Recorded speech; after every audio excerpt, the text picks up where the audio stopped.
right, good morning, everyone, or good afternoon, or good evening. We're really excited to have you all here with us today for our 2022 Research Symposium. If you check the Zoom chat, I've attached the speaking order doc. So again, that's just the order of which you all will be presenting in. So up first, we have Tashlene. So in a second or two, we'll have Tashlene share their screen and go through their presentation and their submission. And then when Tashlene is done, we'll move on to number two on our speaking order list, and we'll kind of just be going through that. What our team will be working on in the background is grading your presentations live, and also because you're presenting today at our research symposium, you're all eligible for a speaking award, so we'll be grading you on that as well. But if you have any questions throughout, you're more than welcome to ask us. Again, you can ask us in the chat, you can send us a message on Slack. Ahmad and I will both be here to help facilitate this. Dana, one of our research mentors, will also be here to help us facilitate, and Alex will be showing up a little bit later to help us with our grading and also facilitation. So again, if you have any questions, if you need us to share our screen, if it's not working for you, again, please just make sure you reach out to us. But we'll let Tashlene get started. Again, we're really, really excited to see all of your submissions and all of your presentations because we went through them kind of in a preliminary way, and they're all looking really, really great so far. And the last thing that I want to say before we get started is that after each individual or group is done presenting, if you would be able to perhaps give them a Zoom round of applause or, type a quick congrats into the chat just to acknowledge their hard work, that would be wonderful. This is live on YouTube, so you'll be able to watch this afterwards. And I'll actually go ahead and turn on our closed captioning now, so that should be available to you. But again, if you have any questions, please feel free to reach out to us at any point, and we'll go ahead and let Tashlene get started. Thank you, Davina. So let's just get right into it. Before I start, can you guys see my screen? Put a thumbs up. Okay, all right, thank you. So good morning, good afternoon, wherever you guys are. Here's my proposal to combat climate change. My proposal is geothermal heating centers and how they can help fight pathogens in water and keep the population warm during winters. So what is geothermal heat? Geothermal heat is, it's according to the U.S. Energy Information Administration, geothermal heat is heat that comes from the inside of the Earth. It happens when energy is produced by radioactive particles which break down inside the Earth. And here is my lovely diagram that I stole off the internet that explains layers of Earth and their temperatures. So the deepest we can go, it's about 11,000 Fahrenheit or 6,000 Celsius. And the crust fluctuates in temperature, but it's pretty warm. So, and okay, now let's get into water and the need for drinkable water. So waterborne disease is an issue for billions of people daily. A 2010 study published by JOPS Cabral, hopefully I'm saying that right, says that more than 1.5 million children die every year due to these diseases. And this study also cites the World Health Organization, or WHO, by saying that the mortality of water diseases kills more than 5 million people per year. And so this is my proposal. I want to reduce the risk of waterborne disease, which goes into public health, and then I also want to cool the earth, which helps with global warming, and then I also want to help people not freeze to death in places where they can't really have shelter. So first off, let's look at this diagram right here. My lovely diagram that I also stole from the internet shows how a geothermal heating pump would work. So basically, these tubes right here have water in them, and here's a heat pump. And so these tubes go up around the house as well, or building in this case, and it radiates heat from there. And so it would work by going through tubes and going around the house. But this is not something new. It is a concept that's been used for thousands of years. And the Office of Energy Efficiency and Renewable Energy says that the first evidence of geothermal heat use in North America was 10,000 years ago. So it's been a long time where people have been harnessing the heat of the earth. And so modern houses are powered by geothermal heating, and the water in the tubes can go up to 200 Fahrenheit, which is above boiling temperature. So, which works great for water and fighting pathogens. So the tubes connect to a heat pump to heat in a building, and this, of course, is my diagram. Okay, so here's real kicker. This is how we can incorporate this into society and improve it. We can build buildings instead of just houses. We use this system in underdeveloped areas. Exposing the tubes in certain areas can give direct heat to pots holding water. The water boiling will kill most pathogens, and water will be safer. We can also optionally create vents that take some of the heat from inside the walls and export it to the inside of the building. This is for places that need heat, not places like in the Sahara, which don't need heat, but places that do. And so this will help the community with a safe place to get heat in the winters. Okay, but there's also pros and cons. So the pros and cons are it makes water drinkable, it takes away heat from the earth, it cooks the earth by sending cold water, or cools the earth by sending cold water, excuse me. And it reuses the same amount of water, so there's no need to refill. And it provides a safe place for people during harsh winters, and it's renewable. But there's also cons. So there's fire risks, as usual. And then there's also the idea of expense. It's really expensive. The heating system alone is $30,000 on average, and the buildings cost way more for them to be built and to get supplies.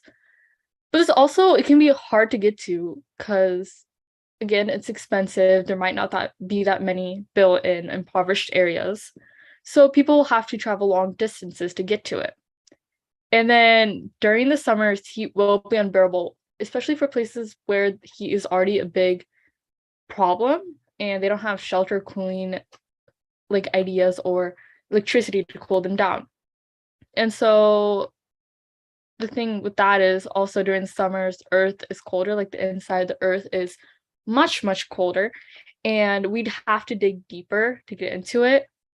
And that could potentially destroy minerals and rocks and cause landslides and hurt wildlife. And so the building will also wear and maintenance will be needed. And again, wildlife will need to be moved. But we can also solve some of these cons. So fire risks into education. Increasing education is never a bad thing. And then the expense, we can call out to nations with more money and development to help. And then for the cooler earth in summer, we can always just dig deeper. This might not be a good idea in some parts of the world, but in a lot of parts of the world, it would be okay. And we can place buildings in an area where wildlife environment is not disturbed.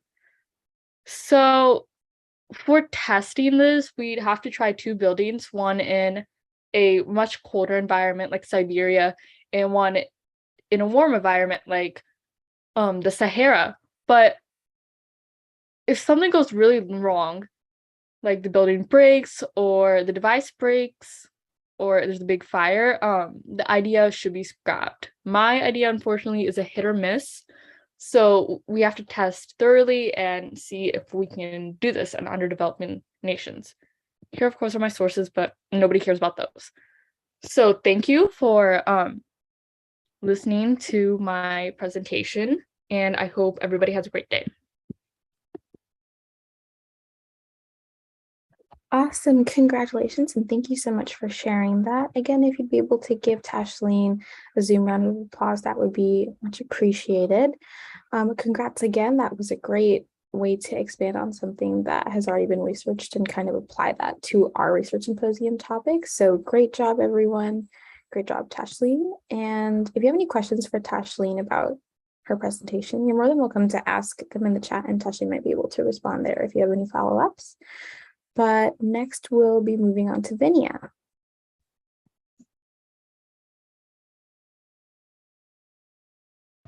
Hi, can you see and hear me?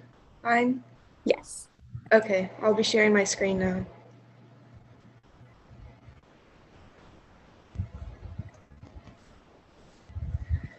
Thank you, Davina, for this opportunity, and good morning, guys. Hope you guys are doing fine. And my name is Vinia, and I'll be presenting climate change in 2070. So what is the problem, actually? So Earth's climate change has peaked in 2070, and their specific effects that I'm going to target today are air pollution and airborne allergens, which are the direct contributors to climate change. Both of these effects are intertwined into affecting our atmosphere and the air we breathe. So that directly affects our respiratory system, and specifically such diseases like asthma, COPD, emphysema, chronic bronchitis are very prominent, and everyone is at a serious risk no matter what age you are. And yeah, so some effects of air pollution are that there are several pollutants like carbon monoxide, lead, nitrogen oxides, and even ground level ozone, which is a combination of toxic organic compounds and oxides. So our air is not as clean as you think, and this exposure to all these chemicals can cause an adverse amount of health complications, like as I mentioned before, respiratory infections, lung cancer, and even heart disease like myocardial infarctions and such diseases like that. And pollen, on the other hand, it's also very airborne. In fact, it can cause severe allergic reactions to over 50 million Americans per year, and that's very concerning. And through climate change, as you may know, more carbon dioxide has caused not just overheating, but also it has contributed to the growth of more plants. And with more plants means that there's more pollen in the air, obviously, and especially pollen season is not something that we look forward to because it's very severe for some people. And some symptoms to look out are for shortness of breath, which includes wheezing, sneezing, and coughing. And if not treated, this can lead to severe effects like asthma attacks, hay fever, also known as allergic rhinitis, and conjunctivitis, which is the inflammation of eye lining. But not to panic, there are some solutions and promising solutions that we can combat to air pollution and the spread of pollen. So let the good thoughts grow. Yeah. So my first solution is the photosynthesis bike, excuse me, which is including with testing, and we're going to discuss some pros and cons.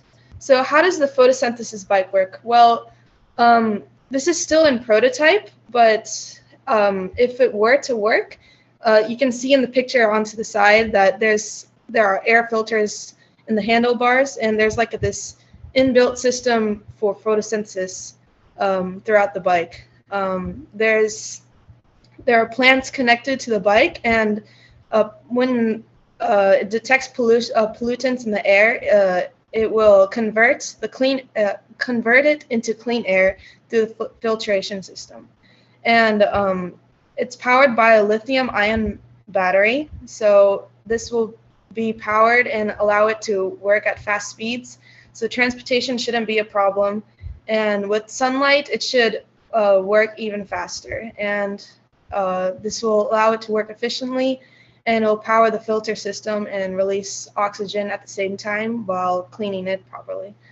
So some testing. So we're going to run some experiments since it's just a prototype still. Excuse me. We'll try to validate the effectiveness of the photosynthesis bike. So some factors to consider while we're testing this. So our first question is how much air pollutants can be removed from the air for a period of time. So we want to make sure that the effectiveness is worth it and how long it will actually work for. So the time is our independent variable, and the amount of air pollution is our dependent variable. So we can by testing this, we can find out how effective this is. So if I were to test this on my own, which hypothetically speaking we can, but if we were to test it, I would try to make a timeline 1 year with 5 bikes in each of the 5 worst polluted countries like India, China, Pakistan, Russia, Bangladesh. Those are all heavy polluted countries that we can test these bikes in. And the people that we assign these to must be the only form of transportation the person uses. And if the amount of air pollutant filtered continues to increase, then the photosynthesis bike will be useful because the air pollutants are decreasing. And so, but another factor to consider is how often do the battery and the filter need to be changed? Does it need to be changed often because of how much air pollution is in the air? And how can we maintain the plant within the bike? If the plant is the main base of the bike to make photosynthesis and power the bike, we have to make sure that they're properly maintained. So if they dry out and fall without any proper watering system, it won't work properly. So we have to make sure that the plant is working fine. And when we're collecting data, after a year testing, we'll compare the amount of air pollution that was filtered at month 1 after the end of month 12. So each person in each country will have a recording device attached to their bike, so they won't have to necessarily record it themselves. But by the end of each month, they have to record on a sheet how much polluted air was filtered.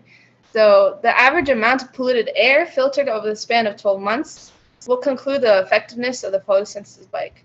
So once we gather our quantitative data on the polluted air, we can, for each month, we can find out the average. And for our qualitative data, we can interview the bike users individually, I guess, to see how efficient the transportation was. Was it very efficient, or was it hard to use over the 12-month span? And addition, you might be thinking, how is this relating to our human health? Well, in addition to the effectiveness of the bike, we have to also test the respiratory health to make sure that they're probably benefiting from using this bike, right? So at the end of each month, the user must measure their tidal volume. What is the tidal volume? Well, it's the maximum amount of air inhaled and exhaled. And this will help measure the use of the photosynthesis bike and see how beneficial it is to the user's health. So the average tidal volume will determine the overall effectiveness of the bike on lung health. So the higher tidal volume, the more effect of the bike on improving respiratory health. So in addition to testing our respiratory health, we have to make sure these users do not smoke, vape, drink, or engage in any other factors that could harm their lungs. So this could affect the reliability of the results. And to ensure that they don't do so, they must do a back test, which is, you may know, it's a blood alcohol test that maybe you've heard like police officers use that, but this can be used in this situation. And at the end of the month, they should test below 0.08 grams. So our quantitative data in this specific testing would be the tidal volume amount and the presence of blood alcohol. And our qualitative data would be the overall feeling of the user after riding the bike. Would they feel like better in health, respiratory health, or they just feel the same? We can test that out. And this is the data table that I would use for in the future if we were to test it. And so let's move on to the pros and cons of the photosynthesis bike. So the pros, it could definitely improve our pollution in cities if majority of people were to switch to this form of transportation. And if there was less pollution, people are less prone to respiratory tract infections. And this provides a way to purify the air without any heavy technology. Like it only needs battery and photosynthesis to power the use of the bike. So if we were to use it, it wouldn't be very technical. People can just buy it and go. And it'll also encourage the fitness activity to, instead of using cars or any buses, you can just use this faster and eco-friendly way to get around places. And it will also improve our respiratory and cardiovascular health. So, but what about the cons? Sorry, if everyone switches to this bike, what would happen to regular bikes? would it decrease the existing pollution and future pollution? Yeah, so what will happen to the other bikes? We're not sure yet, but if these bikes would replace coexisting bikes, I'm not. We have to figure out how to accommodate both types of bikes. And if there's only a prototype in manufacturing, we have to make sure that this is actually effective. In my previous testing, I'm definitive that this photosynthesis bike will work in the future. And to make sure that photosynthesis is working properly. And it will only work in sunny places because sunlight needs to produce oxygen and energy for the battery to power the bike. And now we're moving on to our second effect, which deals with pollen and airborne allergens. My solution for this is female arboreal and plant presence. So we're going to run some experience and discuss some pros and cons. So what does a female arboreal presence mean? Well, it means that we should include more female plants. Currently, there are more male plants than female plants. And city government regulations prefer these litter-free trees, which are the male plants, because many female seedlings were removed, leaving male seeds to clone. And this is because female trees actually produce more fruits because of when they capture the pollen, they produce they use the pollen to make fruit, and that's why I mentioned it's males are more litter-free and females are opposite. So male seeds turn into flowers, and then which produce more pollen than the female seeds. And if we encourage female plants to balance out the male plants, less pollen will also clean the air. And female plants will also naturally attract the pollen given by the male plants. So that's a given to balance it out as well. This will also be easier to control the carbon dioxide levels with both gender plants. As I mentioned, the pollen given by the male plants will be taken up by the female plants, and then it can balance out the pollen in the air. So for our laboratory experience, we're going to test whether the female plants will make a difference in the pollen spread. So in our experimental design, our question is going to be the question to be tested is, will planting female trees lessen the effects of pollen allergies? And if I were to test it, I would test it with pine trees, specifically 2 female, 2 male, and 1 neutral gendered. And in an environment of arboretum within a neighborhood, some variables would be, my independent variable would be each gendered tree, which is the female, male, and neutral gendered, which is both female and male together. And my dependent would be the amount of pollen produced, so we can find out which one produces more pollen or lessens the pollen in the air.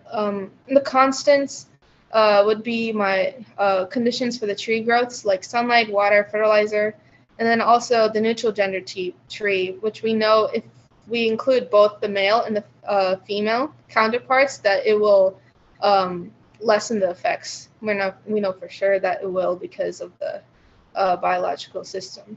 And for my hypothesis, I will I will say that female plants spread less pollen than male plants. So when I'm collecting my data, this is the data table I would use for each plant. I would have a 7-day recording for each gender tree. And the average of the week will determine whether female plants produce more or less pollen, contrasting with the male pine tree. And the neutral gender tree will act as a constant, and it would prove that both female and male balance out the pollen and can be reduced. So for the purpose of this experiment is to contest the Tom Ogren's theory. He basically, this horticulturalist, which is a person who studies trees, he states that male plants should be planted instead of female plants. and he goes based off of the cottonwood dioecious trees that clog sewers and drain pipes. And this may seem as a threat to our environment and cities that live near these trees. But these are specifically for cottonwood dioecious trees, and it doesn't cover all female plants or trees. And we have to consider, why just male plants? What does it really matter? Female trees bear fruits. We have to allow nature to do its business. And if female plants or trees happen to make fruit, we can adjust. And but majority female trees and plants don't remove.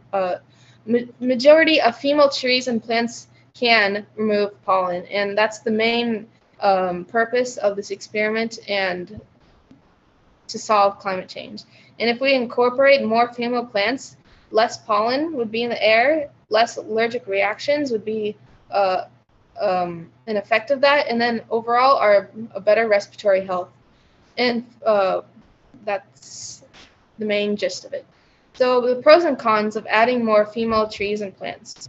The pros would be, obviously, less pollen in the air will be used towards more growth of plants.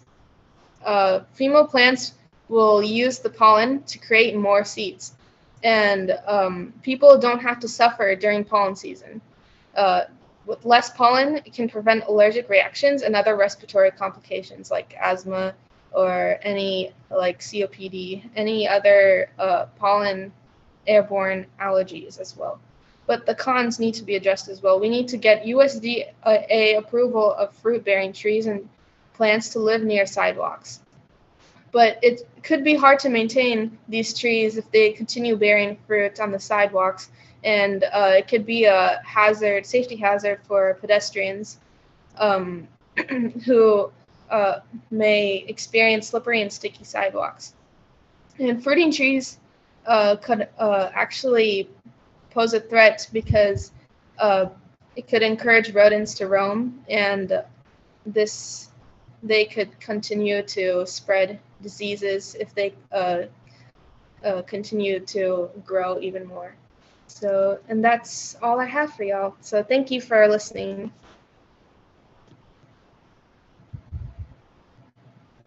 All right, congratulations, Vinya. Again, everyone, if you'd be able to give Vinya a round of applause on Zoom and type maybe a quick congrats in the chat. Again, great job. That was a very well-researched presentation, and we're really excited for all the possibilities it holds. Again, great job. If you have any questions for Vinya, any follow-ups, if there are any things, that you were curious about, you're more than welcome to ask Vinya in the chat. You can ask her over Slack, and she'll get back to you if she can.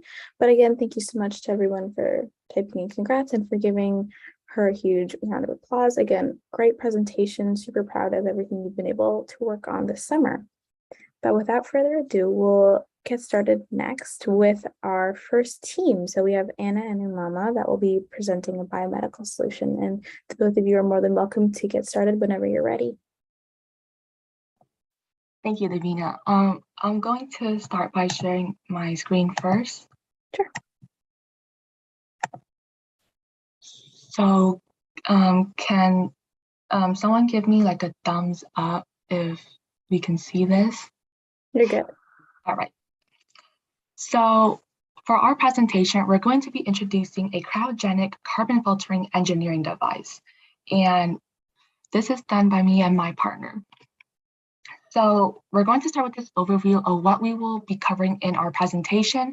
We're going to introduce the topic of temperatures and gas emission, our innovation, and go further detail into our innovation, analyze data that correlate with our finding and approach, and the impacts of our innovation.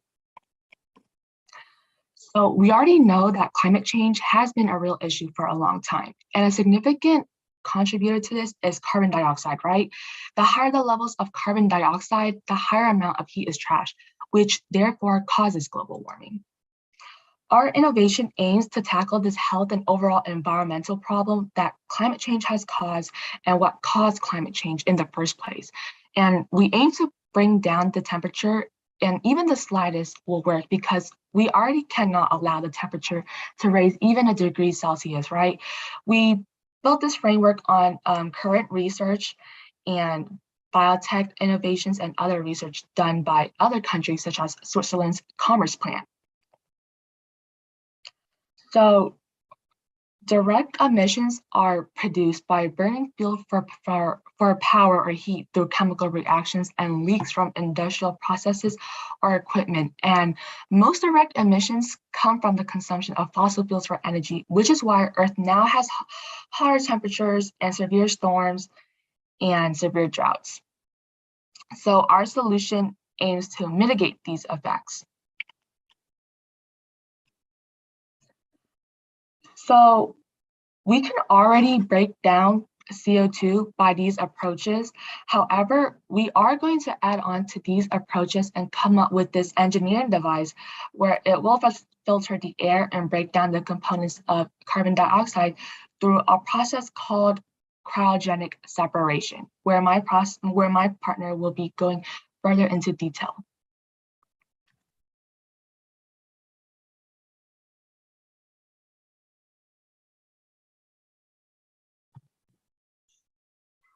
Our device will mainly be focusing on the processes of cryogenic separation and fractional distillation, sometimes referred to as cryogenic distillation. And combined, it's a process in which we can separate the elements that make up air and generate vast amounts of oxygen. So the air is composed of a wide range of diverse chemicals, right? We would have to liquefy these components in order to separate them readily, because it's challenging to separate them while they're still in a gaseous state. First, dust, pollen, and other airborne debris are suctioned out of the atmosphere and then filtered using filters. The filtered air will be compressed using a compressor. The pre-cooling system then reduces the high temperature and high pressure air to roughly 10 degrees Celsius. The purification devices filter out the impurities produced during the cooling process. It's crucial to confirm that all impurities and extraneous substances have been filtered out or removed.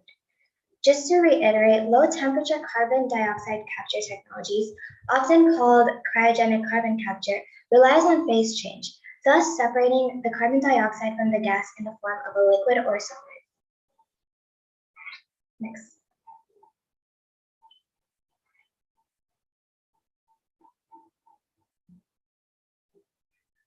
Through heat exchangers, the expanded air is subsequently delivered to a fractional distillation column. By continually circulating the air via an expansion tube, a heat exchanger, and a fractional distillation column, the temperature of the air is further reduced to negative 165 degrees Celsius, which means that the air is now liquefied. At the center of the fractional distillation column, the rich liquid, which contains about 35 to 40% oxygen, is collected as reflux. It will serve as a cooling medium for vapors rising from the bottom. Pure oxygen and any leftover nitrogen will escape to the top of the column, causing the vapor to condense. Warmer contents will sink to the bottom while the colder contents ascend to the top. Due to the temperature gradient, oxygen will liquefy at negative 183 degrees Celsius and be collected alongside nitrogen and argon. For reference, the fractional distillation column typically stands around 40 meters tall.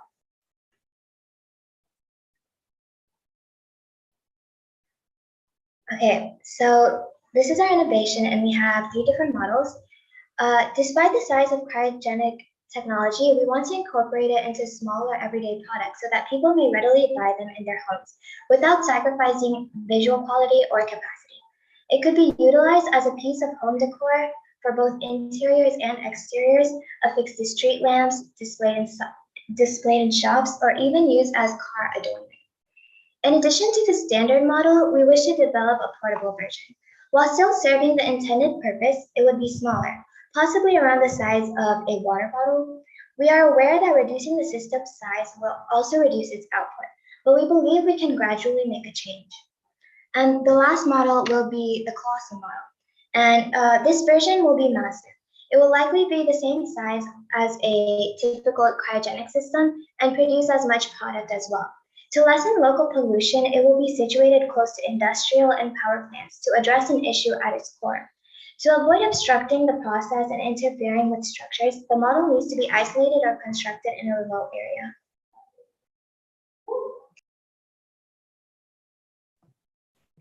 So a question some of you may have is, with these variations in sizing, are there specific types that can be added on? And here is we're going to introduce biodegradable technology and intelligent solar biopanels to be incorporated into the device as well. So underneath biodegradable technology, with the device like ours and most other smart devices that runs on electricity and batteries, it's bound to chemically age. And once it ages and breaks down, these toxins and chemicals and other harmful substances are released. And most factories that produce these devices usually put these e-waste into nearby rivers and lakes, and which negatively impact the environment and is also another contributor to climate change. So to minimize this effect, we introduced the base of the device in biodegradable technology, which proposed an eco-friendly solution where when the device ages and eventually break down, we don't have to generate this much e-waste.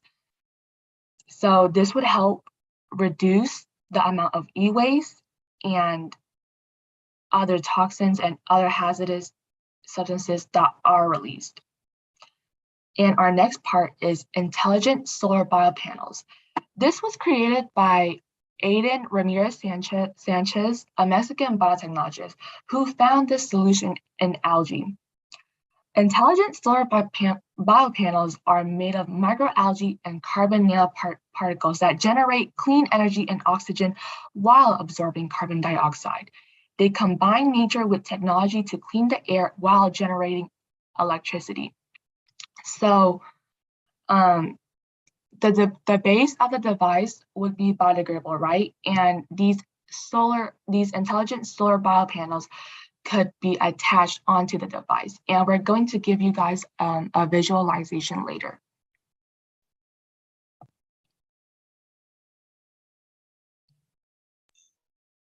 Okay, so as Anna already said, our device will be biodegradable, meaning it's capable of being decomposed by bacteria or other living organisms and therefore avoiding pollution. Anytime our device goes out of service or is misplaced, it won't damage the environment. On the contrary, it will help it. And solar biopanels, in addition to our many designs, intelligent solar biopanels can also be attached to the device. This is convenient for small things that run on electricity, such as street lights or in small designated factories that don't produce as much pollution. The only multi-purpose system in the world using microalgae and nanotechnology, which absorbs carbon dioxide and converts it into both electricity and oxygen. At the bottom right corner, we have a visualization of what intelligent solar biopanels look like versus the standard solar panels.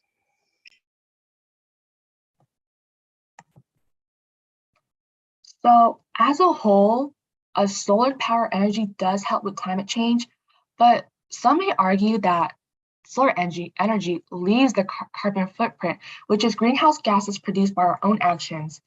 And transportation and installation of these solar systems have been associated with the emission of greenhouse gases. And while the intelligent solar biopanel is biodegradable and they produce biomass while running, which can then be collected and used as a fertilizer, all while cleaning the air.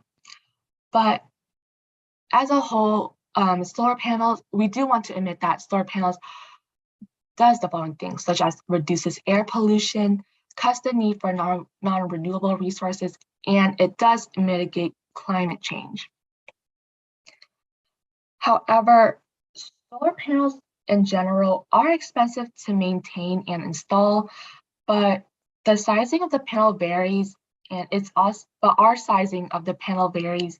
And for our intelligent solar biopanels, it will be an option to attach to the filter to make it more accessible while we can still reduce the CO2 levels. And we're going to be talking about more pros and cons in our next few slides. So this is a visualization of our product. As you can see on the left, you may be wondering what are those glowing lamps, right? And these would be the filters, except they're in like a relatively smaller size. So this doesn't count as the colossal size, since the colossal size would be much, much bigger and could be implemented on a way larger scale than these. But for visualization, the smaller, I guess you could say filters, they could be used for like smaller decor, if that makes sense. Like whenever you go to a restaurant and you can see like small lamps set outside for decor, or street lamps, street lights in general, or just anything that's small and doesn't need as much electricity as let's say utilities, right? So, and underneath we have these mini solar panels, but these in turn will be like the intelligent solar bio panels. So this is just like the sizing reference. If we were to attach it to the smaller lamps or filters, and the intelligent solar bio panels, as you can see, are on the right, and underneath that picture is like a process of how batteries like to be incorporated degrade. So yeah.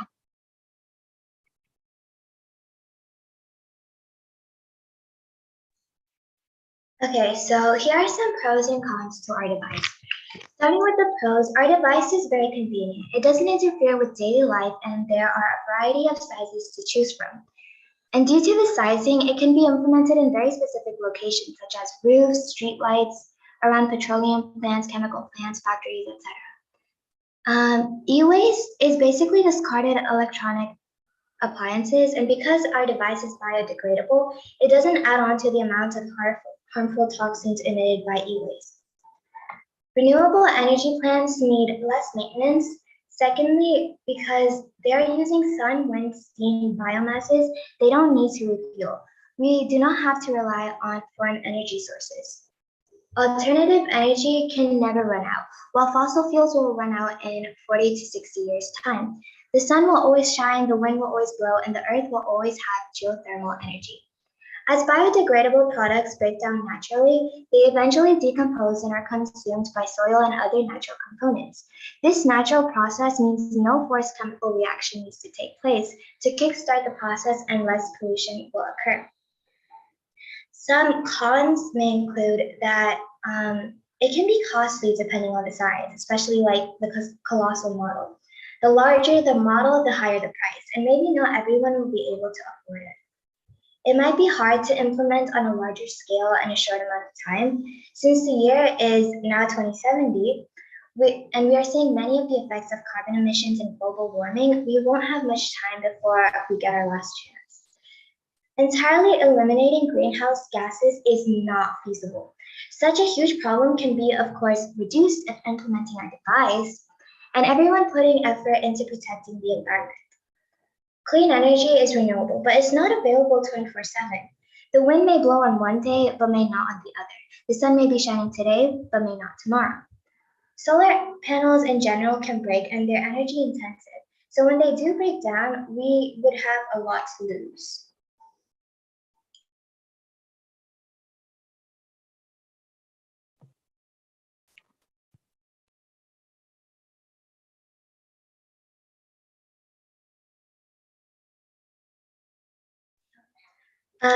How is our approach unique? Our method efficiently combats climate change by combining cryogenic distillation, biodegradable technology, and intelligent solar biopanels into a single device with a range of sizes that takes both non-polluted and heavily polluted countries into account. Specifically, it tackles the amount of carbon dioxide released into the atmosphere, potentially assisting the human respiratory system in clean air, reduces the large production of e-waste, sustainably disregards device when it chemically ages, and uses intelligent solar biopanels as another source of renewable energy, designated for street lights, lamp posts, etc.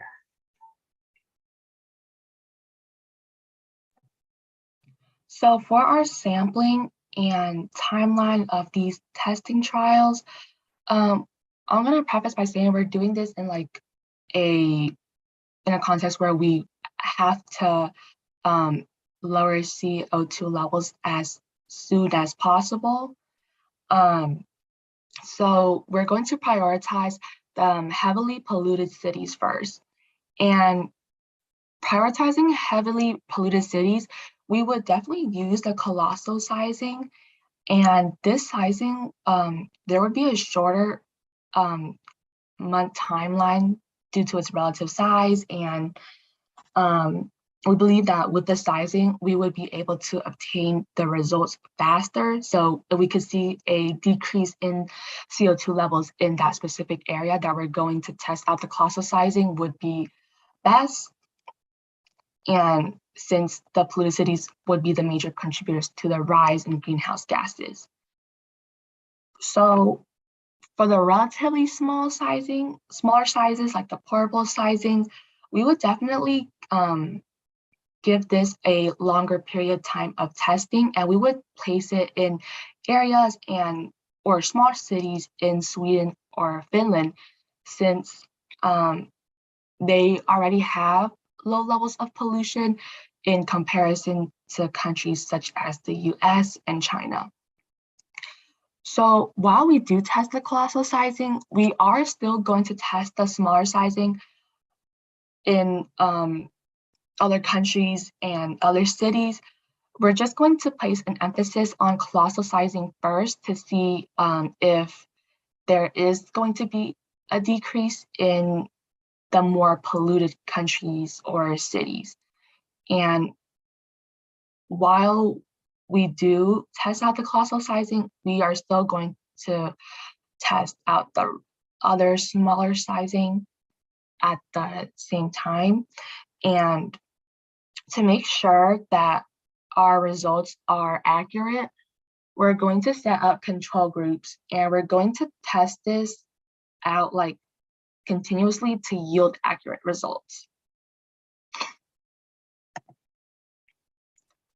So the type of data we want produced, to test it out like separately on its own, we would test it out in a secluded area to test the carbon dioxide levels and measure it. And just from that, we're going to see like if our measurements are accurate and if our proposal timeline would work. And we would track our quantitative data, such as the percentage of volume of air, either as a percentage or a parts per million. Normal ranges would definitely depend on location. So in a secluded area with no factories, right? The normal range would definitely differ in comparison to an area with a lot of pollution. And to measure these carbon dioxide levels, this would be used with the gas sensor. And there are 3 types of gas sensors. And these factors in making the decision to test the levels of CO2 will have to depend on our location and our time. But with the best comprehensive researching and recommendations, we will follow the best course to test the CO2 levels. All right, taking this infographic was taken in November of 2020, so it's pretty recent. But regardless, some of the world's most polluted cities are in India, China, and Pakistan. And to start testing the device, or the colossal device, we recommend placing 2 or 5, including our control group, in some of these most polluted cities in certain areas. So, for example, placing it near power plants and factories and power stations. So placing it in polluted cities such as the hotel can help, even if it's like a small reduction. But even if there is a small reduction, we can base our results and follow the trends on that. And we will definitely repeat this process just to make sure that we're yielding accurate results. So this is a graph of global carbon dioxide emissions from 1850 through an expected 2040. You can see that global carbon dioxide emissions has been rising, right? Like, though there are small parts where it does decrease for a little bit, it will raise back up again, and no matter what. And the projected levels, we can already tell that the global carbon dioxide emissions will rise, and it's probable that it will like remain rising unless we do something to stop it from rising or like to reduce even the slightest amount of carbon dioxide levels, which is where our innovation would come into play. So even with like the slightest drop, like it doesn't have to be a major drop, but even a slightest drop can definitely be beneficial. Okay, so prioritizing the top 5 nations that produce the highest carbon dioxide emissions is essential. So that would be China, the US, India, Russia, and Japan. That's not to say that we will disregard smaller and non-polluted countries and cities. Both countries that do and countries that do not significantly contribute to carbon dioxide emissions will be used to evaluate every device.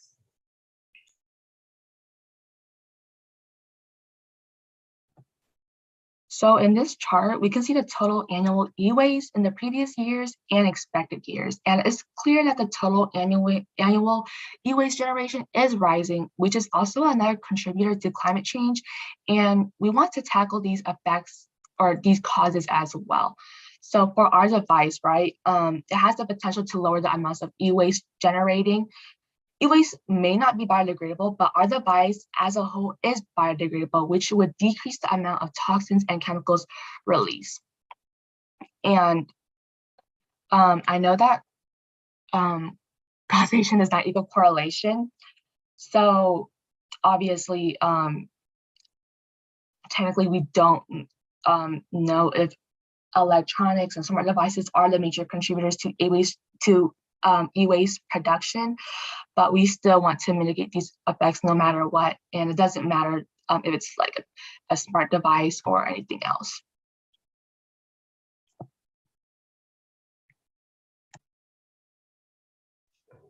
We anticipate that our approach will clearly reduce the amounts of carbon dioxide in the atmosphere as a whole, lowering temperatures. This can be done by filtration, reducing e-waste, and maintaining a sustainable and renewable energy source. These in turn will contribute to the production of clean air, which will benefit the human respiratory system. Polluted air can cause difficulty breathing, flare-ups of allergy or asthma, and other lung problems. Long-term exposure to air pollution can increase the risk of developing other diseases, such as cancer and heart disease. With our approach, we can potentially reduce those effects as carbon dioxide levels decrease.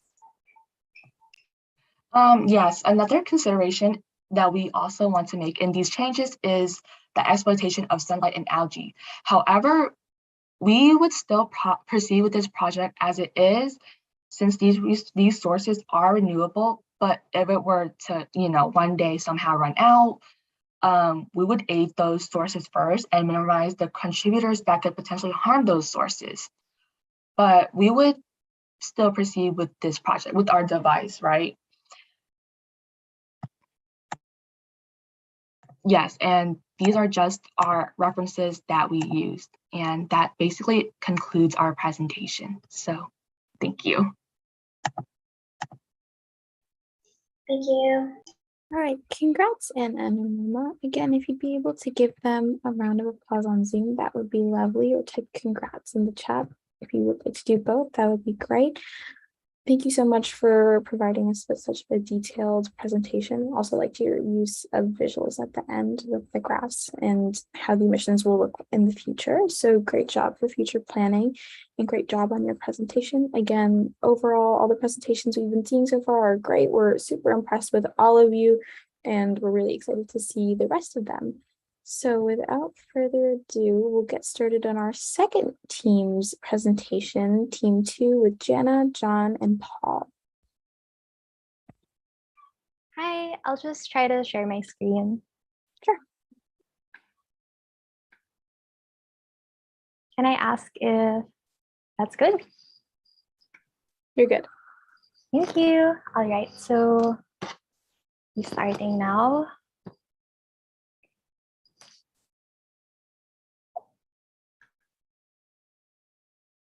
Okay, wait, sorry. All right, that's good. So good morning, afternoon, or evening, depending on wherever you are.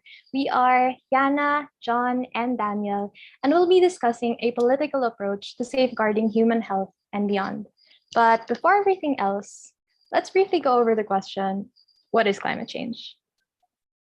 So here in this diagram, you can see the sun, the earth, and the earth's greenhouse gas layer. So solar radiation comes from the sun into the earth in the form of light waves. Most of these light waves are absorbed and warmed by our atmosphere, while others bounce back into space, now in the form of infrared waves. As they leave, some of these outgoing infrared waves are trapped and warmed by our Earth's greenhouse gas layer, which are actually healthy for keeping temperatures healthy for all us life forms on Earth. However, with the addition of artificial greenhouse gas emissions, primarily from the burning of fossil fuels like coal, oil, or natural greenhouse gas layer, it thickens. Trapping more heat than needed, our temperatures rise, and that is what leads to global warming. So from this climate change, our environment becomes warmer, wetter, and drier. That then translates into wildfires, typhoons, and droughts. With these changes, the environmental and social determinants of our health worsen. Now focusing on the orange path, we can see that from higher temperatures, increasing wildfires, and our own greenhouse gas emissions, air pollution is one of them. Because of outdoor particulate matter, the risk of respiratory complications and diseases increases. These include respiratory symptoms, asthma exacerbation, diminished lung function, and the progression of chronic bronchitis. From ground level ozone, on the other hand, incidence of rhinitis also increase. As for cardiovascular, exposure to pollutants like levels of carbon dioxide also increase the risk of cardiovascular complications and diseases. These include coronary heart diseases, acute onset ischemic heart diseases, cardiac arrest, and stroke. As shown in a report by the World Health Organization in 2019, the respiratory and cardiovascular diseases are already the number 1, 2, 3, 4, and 6 leading causes of death in the world. These are already leading causes of death today. So what more when these are worsened by air pollution brought about by climate change? Well, we are Team 2, and as the MedStem brief had instructed, we are a unit of top physician scientists at the International Climate and Environment Committee. And today, we prepared the proposal to address this problem. I'll now be handing this over to Daniel. Hi, can you hear me ba? Okay. For our project overview, we specifically have 4 fronts of mechanisms: mitigation, preparation, response, and recovery. These 4 fronts comprise our project's disaster management cycle. Through mitigation, we enforce capacity building and improve communities' facilities by building protection systems that could limit and, if possible, prevent the occurrence of health risks caused by air pollution. We also have the preparation front, focusing on events pre-impact. Should emergencies occur, we also have the third front, which is the response. And lastly, we have recovery, which focuses on restoration and reconstruction. Moreover, to promote equity, this project also bases its plans and activities on 10 essential public health services that can be categorized under 3 sectors, mainly assessment, policy development, and assurance. This project proposal revolves around crafting a policy system consisting of a series of operations to address and mitigate two main community issues: air pollution and cardiovascular and respiratory illnesses caused by air pollution. The project aims to lessen the occurrence and severity of these health risks, whilst also aiming to implement a grassroots approach towards mitigating the main root of the issue, which is air pollution itself. This includes assessing the community's health and risks and assuring that the proper resources needed to aid people in need are secured. Our proposal emphasizes the importance of STEM by promoting innovative technology and information means that can help in the long fight for health and against climate change in general.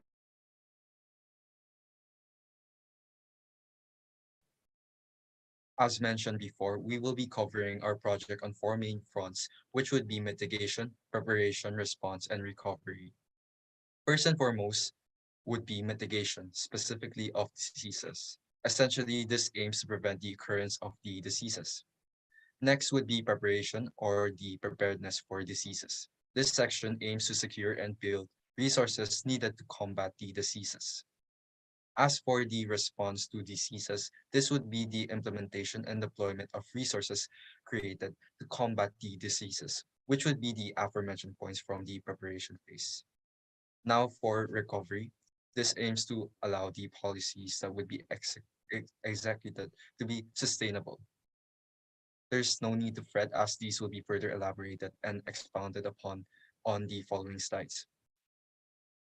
As mentioned before, we will be taking a grassroots approach for this as we strive to achieve a net zero carbon emissions, the promotion of the shift to renewable energy, partnerships on preserving our biodiversity.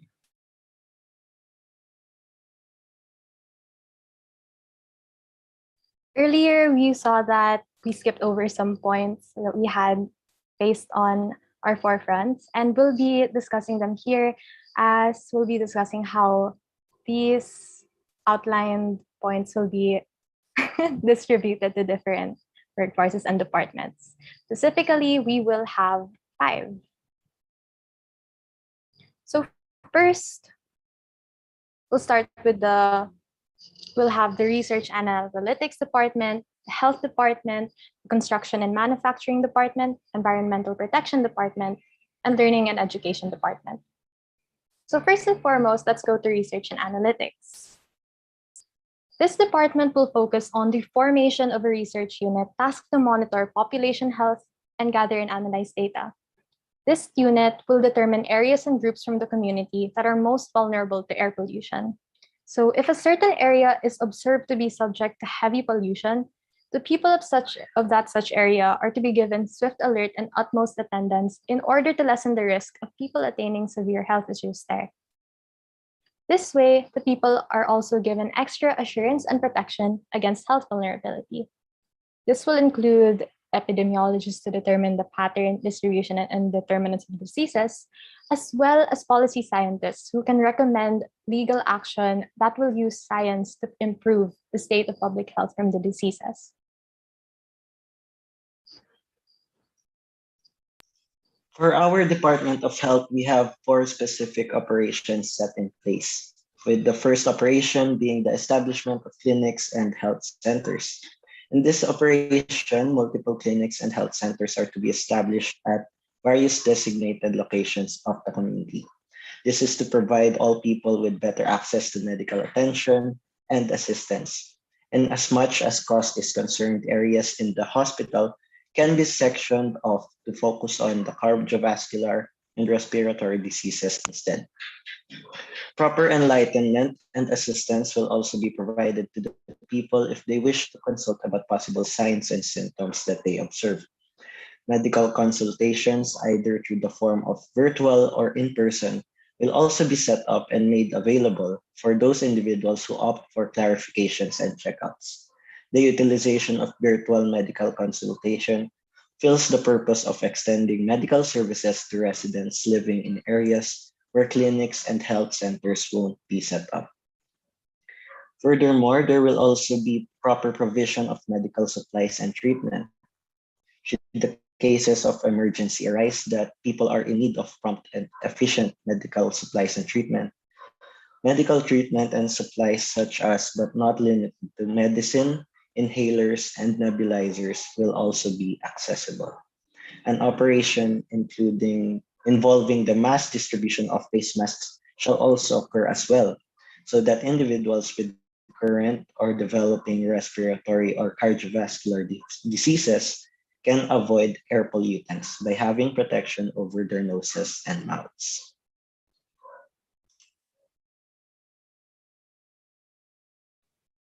In this section, we will now be discussing construction and manufacturing of the technologies. As previously mentioned, we plan to mass produce and install these innovative technologies that could aid in the prevention of health-related complications from the drastic climate change. Specifically, the establishment of window screen filters, biological concrete, and moss-incorporated infrastructures whose yield shall be distributed throughout a chosen community in order to reduce the risk of people inhaling harmful gases. Firstly, we have window screen filters.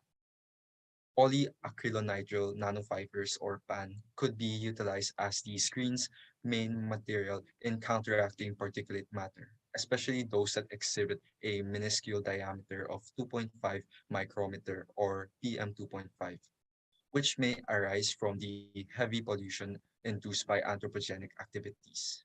As discussed in the study conducted by Xiao et al. In 2021, this allows the filtration of the aforementioned particulate matter, which normally permeates through regular window screens.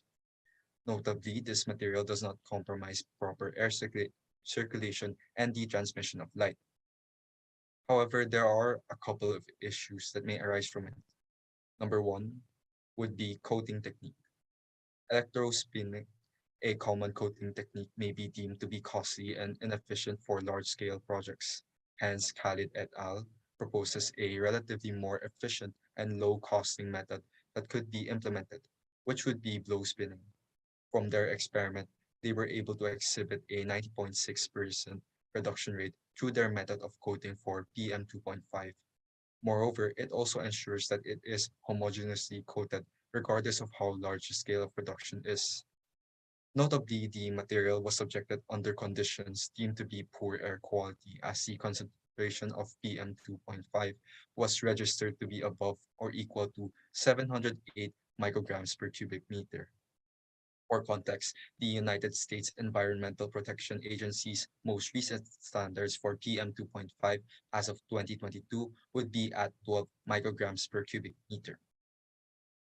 Another important benefit of the technique utilized by Khalid et al. Would be the ease in removing, as shown from the figure, wherein a tissue could wipe the coating off once you feel that the air quality has improved. Moreover, the benefits of PAN, according to Khalid et al., are as follows: better surface chemistry and adhesion ability, better dipole moment. This translates to better filtration efficiency for particulate matter, and better environmental stability.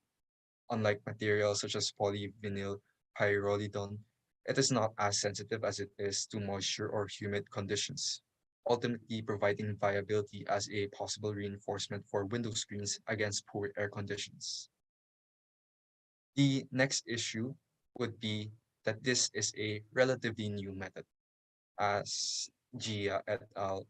In her study details that the method of solution blow spinning, although promising, is still a relatively new method that requires extensive research as it poses environmental impacts due to the utilization of potentially toxic solvents and other technologically related issues that impedes its efficacy.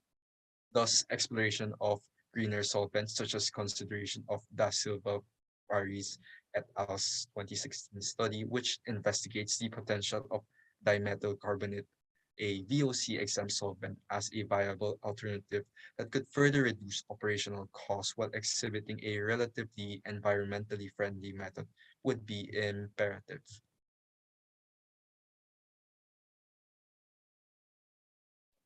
Included in the operations coordinated by the Department of Construction and Manufacturing is the mass production and installation of biological concrete.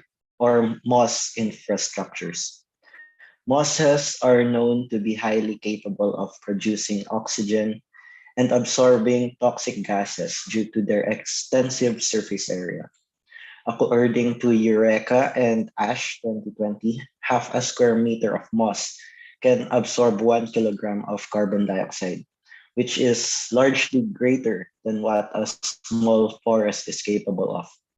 Thus, through the application and incorporation of mosses, the project can deal with air pollution efficiently by crafting diverse models of biological concrete.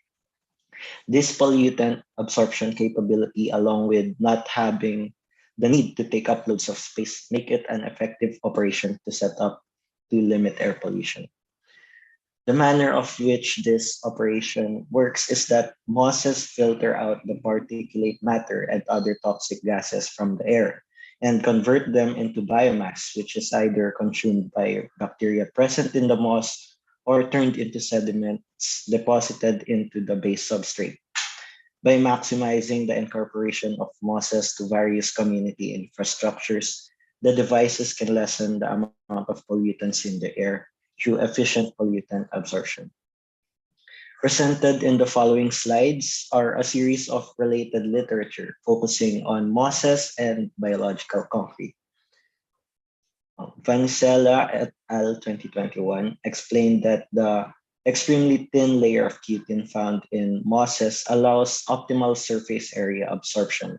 And from their study, they found a relatively moderate load of particulate matter deposited within the moss species. Notably, there may be possible errors within their methodology that are not unaccounted for, such as the possible metabolic processes and the accurate discernment between fine particles and fine structures. Furthermore, Haynes also found that mosses exhibited better capabilities of absorbing particulate matter in comparison to trees. They also found a direct relationship between the amount of particulate matter captured and the urbanization level of a city. Interestingly, they highlighted that mosses were more sensitive to urban stressors as they experienced a steep decline in their photosynthetic functionality. Unfortunately, they were not able to exactly pinpoint the exact stressor. With regards to sensitivity toward urban stressors, Swislowski 2021 theorized that they are possibly under a state similar to cryptobiosis. Some functionalities remain since activities such as continuous absorption of atmospheric pollutants are still undergoing, despite exhibiting a state similar to that. In contradiction, Shishegaran 2020 discussed that moss is less efficient in reducing the amount of carbon emission within the area in comparison to other plants, more specifically aloe vera. In addition, mosses increase the humidity within the area, which may have a negative impact on human health and activity. Furthermore, some promising innovations include the biological concrete that is being developed by Aguado et al. It is a type of material that could easily support vegetation, specifically non-vascular plants such as mosses. Going back to the operations of the project, it is planned that moss incorporated infrastructures are to be mass produced by the Department of Construction and Manufacturing, whose yield shall be distributed throughout chosen communities. For sustainability, moss gardening guidelines will also be released to the people so that individuals can learn how to plant and take care of their own moss. Incentives can also be established to encourage more people to garden moss.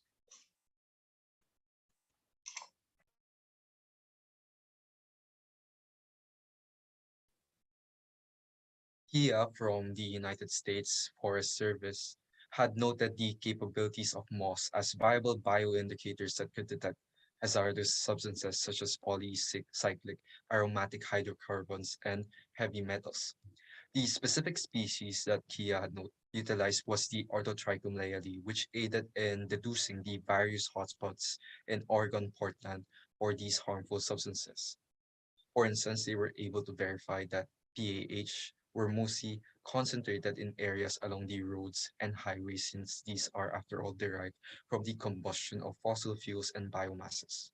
In addition to this, they were able to detect an unknown hotspot for cadmium near a manufacturing factory for glass, effectively aiding in preventing a catastrophe that could have major health-related consequences for the community residing nearby. To give context on the detrimental health effects of PAH, the Agency for Toxic Substances and Disease Registry noted that the main detrimental factor of this substance would be its carcinogenicity, as it could cause cancer-related complications such as skin and lung cancer. As for heavy metals, the Genetic and Rare Diseases Information Center discusses that exposure to these substances, which include but are not limited to lead, cadmium, and cobalt, may lead to heavy metal poisoning, which could lead to complications such as body organ damage and cancer. Similarly, a study conducted by Lim et al.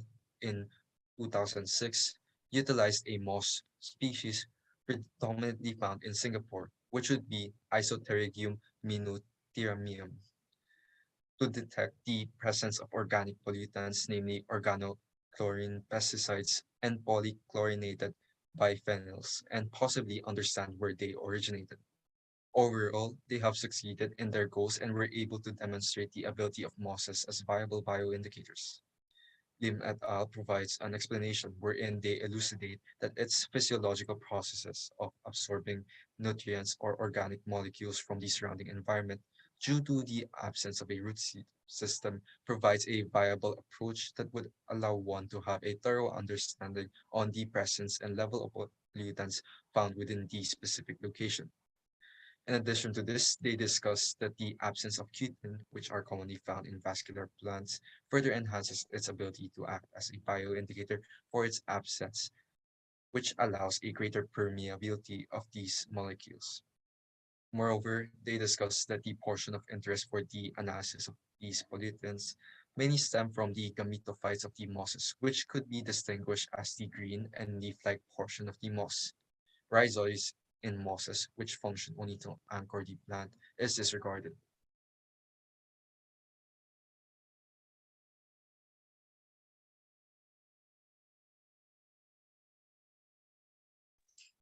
So as you can see in the presented prototype models of the devices, the surface area of moss is especially maximized as much as possible for larger carbon dioxide absorption and larger capability of fresh air production. Mosses are plants that are technically considered as low maintenance, but still a drainage system is built for cleaning purposes, should the case arise that it is needed. A sturdy casing is also built in front of the mosses for the protection of the plant and for ventilation purposes. For the window screens, a dense layer of wood is also placed before attaching the device to the wall in order to prevent permanent wall deterioration in the establishment where the device will be attached to. A layer of substrate is then affixed to the wood layer to promote the growth and nourishment of the moss plants.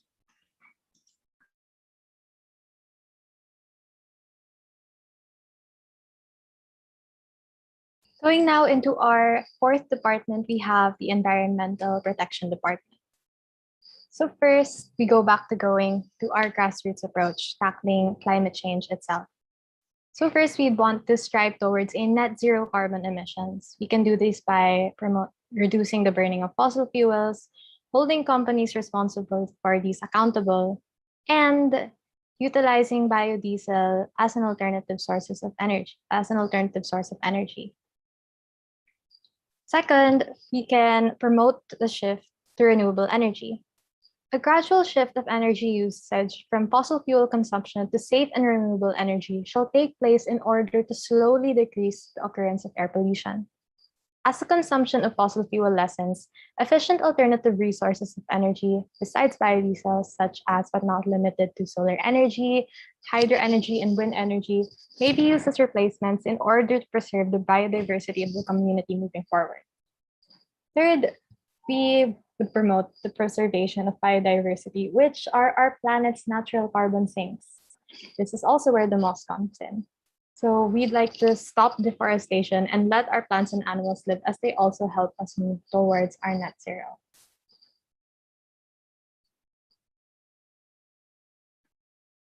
As for our Department of Learning and Education, the Department of Learning and Education focuses its operations more on the need of teaching and enlightening the masses regarding the worsening issue of air pollution.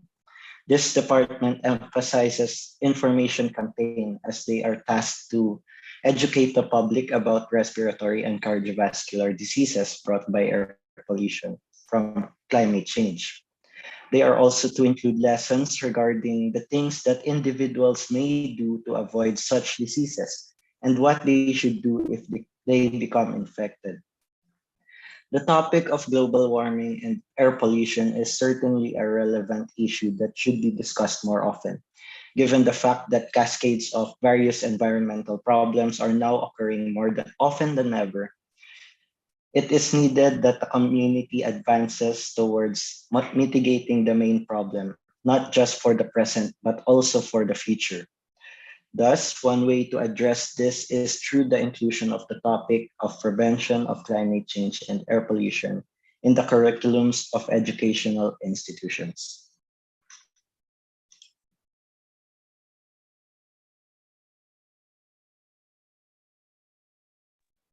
Now, considering that this will be a national policy, a template for a lot of a template that other countries can use, we also have to discuss collaboration. So overall, this project tackles the aspects of public health, technology, engineering, and of course, politics. Thus, it will include the collaboration with various associations of the government, both macro and micro, to pave the way for its legal establishment. So collaboration would have to be present in the government from the 5 departments that we had discussed and their respective partners. We will be in collaboration with agricultural experts, where assistance will also be sought from them for the proposed installation of moss gardens and farms and moss incorporated infrastructures. We'll be in collaboration with companies wherein various industries that contribute to air pollution and climate change can be contacted in order to find ways to produce their goods and services more sustainably, essentially in order to lessen their greenhouse gas emissions. You will be in contact with environmental and climate action organizations like the Global Climate Action NGO, the Climate Reality Project. We can ask them to help us with through their training programs on climate action. Actually, the discussion that we had earlier on climate change, the diagrams were actually from them. So you can see that they have the resources to discuss it. Lastly, we will be in collaboration with youth. We would like to empower the youth to act on climate change as they will be fighting for us in the future. From local examples that we have would be Youth Strike for Climate in the Philippines and Youth Advocate for Climate Action. Now for implementation. In order to start the operations of the project, it shall first be addressed to the government and other legal departments for proposal and proper observation. Once legally accepted in law, the project can now start implementing its operations. Once accepted by the government, the establishment of efficient health services such as clinics and health consultation centers, the implementation of the moss production and installation of the integrated devices, window screen filters, moss incorporated infrastructure in various locations of a chosen community shall take place. As shown in the screen would be the concise version of our plan. First, the proposal. Two, the relevant administration. Second would be the establishment, a trial run that would be evidence-based. Third would be the implementation. Constant monitoring and coverage expansion would occur. Now, for the conclusion. With regards to efficacy, the project is expected to be efficiently and useful to the community because it addresses different respiratory and cardiovascular health risks through innovative technologies and implemented protocols. The proposed installation of government-issued window screen filters in individual homes provide the people with protection from inhaling harmful smoke and carbon dioxide inside one's household. Through the establishment of clinics and health centers, the project also assures the people with proper medical and consultation treatment should the unfortunate case arise that they get a disease. Research teams are also assigned to gather data to assess health risk and determine the most vulnerable areas and people. In such a manner, certain locations of the community would also be given priority, ensuring the quality of living for those areas, should there be any. In addition, mosses, due to their wide surface area, are strongly capable of absorbing carbon dioxide. Through the incorporation of moss onto varied infrastructure, the project lessens the amount of carbon dioxide produced from gas emissions. Given the aforementioned mechanism, the project shall accomplish the goal of mitigating respiratory and cardiovascular health risk, as well as mitigating the root cause, air pollution. For the long term, since the project proposal is mainly based on policies and policymaking, it is well suited for long-term operations. The project, once legally accepted through law and unless forcibly taken into a halt, is feasible to last for many years to come. The benefits of this project reflect the longevity of the project itself because as long as the project is carried out thoroughly, the benefits will last long as well. The project also opens up many employment opportunities, aiding to the goal of long-term establishment of the project. Providing job opportunities to equipped individuals can cement the longevity of the project in society because decreasing rates of unemployment and poverty is also an intent of governments of various communities. For example, we can have jobs opened for, there are a lot of jobs that open when a country shifts to the use of renewable energy. So you can find them there. This project is unique in a way that is a policy consisting of a mix of diverse mechanisms that are either pre-existing or newly innovated. The combination and complementation of the individual mechanisms establish this project to be distinct because as each component of the project is complemented with one another, the overall purpose strengthens, making it easier to achieve the main objective, mitigating air pollution and its adverse effects. As an example, if number one, the MOS installation of innovated window screen filters and biological concrete MOS installation. Number two, the shift of the community's energy source. And number three, the reduction of fossil fuel consumption are combined all together. They all contribute to meeting the general objective, limiting air pollution. Although each mechanism can stand on its own to solve a few particular concerns, the complementation between the mechanisms is what makes the project efficiently equipped to solve a global scale issue. Such feature of the project establishes it to possess greater versatility and capability to provide solutions for large scales scopes of community issues. In such a manner, the project separates itself from common laws and protocols established in societies today. The following presented would be our references. Thank you so much for taking the time to listen to our presentation, and we hope that you have a wonderful day. Great job. Thank you so much, Jenna, Daniel, and John. Your presentation was very informative and we love the visuals and your multifaceted approach. So thank you so much. And if everyone wants to everyone wants to give a round of applause to team 2, that'd be amazing. All right, congratulations and thank you. Leave some kind words for them for all their hard work. And if you have any questions for them, please reach out to them. And we will move on to our next presentation. It's going to be Research Team 7, Legal Intervention by Kimberly, Gulruk, and Adita. Feel free to unmute your mics and share your screens and get started when you can, whenever, yeah.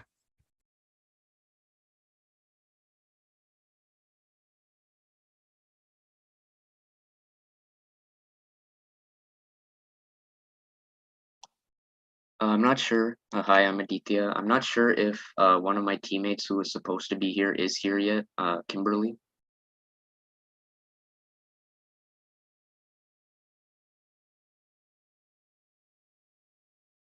Is Kimberly Wong in the Zoom? Don't see her in the meeting just yet, though. Would it be possible for us to then come back to us, because we were going to team present us too? I think that should be okay. Is the next team 3 ready for presentation? Samara, Amina, Matthew? You're in the call. I'm good. Yeah, we are. I think I'm ready. Okay. Okay, we'll just switch it up, and research team 7 can go next. So, Thanks. yep. Matthew, do you want to screen share? Yeah, are you able to hear me? Yeah. Okay, cool.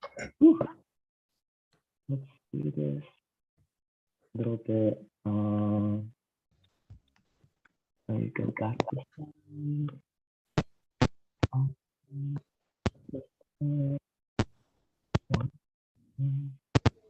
Perfect. Alrighty. All right. Ooh. Okay. You all get started. Thank you. Hello, everyone. Good morning. So our team decided to focus on how we can change or fight climate change using biofuels. But before we get into that, let's first know who we are.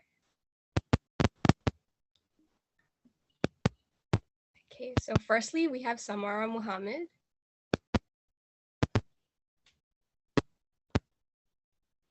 Samara, would you like to go and introduce yourself?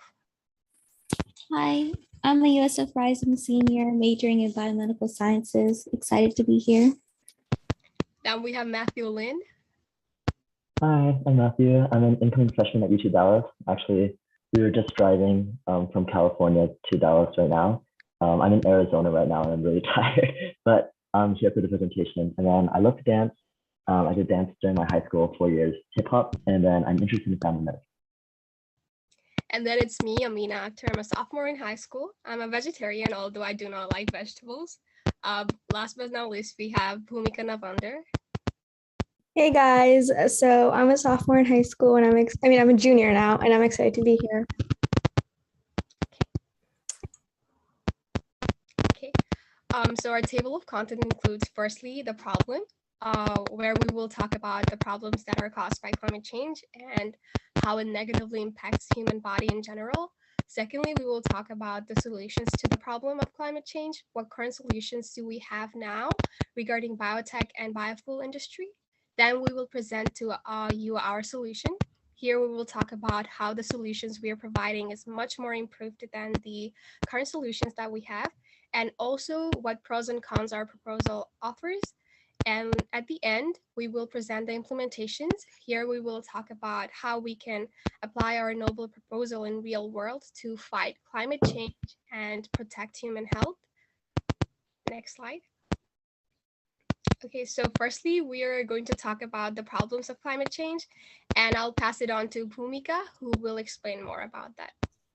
Hey guys, so climate change has a major impact on our health in a myriad of ways. For example, we can get injury-related injuries from extreme weather events, suffer from heat-related illnesses, contract respiratory illnesses due to the carbon dioxide in the air, contract waterborne diseases, be malnutritioned, get foodborne diseases, and the list just goes on.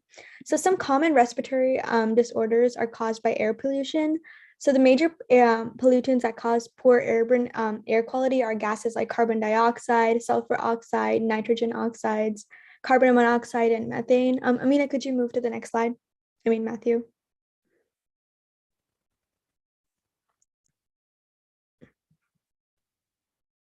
Yeah, okay. So we found that in the 2014 report of the World Health Organization report, air pollution in 2012 has caused approximately 7 million deaths across the globe. This number would only exponentially increase in the future. Asthma and bronchitis would also severely increase, as well as COPD, lung cancer, and pneumonia. So CO2 can cause drowsiness, dim sight, reduced hearing, shortness of breath, increased heart rate, amongst many other effects. We also found that the cause of climate change is mostly because of carbon dioxide through forest and land use and fossil fuel production. So the major contributor to the effects of climate change is the emission of carbon dioxide into the atmosphere. So fossil fuel use is the primary use of CO2. CO2 can also be emitted from direct human induced impacts on forestry and other land use, such as deforestation, land cleaning for agriculture, and degradation of soil. Our solution targets that this route is the cause of carbon emission and aims to sequester carbon from the atmosphere back into the soil to alleviate the detrimental effects of climate change that we've witnessed so far. So it's also important to know that agriculture and forestry and land used to make up a sizable portion of the economy that emits greenhouse gases. Our solution takes this into consideration by determining the best biofuel plants to cultivate on the land that sequester carbon and reduce these GHG emissions.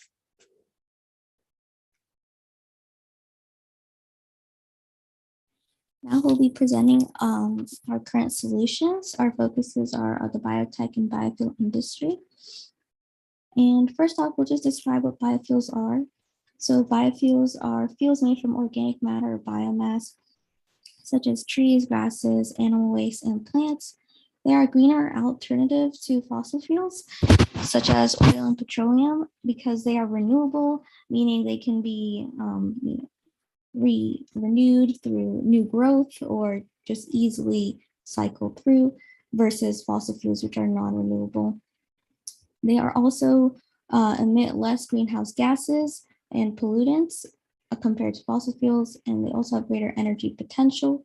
However, although fossil fuels, compared to fossil fuels, they're much better, there's still much room for improvement. Oops. So here's a diagram showing how biomass can be converted to biofuel. As you can see, there are many different processes. The ones that we focus on are mostly the ones that involve ethanol and biodiesel, which would be fermentation and deconstruction. The simple sources such as crops, we have corn, wheat, sorghum, and many different other kinds.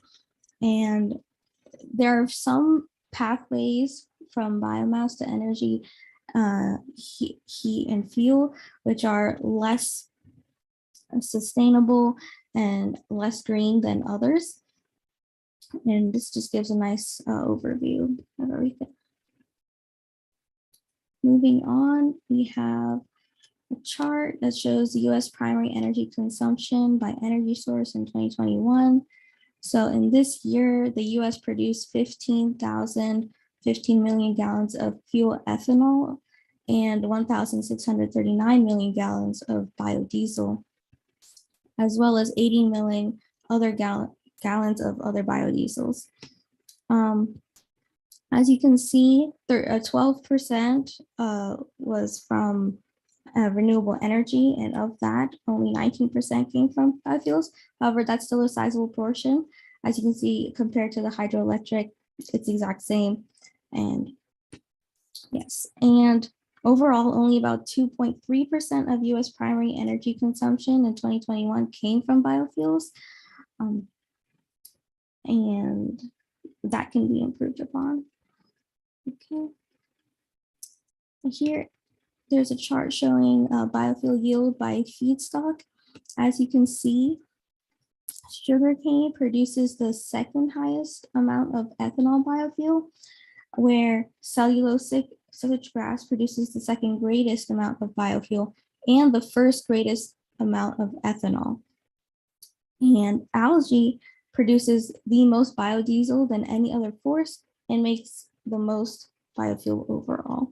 So these are some biofuels that we want to focus on, as they have very good outputs for biofuel yield.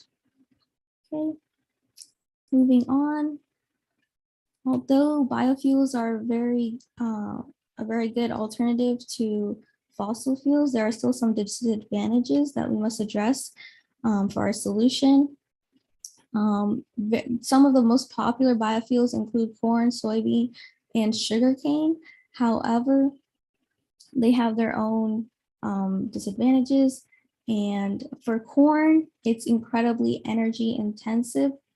meaning the energy that goes into producing corn does not, it does not make enough in terms of the output. So in the end, it's not carbon neutral. It's often carbon positive due to just the immense amount of resources, which is another disadvantage. It requires a lot of water, irrigation, and resources in general to produce corn biofuel. And another con is that growing corn actually, there's an issue with competition between growing corn as fuel versus growing it as food. That limits accessibility to food due to increasing prices in the corn, which is caused by farmers racing to grow more corn so they can produce more biofuel as it's very profitable. However, they're clearing a lot of land in order to do that and grow the corn, which actually decreases the amount of natural vegetation, which then results in less carbon sequestering. Because we're removing the natural vegetation, now the carbon dioxide within the vegetation is released into the atmosphere, and that is, obviously increasing the carbon dioxide in the atmosphere. And moving on to soybean, soybean actually has many of the same disadvantages to corn. It's also used in a lot of food products like soybean oil for cooking, many others. So there's again the issue of food versus fuel. And then also it requires a lot of resources. It's very similar to corn because those two, in addition to, let me go over sugarcane first. So sugarcane also has a major disadvantage, which is that it requires a very specific climate to grow in. It only grows in warm climates in which, it only grows in warm climates, and specifically Brazil has really tapped into the sugarcane industry because Brazil has a very conducive climate. However, most other regions of the world cannot use sugarcane as a viable biofuel source due to that, the specific requirements in terms of condition to grow sugarcane. And overall, all three of these, which are some of the most popular biofuels, they all are first generation biofuels, which are basically the primary types of biofuels that have been developed before biotechnology could really further develop them. And then there's second generation and third generation, which will are different stages in which we implement more and more biotechnology and improve the energy yield of those. So for first generation, there's a lot of crops such as corn, soybean, and sugarcane, as well as wheat and barley, anything pretty much that you can grow in a farm, but requires a lot of irrigation, water, land. Those are considered like first generation, biofuels. And then second generation biofuels would be things that don't require necessarily to be grown on as arable land or fertile land. That would include more grasses and as well as woody biomass and waste. So these are things that, don't necessarily require to be grown or like grown on agricultural land and such. So that second generation biofuels are a step up. And then we have third generation biofuels, which are mainly include algae. And those are things that involve a lot of biotechnology and are currently being mostly researched and experimented on to increase the energy yields and efficiencies. Okay, moving on, we have our proposals. Yeah, so this is going to be the improved applications of our biofuels. And so we talked about what the disadvantages of these popular ones. So these are like the most used ones currently. There's a lot of like government, the US is trying to like push the use of renewable energy, right? And so they're giving a lot of subsidies to farmers and companies that are utilizing biofuels. So this is what they're using right now, but this is not effective in like, the capacity that we need. And so we're proposing improved applications and as well as the pros and cons. So we are going to have biofuels, but with just more optimized utilization. So the first thing that we need to do is to transition to different crops. So there's 3 different crops that we're going to talk about today. Switchgrass, mesquite, and algae. They all have, they're all pretty much better. So we'll talk about the specific pros and cons of each, what habitats or climates they all grow or thrive in, and other stuff like that. But the thing is, we're also going to talk about utilizing non-fertile areas. So we had this note earlier, which was what the competition, right? Food versus fuel. So there's this issue where people are like not so happy with biofuels because they don't want their agricultural land to be used for fuel, which would increase the price of the corn, and then they don't want to have like increased price corn. Nobody likes that. So something interesting about these 3 crops that we're going to go into is that they all can be grown in lower quality land. So for example, poor dry soils, lands that experience flooding, or basically lands that are not usually used for like agriculture or non-arable lands. So for example, in Iowa, there's like this, the USDA Conservation Reserve Program, CRP. They have 1.4 million acres that are kind of like set aside that they're not allowing farmers to like utilize because they want to keep that land for to keep it healthy for wildlife and such. They don't want the farmland to come into it and then destroy and go through it. But the thing is that if we can implement these crops into that type of land, so Iowa had 1.4 million acres, which is quite a bit. If we use all 1.4 million acres of that land with, like, for example, like a monoculture of switchgrass, then we would be able to produce enough electricity annually for 800,000 residents, which equates to about 3 million tons of coal every year, or 17.2 billion pounds of CO2 per year. So even in such a small area like Iowa, if we can just use like even one of these crops, it can produce so much output for the community. So there's a lot of potential with these types of things. And then of course there's gentrification. There's always room for improvement. These crops we'll see are very naturally they're naturally impressive, but they can also be improved in other ways. And then we're gonna see if we can utilize diversified farming. So in regular agriculture, diversified farming is when you use like different types of plants together because they all like contribute and take away a little bit different things.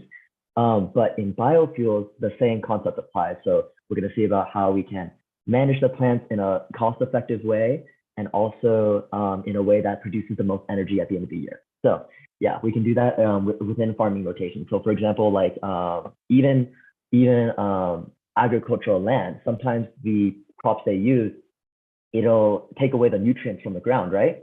Some of these biofuels, actually all 3 of them, amazingly enough, they all give back a little bit. So if farmers, for example, had like 10 years of just produce, and then their land was getting really like loose and doesn't have a lot of nutrients, they could use maybe 2 to 4 years of biofuels and nutrientalize their land so that they can restart with their agriculture for produce. So it's kind of a win-win for everyone. But yeah, we're gonna get into the specifics of all 3 really soon. So first up, we have switchgrass, and there are many pros compared to the cons, which is one of the reasons why we picked it. So first off, the geographical distribution in which switchgrass can grow in is immense in the United States alone. You can grow in prairie lands, in non-fertile lands, making good use of those lands in which nothing is growing, so it doesn't have to necessarily compete for food crops, which is the next pro. Because it can grow in such non-fertile lands and in regions, again, with low nutrient requirements, it is non-competitive for food crops and can grow pretty much anywhere. Another pro is that it has a high water use efficiency, and so it's pretty good at that. And also the availability of switchgrass, again, tying into where it grows, and it also stores carbon very well, and its energy yield is very high compared to many other crops, and it's harvested very easily as well. And let me see. Some of the cons are the cost of processing cellulose. So, oh, sorry, let me go back just for a minute. Back to the pros. It is oh, sorry, thank you. So switchgrass is one of the most energy efficient biofuels, and it requires less energy than others to make ethanol. And the ethanol produced from switchgrass has higher energy than other crops. So 1 acre of switchgrass in a plantation can produce up to 15 tons of biomass, or 4,350 liters of ethanol daily, which is amazing. And the ethanol yield per acre for switchgrass is calculated at 1,150 gallons, which is much higher than sugarcane.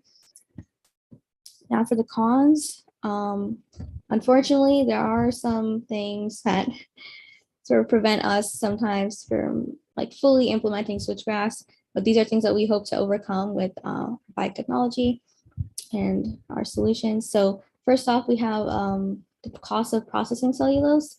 There are cellulosic parts that have to be broken down in switchgrass in order to get the sugar that's used for producing the ethanol.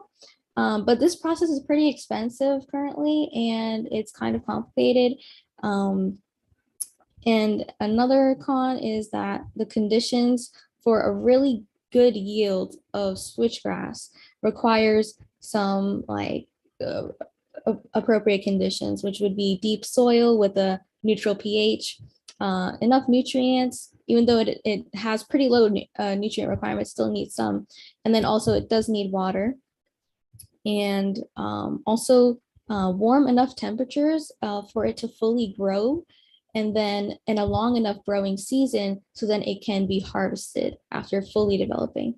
Another con is the cost of transporting, and that would be, in like using like farming vehicles or, harvesters, those types of things that run on fossil fuels.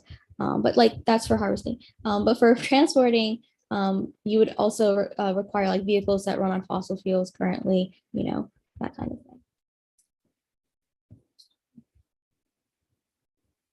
So part of our solution is to genetically modify these biofuels. And the goals are to create improved environmentally and economically sustainable biofuels using a method involving quantitative trait locus analysis and CRISPR technology. So we really want to focus on switchgrass and algae in this particular method. So cellulosic ethanol is the leading candidate for replacing a large portion of US petroleum use.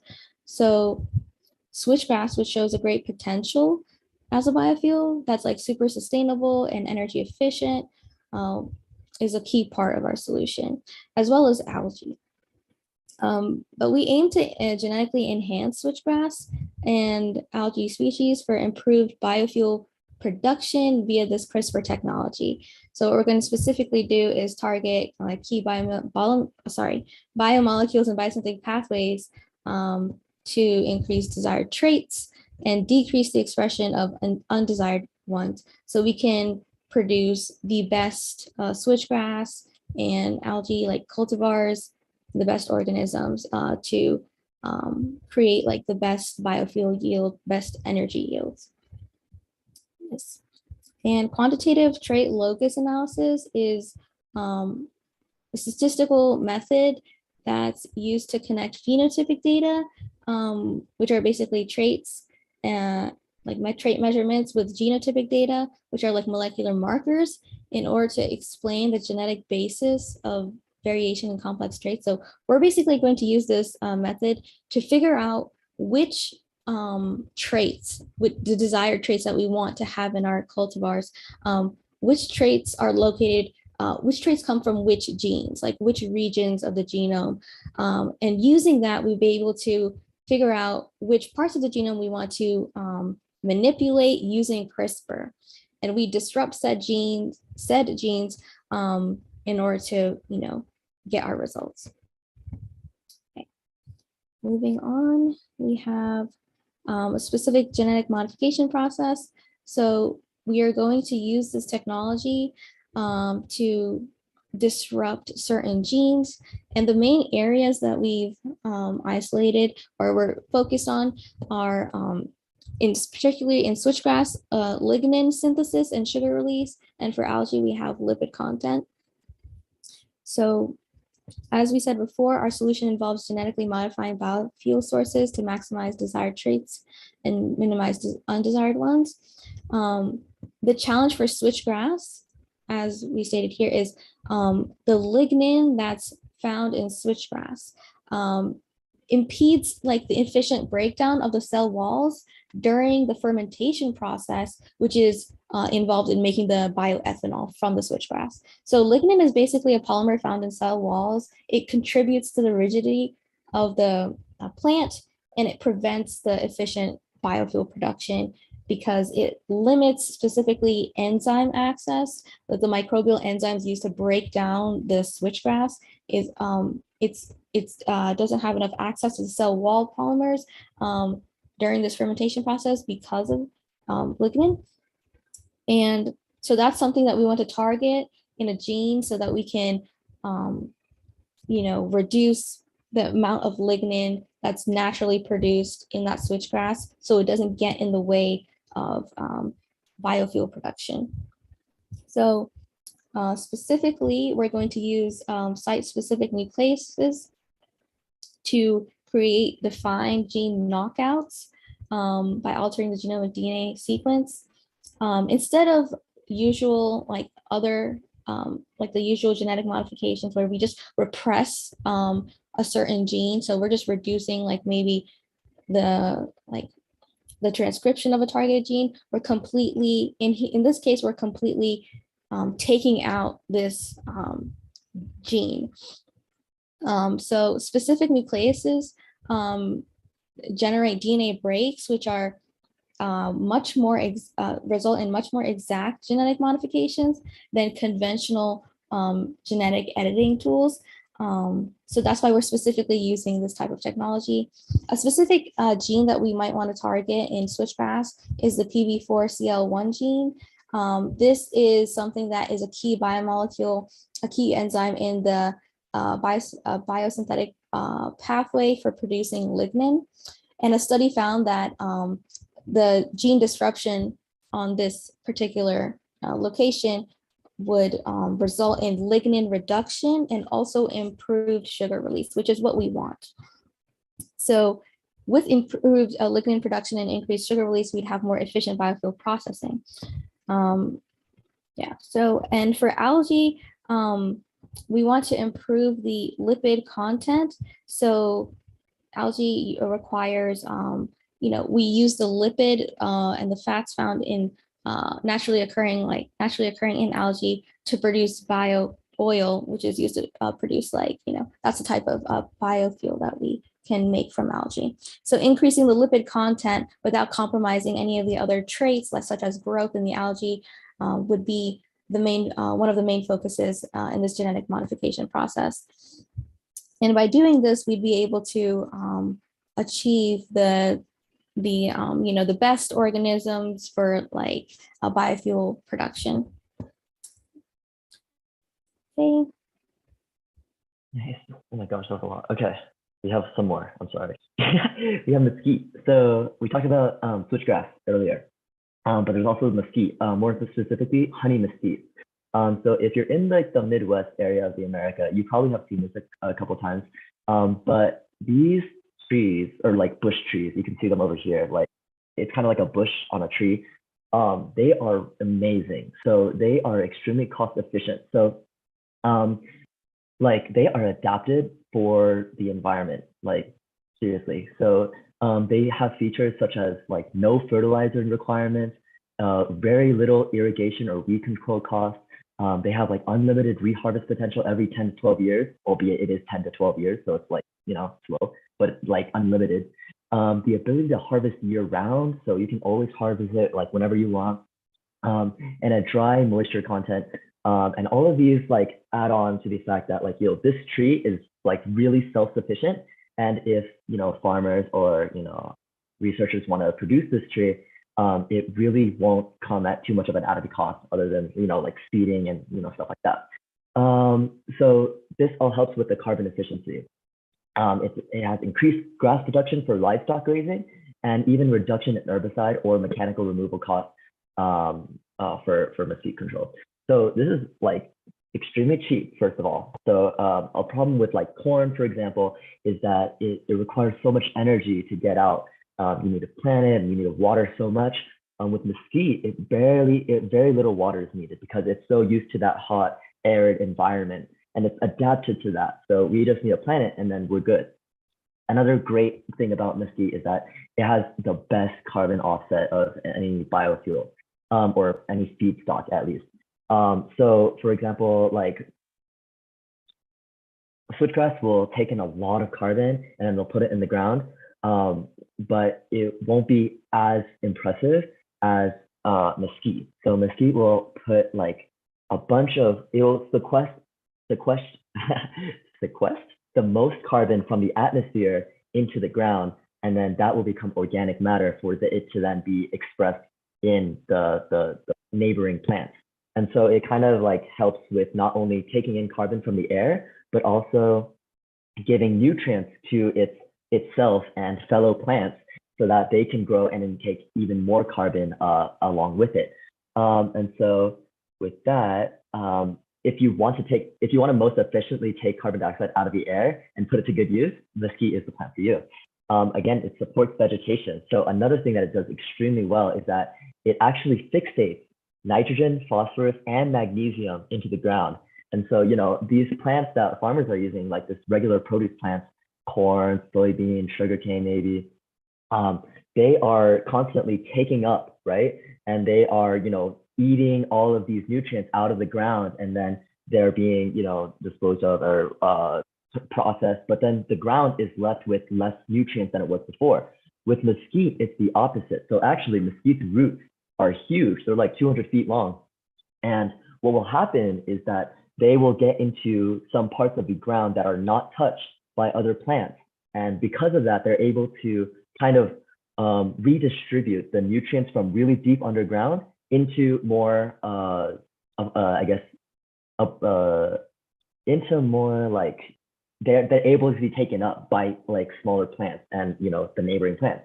And so mesquite is really good at kind of a support player inside the farm or on the land. So yeah, this nitrogen fixation allows for minimal use to no use of fertilizers, because remember, fertilizers, like their main, a big part of fertilizers is their nitrogen, because nitrogen is used, if you remember your biology, nitrogen is used for the amino acids and proteins, which are very important. And also another thing that they are able to do is that they provide shade. So remember, mesquite is most often found in these hot, arid, dry environments that are usually not really populated with other plants because it's so extreme and so harsh.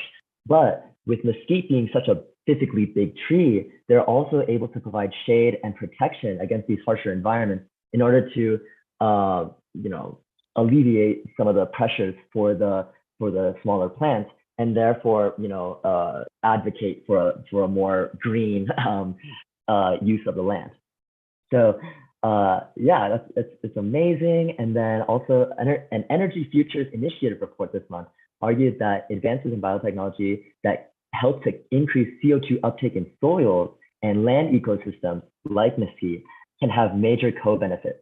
So these include boosting soil health and fertility, higher yields, reduce demands for water and for fertilizer, and improve nutritional quality.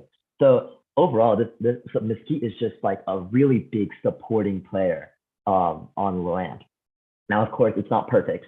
So there are some cons for it. It's really competitive if you put too many together. So because mesquite is so big, and because it gathers so many resources from everywhere and then brings it closer to itself for the help of the neighboring plants.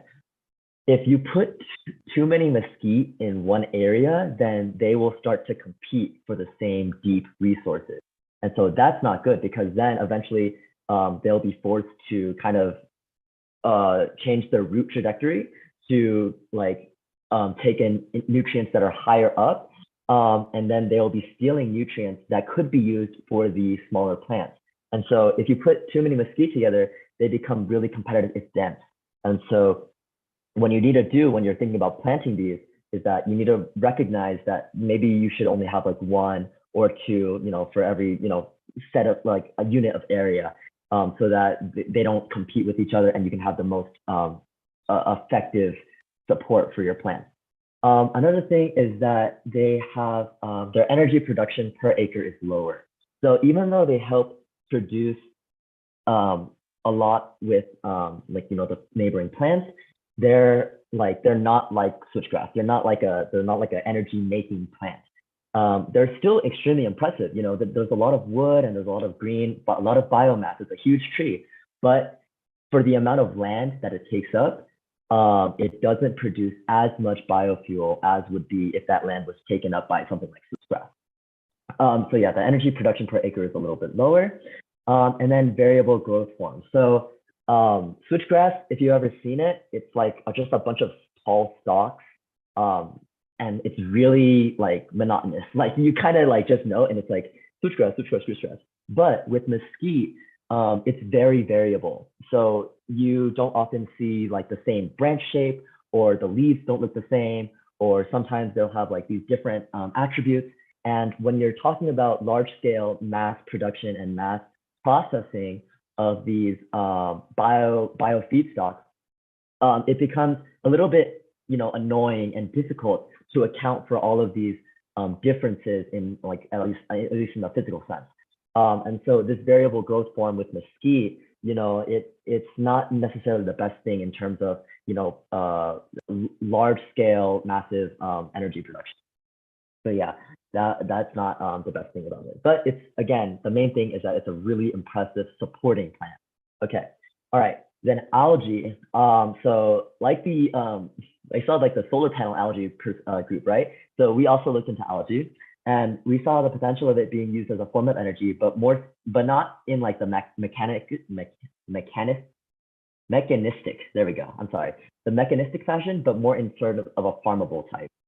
So algae are renewable resources for biofuel that can be grown on non-arable, which just means not like used for vegetation, land, using salt water or even brackish water. So like higher pH type thing.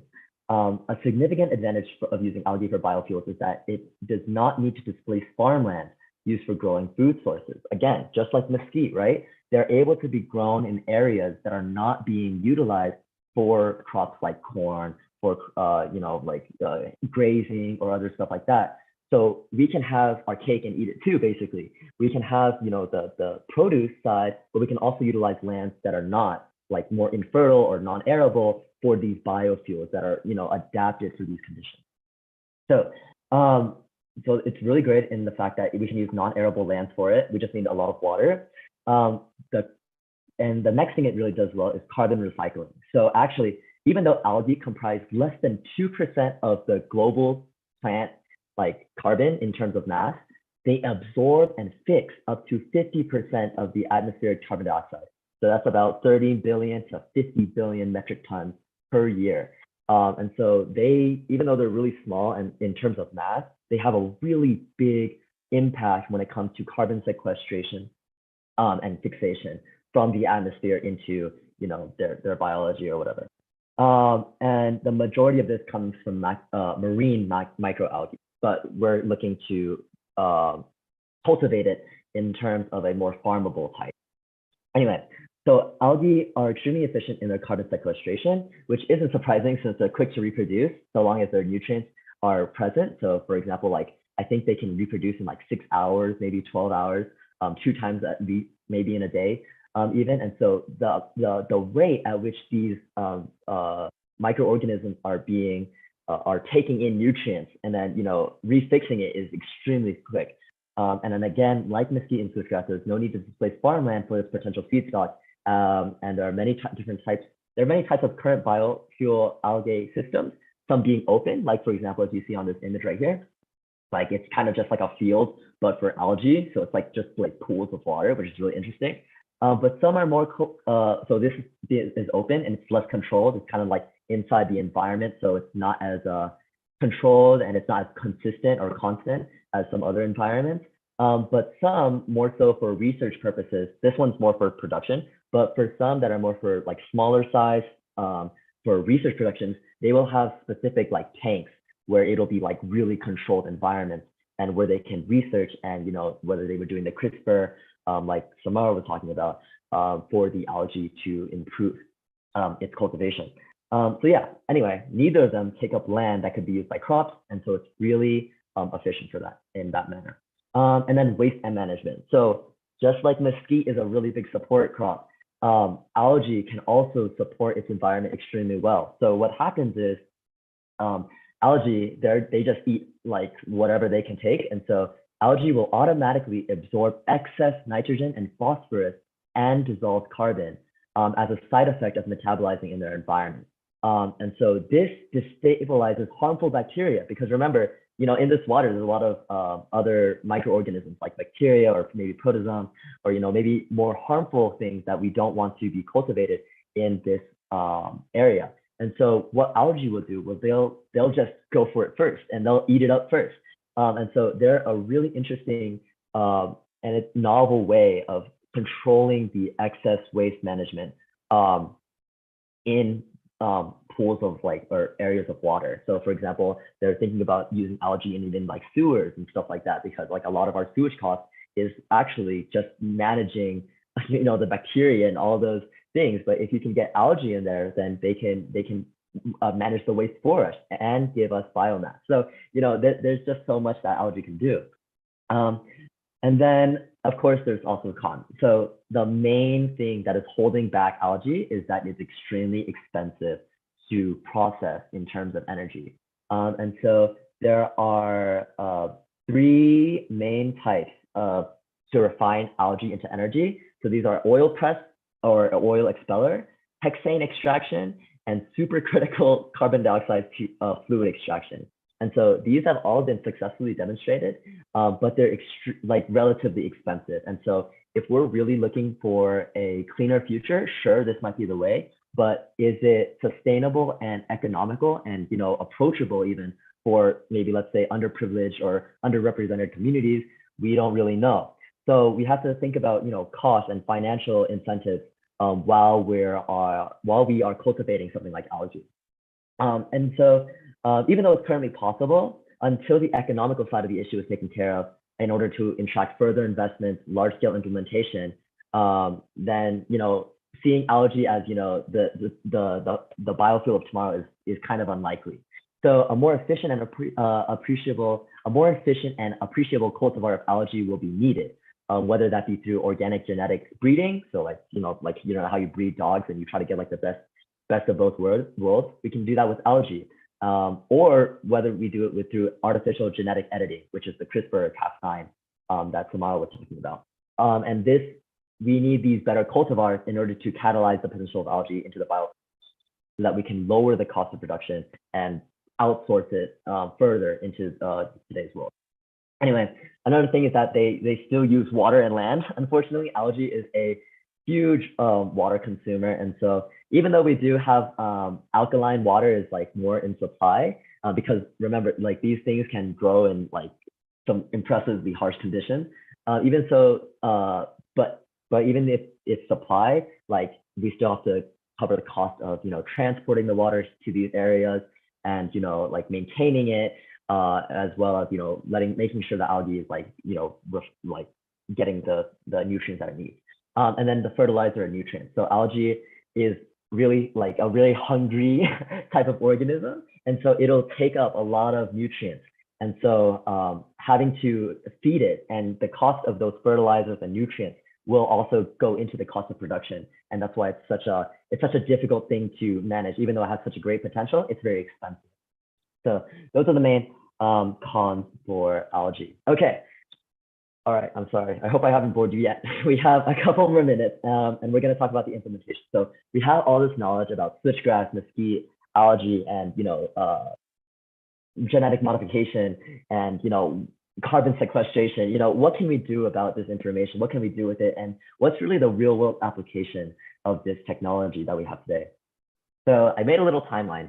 And so the first thing that we need to do is we need governmental and industrial support. So this is an extremely expensive field.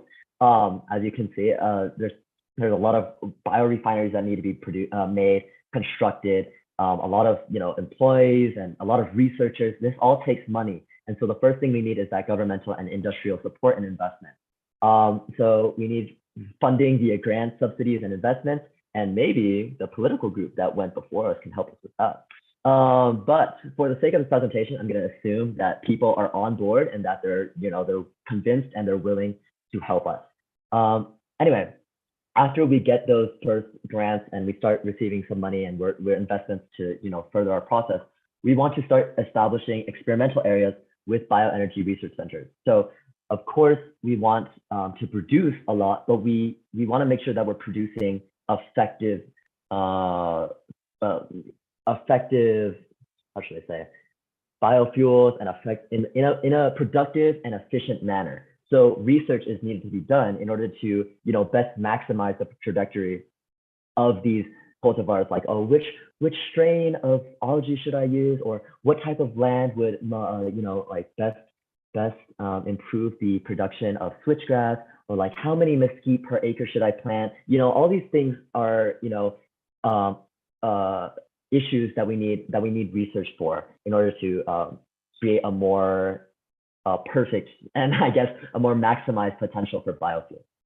Anyway, after we establish these bioenergy research centers, we should start with biorefineries. So these are going to be the big factories that are going to take the organic biomass and convert it into whether it's bio oil or bioethanol or other sources of energy that are usable in today's world. And so usually the construction of these biorefineries will take about 3 to 4 years from basic design all the way to completion of construction. So we'll have to start those. But it's important because these things are extremely expensive, and so we have to divide our resources reasonably. So how do we know where to put these biorefineries, or exactly how many to put even for these biorefineries? How much money should we put into these biorefineries? And so, oops, sorry. I looked into some maps because maps are great. And oh, can I not enlarge my screen? Okay, I'm sorry. Anyway, let me see if I can do something. I'm gonna exit this and then I'm gonna enlarge it from the slideshow. Oops, from the behind the scenes action. Trust me, it'll work. Okay. Lo siento. Okay, never mind. Maybe it doesn't want me to do this. Okay, I'm gonna go back. Let me go back. I'm so sorry. But anyway, that map basically showed if you can see, there's blue dots, or blue squares, I should say, blue squares and gray squares. So the blue squares indicate land that is not being used in terms of like agriculture or urban areas, but they are reserved by the government. So they're like military bases or they're national parks, but they're just not usable, okay? But the gray areas are areas in which even there's nothing going on there and there's no agriculture there, it's not arable land, there's no like urban like development going on there, but it's completely like just like out there, like you can just use it. And so of course it's not free, duh, but like we can still use it. And so what our idea is that for these biorefineries, we have to find out these specific areas in which there are the most cluster of these gray areas. So for example, if you look into southern Texas, where my cursor is, you'll see like there's like 3 dots, 4 dots of gray. And so we could put maybe a biorefinery right there. Because remember, you want to put these biorefineries as close to the growing sites as possible in order to decrease that production cost of transportation, right? And of course, these are organic matters, so they will also, spoil and get rotten if they're not utilized correctly in a timely manner. And so you have to think about the location of which you're putting these biorefineries in. So we thought about locations like southern Texas, even Montana, or even the Iowa thing that I talked about earlier. And so these are all just potential areas where we can put these biorefineries, again, not intrude on the cropland, get a bunch of funding and produce a bunch of energy that we can sell for, for a lot. And then also, help with the environment through the carbon sequestration. Okay. And so that'll take about 3 to 4 years for complete construction. But we need to start planting these mesquite, switchgrass, algae on the infertile soil nearby before it's complete, so that when they are complete with construction, we'll also be complete and ready to harvest. And so mesquite takes about 10 years to harvest. And so we would probably kind of lay that down like when we first can, once we like have an established idea about where we want to put this biorefinery, but we won't really look for harvesting it immediately. Switchgrass, however, is a lot faster, and so it only has a 2-year cycle. And so by the second year of construction, we'll start planting our switchgrass, and so that it can get the most potential benefit. So that once the biorefinery is up, we can start harvesting immediately and then put it to work. So yeah, we'll just put that there and we'll put them kind of nearby each other. So switchgrass has a lot of pros in that it also helps the soil in different ways. It like helps tighten it, so it puts loose soil together, which is really good for the nutrients. And then mesquite, as we said, it's a team player. It'll help support with giving the nitrogen, the phosphorus, and it'll help improve the switchgrass quality while decreasing fertilizer costs. And so this is the best way to maximize production while minimizing production costs. Okay, and then after about 7 to 8 years, we'll see that the nutrients that mesquite is giving out will start to level off. And so what we'll want to do is that once the nutrients start leveling off, we want to harvest whatever plants are nearby it again, so that we can uproot it and then get the most bang for our buck. And then we'll harvest the mesquite after to have a new cycle of mesquite to have that new increased rate of nutrient return. So we'll just keep on doing this cycle over and over. And of course, there are many other types of biofuel and bio-livestock feedstock that we can implement into these kind of large-scale farms on non-arable lands with the biorefineries and the experimental areas with the bioenergy research centers. But if we're able to cultivate these feedstock in unison, as well as researching constantly about what is the next best thing, and then implementing that into our existing production method, then we will be looking at a potential to really looking to substitute and crack down on fossil fuels, and eventually have a renewable, sustainable version of energy for the entire America and hopefully for the entire globe. And then so yeah, that's pretty much it. And then we have some conclusive output.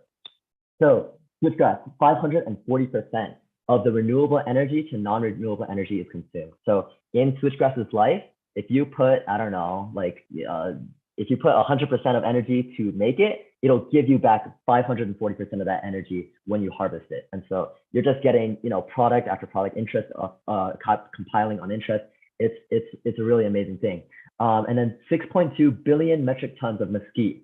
That's like billion metric tons of carbon can be potentially sequestered with effective planting in semi-arid land. So there was a study that looked at, if we just use mesquite, like not even switchgrass, not even algae, we just had a monoculture of mesquite. And remember, these are really competitive like plants. And we just put it in semi-arid lands with effective planting, we would be able to get 6.2 billion metric tons of carbon out of the environment. So even though it's a less effective plant, it still is extremely impressive.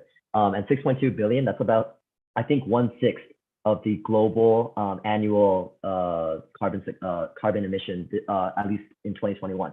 So 1/6 of that can just be taken out by semi-arid lands, just by with mesquite, in America, like 1/6 of the global. So that's amazing. And then algae also has a really interesting thing. It can produce byproducts. So even if algae biofuel doesn't work out necessarily, or it's too expensive by itself, what algae can do is it has $25 to $50 worth per kilogram of algae worth of profitable co-products of algae processing. And so there's so let's say you had algae and then we had the lipids, right? That produces the bio oil that we can use for biofuel.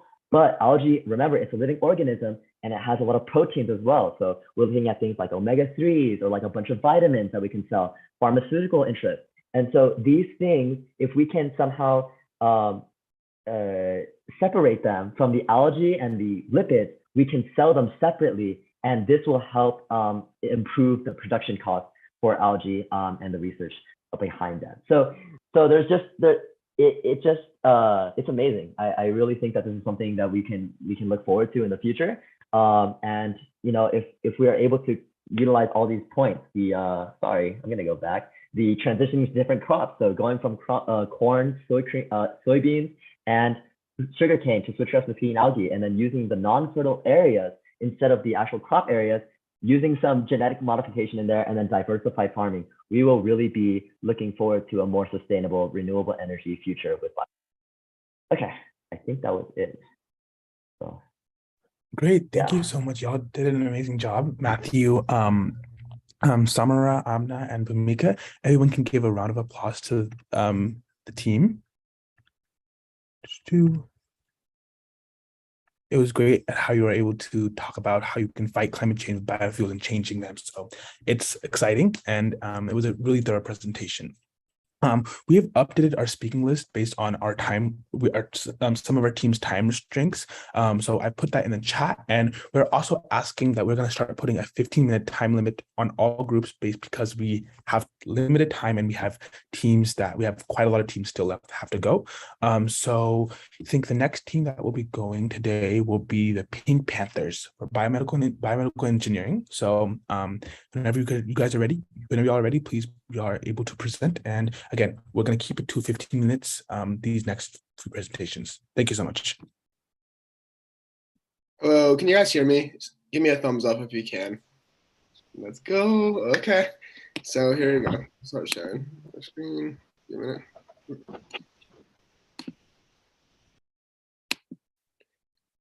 Okay. Should be there.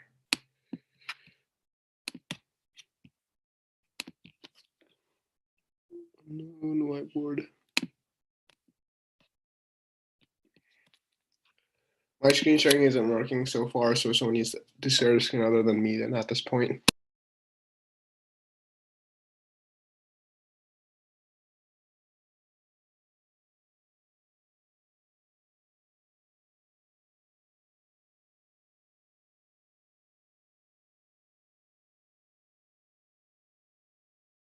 Do you have another team member in Pink Panthers that are able? Okay. Yeah, Megan's sharing it.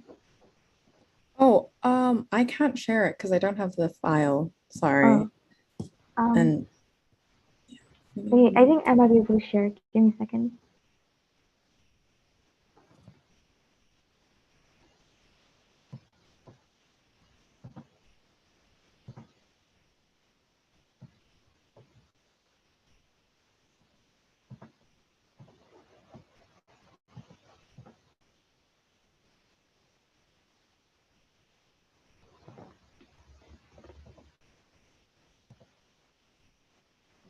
Can you see my screen? Yes. Okay.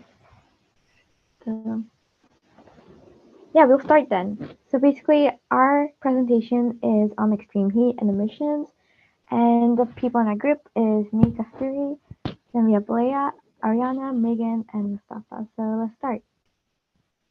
So basically, what are the specific effects on human health, and what's our way to solve it? So basically, the rise in heat, which is due to exposure to hotter than average conditions, decreases a body's ability to regulate temperature, and it can result in many illnesses. This includes heat cramps, heat exhaustion, heat stroke, and hypothermia. It can also increase respiratory and cardiovascular diseases. People can also suffer dehydration and heat exhaustion.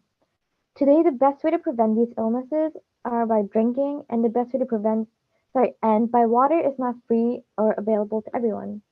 Not only that, sunscreen is also another tool used to prevent these diseases, but it's not always available to everyone and it's kind of expensive as well. So this causes people to not be able to prevent themselves from these diseases by using basic tools. So what's a unique approach or reinvention of improving our conditions?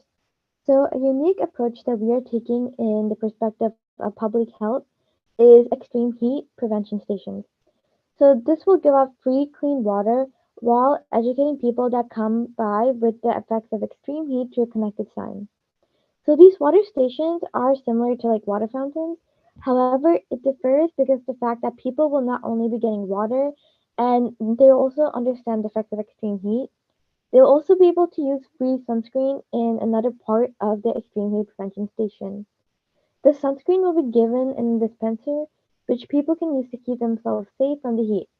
And the stations will be at many places. This includes school, hiking, biking, walking areas, and populated places like cities and outlets. So, an approach to extreme heat, which can be looked at from the biomedical perspective, are watches and patches. So, many smartwatches record the vital signs of a person wearing it. Because I know for a fact that my smartwatch, it can actually record my heartbeat, and many of them look at the BP as well, blood pressure. And so, if the smartwatch can be connected to a patch, then when the watch senses low vitals due to extreme heat, it can send out electrolyte balances fluids into the bloodstream through the patch. This helps your body regulate chemical reactions and it maintains the balance between fluid inside and outside your cells, which keeps the person hydrated. And not only that, when we sweat, we lose a lot of water, which causes dehydration and we also lose electrolytes. So by using these patches, people can keep themselves safe in the extreme heat. This item will be expensive for people, so it will be hard to get it out to people who need it. This is not fair to many people, but through donations and fundraisers created by the public or the government, these devices can be given out for free for the minority. And not only that, though, the public stations, which gives out clean water and educates people, this is also free. So we do have a free option and an option that's more expensive.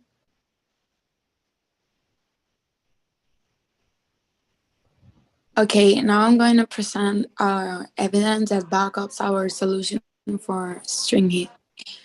After some research, it was found that all humans contain around 60% of water and that their blood is 90% of water, which makes water essential to humans for them to function properly. In the other hand, we have sunscreen. Sunscreen has the purpose of acting as a shield for skin cells and to protect the skin from damage. Said that, we should ask ourselves two questions: why we need water and why we need sunscreen. The principal reason is because of dehydration. Next slide.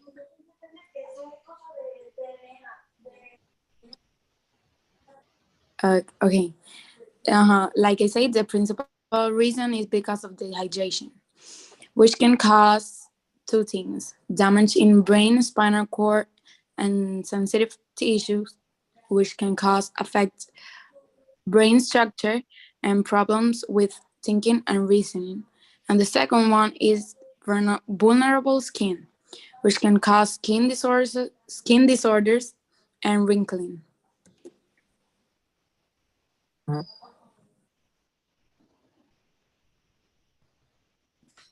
And more continued evidence on sunscreen shows that sunscreen actually also reduces the risk of developing both melanoma and non-melanoma skin cancer. So various different kind of dermatological diseases can be actually prevented because of the really harmful UV rays that you can get radiated onto you when you're outside in the sun, which is why a lot of people, dermatologists, for example, the Canadian Dermatology actually recommend the use of a broad spectrum sunscreen with an SPF, which is the sun protection factor, of at least 30 for people older than 6 months for protection, so that you can reduce the risk for all of these skin cancers and dermatological diseases. Next slide.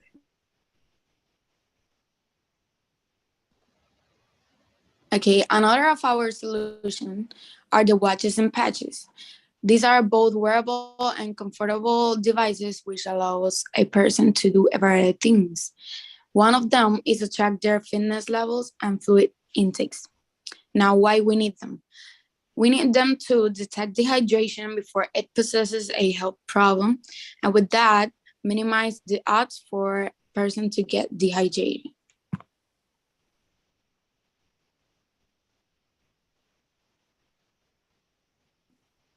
However, there are obviously limitations and cons with this, because with the patches that we want to put sunscreen is, there's obviously a very limited amount of medication in patches. However, we have actually found a solution that can help. There is about 2 square meters of skin on your body, and that's in total. So when you're covered up, that's about 1 square meter or even more. So that's about 10,000 square centimeters. And actually, dermatologists require 2 milligrams of sunscreen per square centimeter of skin. And since 2 milligrams is, because 1 milligram is 1,000th of 1 milliliter, it would actually be quite enough to put into patches. However, one of the limitations that we unfortunately cannot change until we get to our later section, which talks about policy change with regards to biodegradable ingredients, as well as green production of, for example, makeup products and other products in the industry. Unfortunately, sunscreen do have a lot of chemicals that may contribute to environmental damage.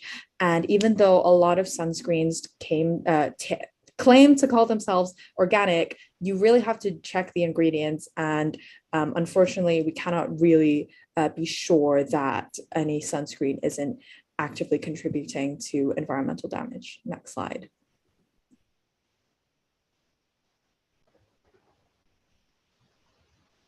Okay, so sorry. My bad. Sorry to interrupt. So, and about emissions, we were gonna talk about how emissions can lead to direct air pollution, and these emissions also cause pollutants that result from this climate change activity, which is something we gotta watch out for. Stuff like in oils and stuff, there's pollutants and even oil spills and rigs. And so then there's environmental changes brought by these climate changes. And that's a major concern we have, because part of our green future relies on our environment. And so if we lose our environment, we will lose our future technically to save the world. Individuals who live in these areas probably develop severe respiratory issues and cardiovascular diseases if not, I guess, treated correctly or even prevented correctly. And we suggest proposing political change as a start. Thank you.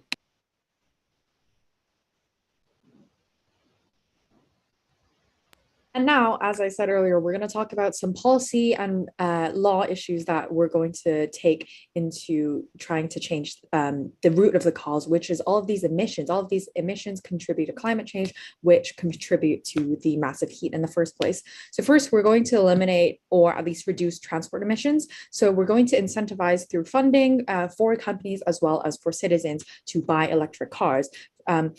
However, we also know that there are a lot of fossil fuel that comes with electric consumption. In fact, fossil fuels are the largest source of electricity generation in the US. It's about 38%. So we are also going to stop all funding towards fossil fuel companies, for example, ExxonMobil, Shell, all of them. And frankly, in today's society, the top 20 companies that contribute about 71% of the total carbon dioxide emission in the world are funded by states and funded by state-owned investors. So as long as we stop all funding towards these, we can greatly and massively reduce the amount of emissions. On the other hand, we're also going to reward and sponsor green fuel. So for example, a lot of other groups have talked about solar energy, wind energy, every single type, like nuclear energy, any type of green energy. we will try to reward them, incentivize them, and sponsor them in order for more companies and more bigger organizations to stop using fossil fuel and switch to green fuel. And also with this, it will create a lot of newer jobs. And we also want to improve public transport infrastructure. We know that in the US, public transport really isn't the best. You can't catch a subway to somewhere really quickly. It takes a long time. So we want to improve that so everyone is more incentivized to use public transport instead of driving everywhere. And that will also reduce emissions. Also, with this improving of infrastructure, we can also add more jobs. We're also going to kind of reduce other emissions. For example, we're going to incentivize and fund green food products, for example, Impossible Burgers and all of those vegan alternatives. And these are actually really, really big causes of emissions, meat, because the methane that comes out of cow digestion is really, really bad for the environment. But outside of that, we will also be doing carbon offsetting, which isn't the best solution. But we will be offsetting it by planting trees and doing other environmentally friendly activities to try to recompensate for the amount of carbon we emit. And lastly, we will have a cleansing device for emissions that we will elaborate on further on. Next slide. So here we have the emissions. So the transportations has the 27% of 2020 greenhouse gas emissions. The transportation sector generates the largest share of greenhouse gas emissions. The electricity production was about 25% of 2020 greenhouse gas emissions. And the electricity production generates the second largest share of greenhouse gas emissions. Approximately 60% of our electricity comes from burning fossil fuels, mostly coal and natural gas. Industry has a 24% of 24% of 2020 greenhouse gas emissions. This has the greenhouse gas emissions from industry primarily come from burning fossil fuels for energy, as well as greenhouse gas emissions for certain chemical reactions necessary to produce goods from raw materials. Next, we have the commercial and residential that has the 13% of 2020 greenhouse gas emissions. That from these greenhouse gas emissions from business and homes arise primarily from fossil fuels burned for heat and use of certain products that contains greenhouse gases and the handling of waste. Next, we have the agriculture that has the 11% of 2020 greenhouse gas emissions from livestock such as cows, agricultural soils, and rice productions. And lastly, we have land use and forestry that has a 13% of 2020 greenhouse emissions.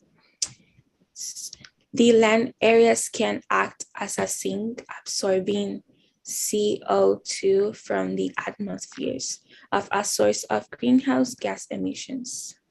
In the United States, since 1990, managed forests and other lands are a neat sink. They have absorbed more CO2 from the atmospheres than they emit.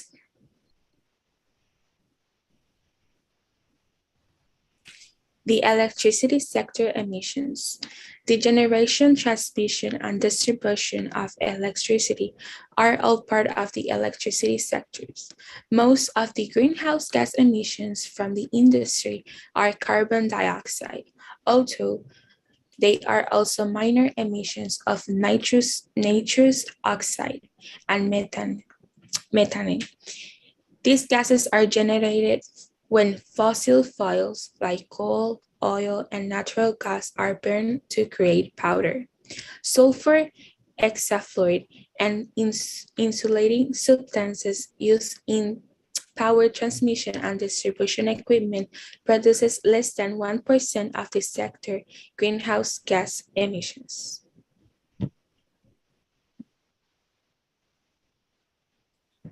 And I'll give more evidence on why meat production is just so bad. Well, firstly, something that you can't see in the slide is that if you were to grow crops instead of raising cattle in a set of grass, you can feed 4 times as many people in half the time for a third of the price. I don't want to sound like a crazy vegan, but you have to realize that, first of all, meat production is incredibly inefficient. And it's also really, really bad for the environment. Meat production has tripled over the last 4 decades, and it has increased 20% in just the last 10 years. And if you can see on the little picture on the right, you can see just how much CO2 emissions they produce. In the US, in the next 30 years, it's going to have 50,000 millions of tons in CO2 emissions. Just picture that, and you'll understand why we're also passionate about this issue. Beef and dairy farming operations actually produce the greatest amount of methane in the United States, and 7% of this methane was due to agriculture, which is why we're trying to fund more, better, greener, and less meat-based food products. And in an analysis of the EU, there were 27 countries in the analysis. Beef had by far the highest emissions with 22.6 kg of CO2 per kg. And so I just want you guys to know how big the impact of the meat industry is, especially with beef and dairy. So we're trying as much as we can to shift towards more dairy-free and more vegan options. Next slide. So other than just the meat options and just switching to vegan, we're planning to incentivize electric vehicles. A common misconception about electric vehicles are that they are as inefficient as oil cars, and every year they tend to improve a lot more than usual. And just 2 years ago, the electric vehicle batteries are 3 times cleaner than they were like just 2 years ago. Electric vehicles also produce 2.7 times less tons of CO2 emissions than other cars, which basically amounts to 20 tons of CO2 gas less each year for each car, I guess, that is electric. And people are more likely to purchase these electric cars or vehicles depending on if they feel a personal gain, which is, oh, I don't have to pay gas. Morals, like, oh, I got to protect the environment. And emotional interest, like, I feel like I need to protect certain animals, kind of like that. And if you have all three, they're more likely to buy them. And we were going to also incentivize public transport. I think public transport's a really good option to reduce greenhouse emissions. So if you look up the chart to the right, these takes the most populous cities within the US and even in Europe, and they take out the most, I guess, populated ones, and the more populated ones tend to have better, I guess, public transport systems, and it actually tends to reduce the greenhouse gases by at least 36% total each year.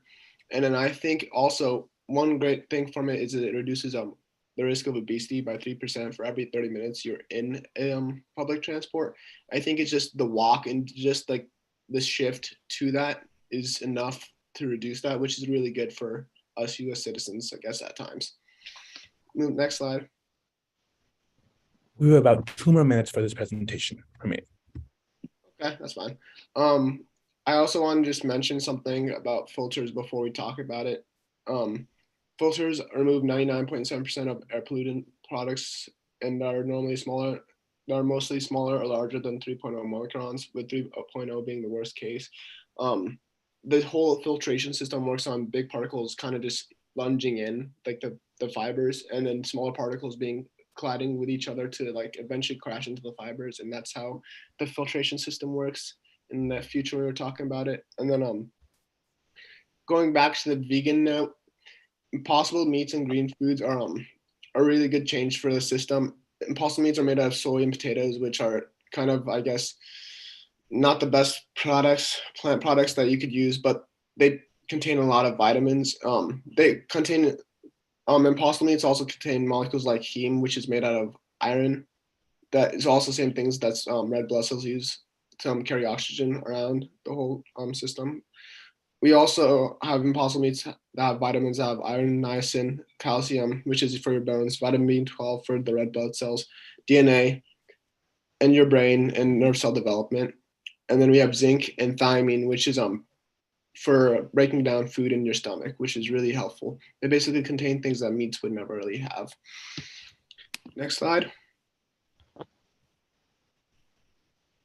Okay, lastly, for the emissions kind of cleaner, we're going to do a comparison of the solution in China. China actually had an emission cleanser, and basically it was a huge log that basically absorbed a lot of the smog in China. And actually, the average reduction of PM 2.5, which is the type of airborne particle that is the most harmful for your health, and that actually fell 15% during heavy pollution, and it cleared at least 10 square kilometers of smog.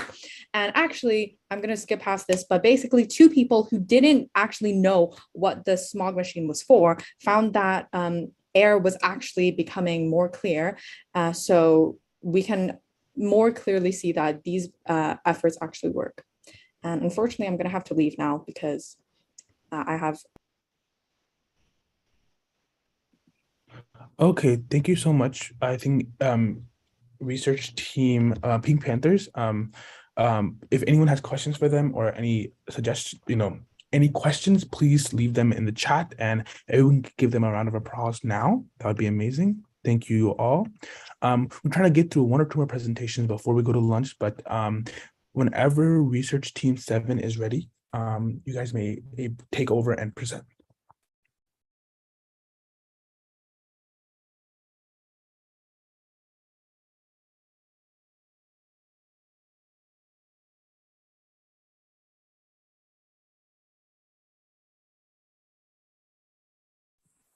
Thank you.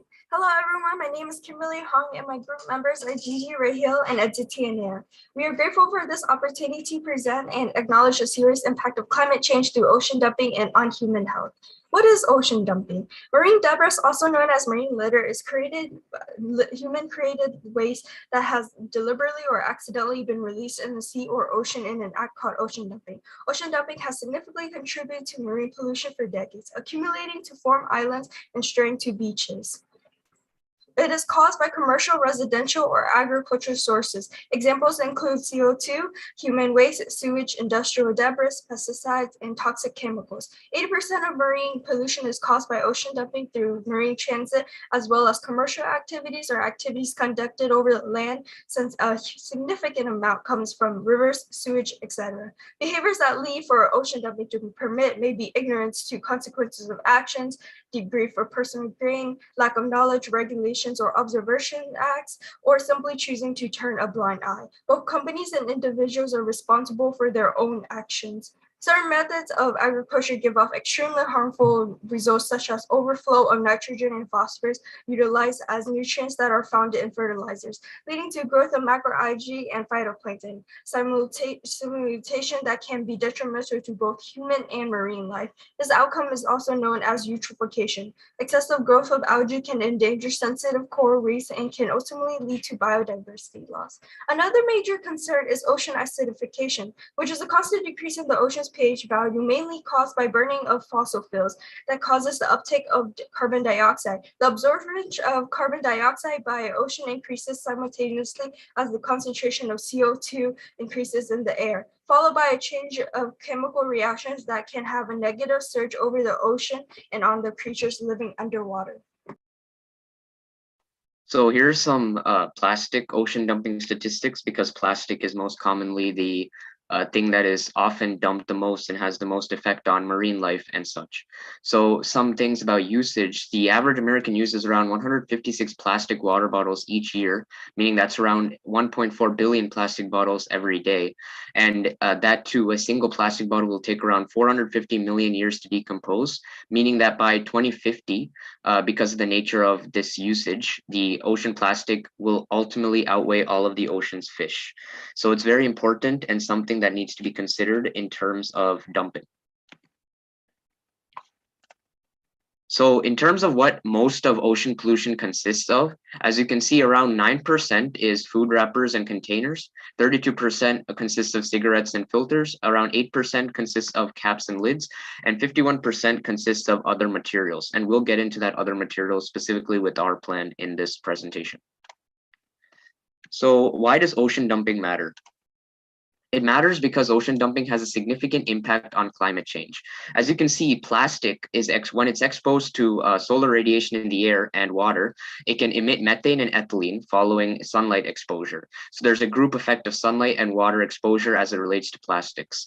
Then from the larger plastics, microplastics can be derived, and they're from the breaking down of pollution that results directly and indirectly in climate change through greenhouse gas emissions, but also indirectly through making plankton dysfunctional. So plankton are, as many other groups had mentioned, they are small organisms that remove CO2 from the atmosphere. And as you can see, if the dumping makes it hard for them to function, then that removal of CO2, a detrimental gas, is unable to occur. Then plastic can make phytoplankton more buoyant. So not only can it make it more dysfunctional, but actually more buoyant. And why that's important is because when phytoplankton have an easier time floating, carbon is easily able to escape into the atmosphere and contribute to climate change.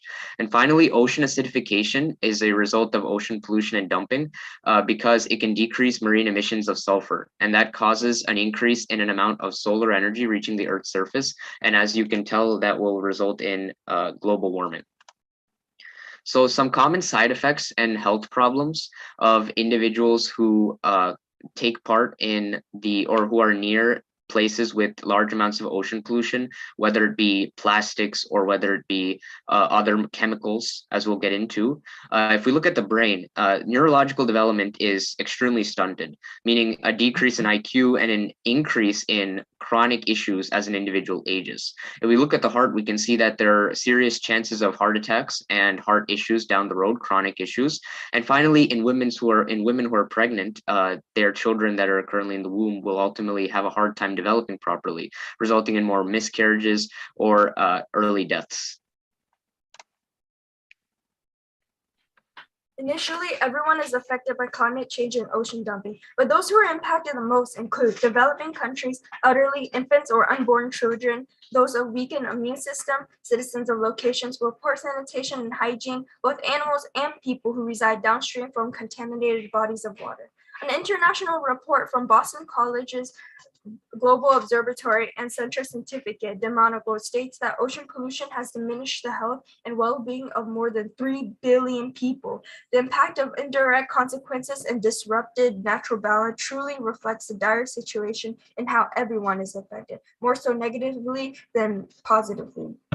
The Mata disease. This tragedy that we will speak of is not a light matter and should not be taken carelessly. We ask for chat to cease and all participants to be muted for this moment of silence to respect the lives affected and the ones lost.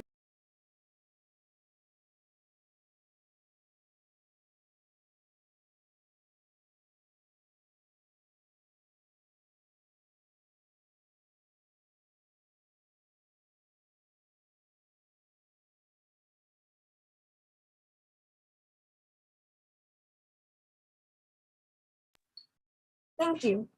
In the mid-1950s, southern end of Yatsuro Bay, Japan, villagers and local fishermen displayed signs of neurological disturbances which led to other conditions: difficulty walking or speaking, convulsions, hearing impairment, insomnia, and unusual death. Research studies organized by Kumamoto University and later the Ministry of Health and Medicine presented concentrations of methylmercury in the citizens, discovered to have originated in the daily consumption of primarily fish and shellfish, having bioaccumulated through contaminated bodies of water and reaching a deadly level. Further investigation identified the source to be Chisao Corporations, a major chemical company whose wastewater consisted of methylmercury as a byproduct of manufacturing.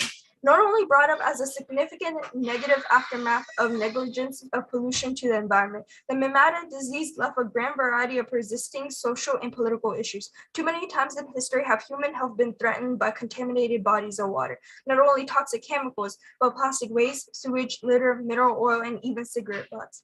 Substances dumped into oceans contribute to climate change through emissions of methane, ethanol, and greenhouse gases. Ingestion of these substances can continue to diminish plankton's ability to remove carbon dioxide from the atmosphere, leaving the gas to linger and build up.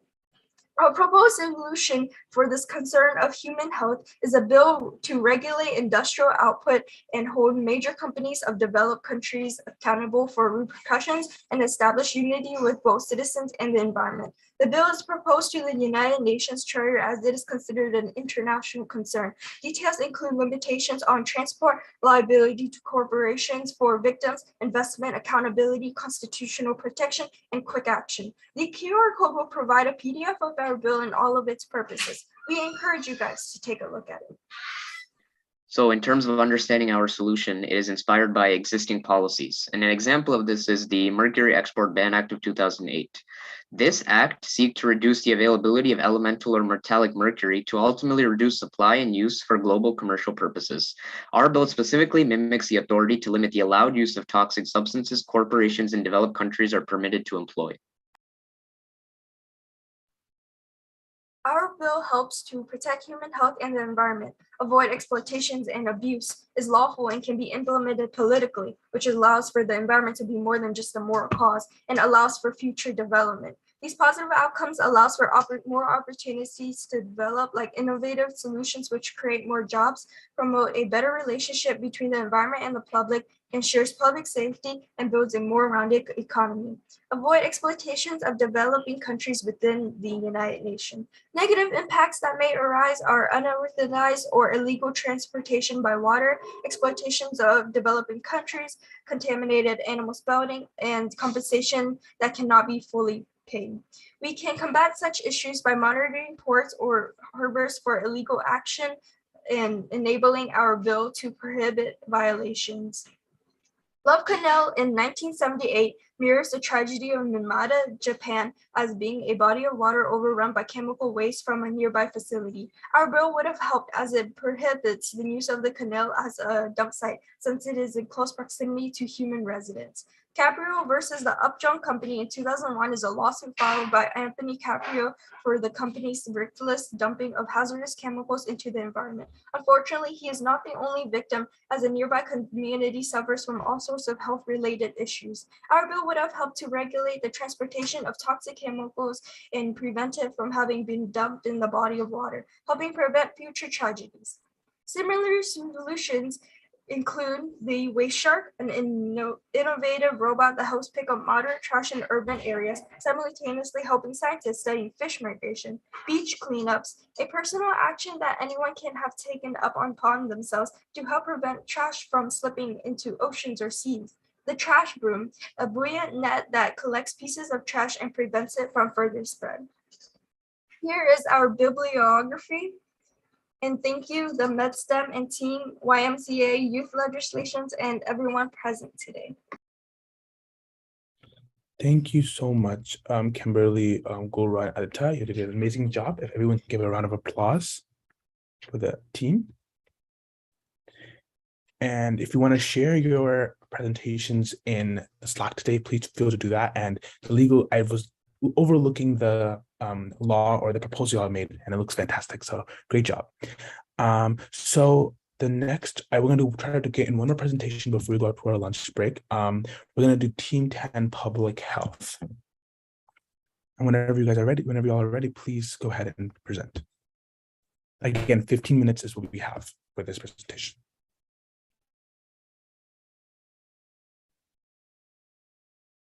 Hello. Hello. So I hope everybody hears me and everybody sees the slide. Are we good? Yes. Okay. So yes, excuse me for a while. So yes. So today our presentation is going to be about climate change and how it's going to affect the farmers' health. And especially what we're going to talk about is mental health of farmers and the topic of farmer suicide, which is apparently a global situation. So Okay, so let me start. And first of all, I want to tell you the contents of our research proposal over here. So what we will talk about today is basically divided into three sections. As you can see, section number one, we are going to be talking about the introduction and the objectives of our research of our team. And section two will be talking about background and the statistics, where we'll be talking about a few of the details, the data analysis that we had, the evaluations that we had. And the final section, section three, will be telling you about the solution that our team came up with to tackle this problem, so this issue. And now I want to introduce you to our team. So we have 5 members in our team, team 10. We have Ankit and myself, Nicola, and we have Graziel, we have Ravda and Yash. So, so moving on to section 1. So I'm going to give the stage to Ankit, our team member. So he will go through section number 1, and I will meet you back in section number 2. So Ankit. Yeah, am I audible? Yep. Am I audible? Yes, we can hear you. Okay, great. So now let's move to the objective part. So we are putting more emphasis on understanding the reason of why farmer suicide is happening nowadays and what is the reason behind the number has been increased. So main our objective is finding out the presence of farmer depression, mental disorder, suicide, and evolution of statistical data regarding the case, and also propose a solution and discuss their pros and cons. Can we go to the next slide, please?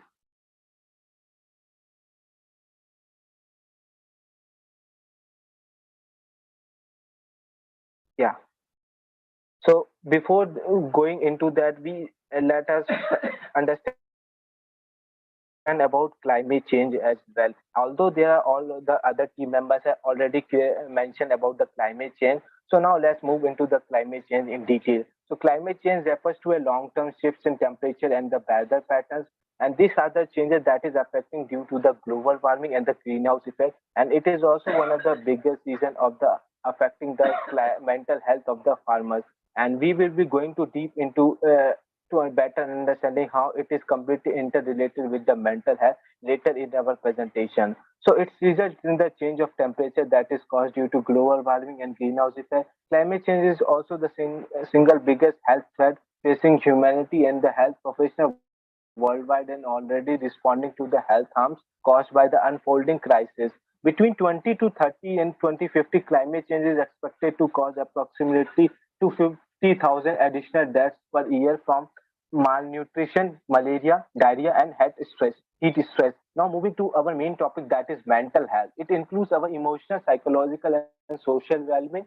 It affects how we think, feel, and act. It also helps us determine how we handle stress, relate to others, and make healthy choice. Mental health is also important at every stage of our life, from childhood and adolescence through adulthood. Since mental health is the reason of the environment and the opinions of different people that leads to a situation to imposter syndrome. Mental health is also defined by the WHO as a state of well-being in which the individual realizes his or her own abilities, one cope with the normal stresses of life, can work productively and fruitfully, and is able to contribute to his or her community as quoted in Harman Yet at the 2005. From International Encyclopedia of Public Health, second edition 2017, we have taken some website reference to better understand about how much the mental health is affecting our today's youth. In our research, we are going an overview how mental health is interrelated with the climate change.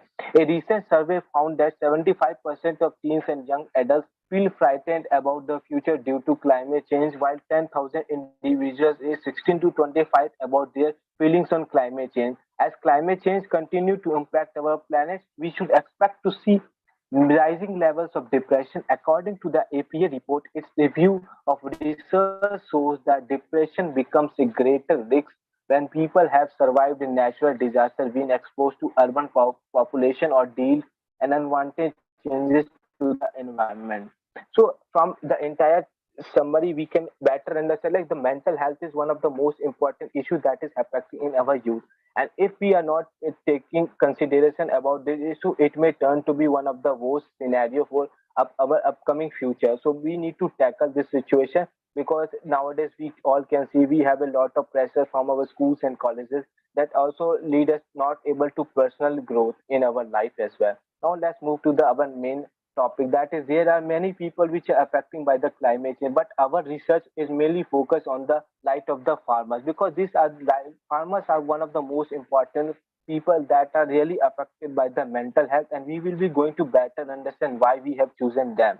So farmers are used to having to adapt to the weather, deal with the unpredictability, but the extreme weather events of the last few years, pushing their resilience, and wildfires, floods, drought, destroy equipment and infrastructure the past few years, and threaten crops and livestock. The uncertainty of the climate crisis and the COVID-19 pandemic have increased the stress borne by farmers who are already experience higher stress levels within the average population.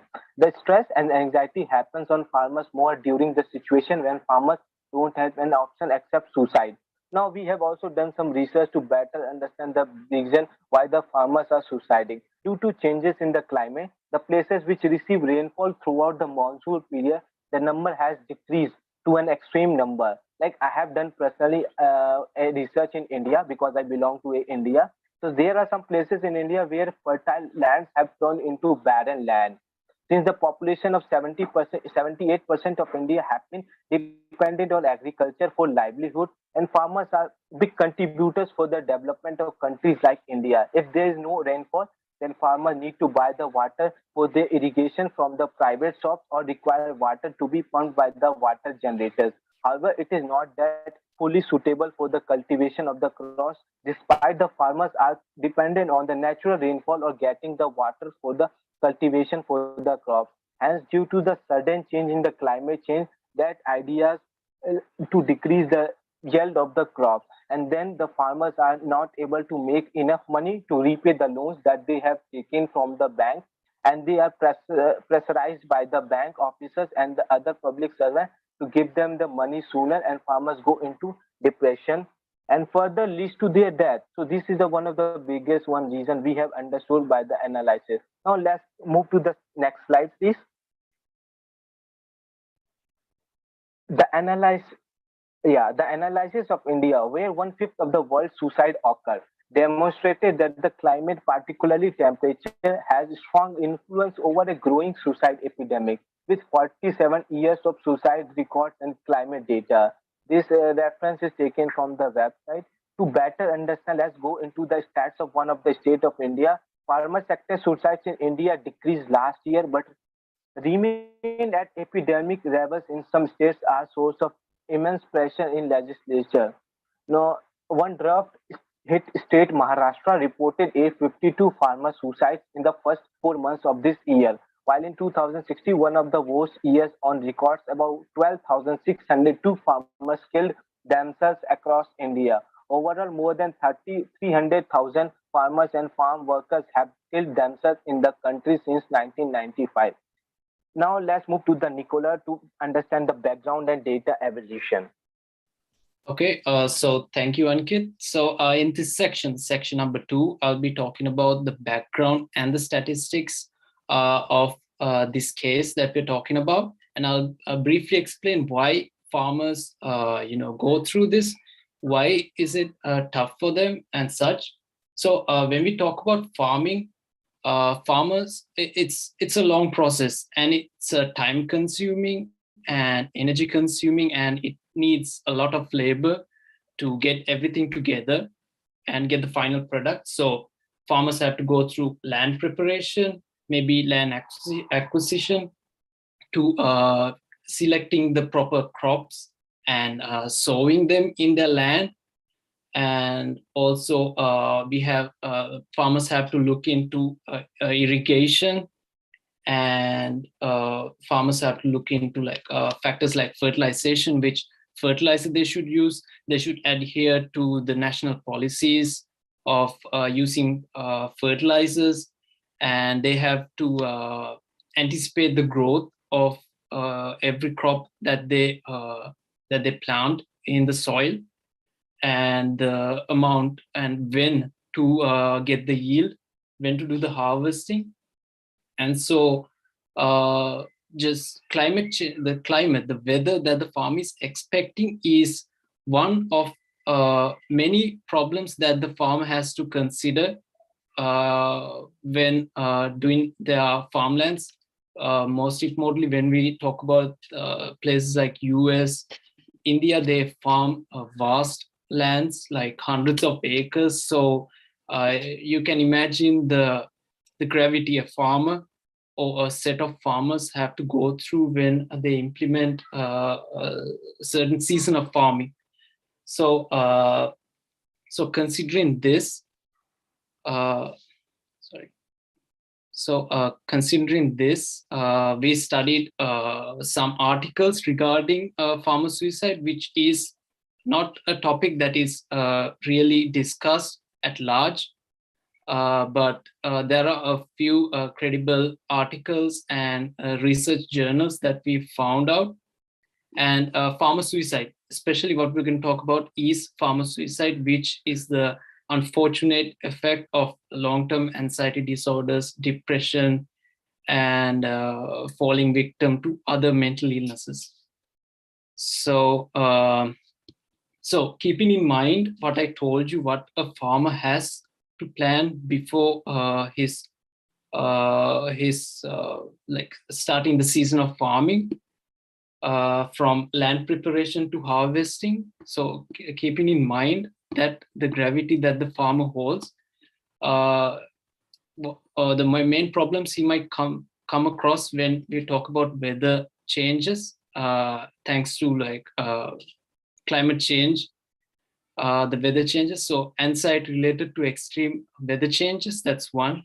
Fear of economic outcomes and third-party relation outcomes, since farmers, they invest a lot of money, a lot of effort. Maybe they borrow money, make loans, huge loans. Maybe they rent the land for their farming purposes, and they have to pay a lot of laborers.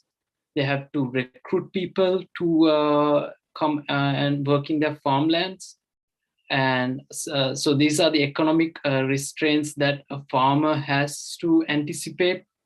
And plus that, the lack of proper mental health services. When we talk about the rural setting in a country, especially like India, we could say that not every rural community can have access to proper health services, let alone mental health services. So that is a big setback to farmers who are going through tough times in that case.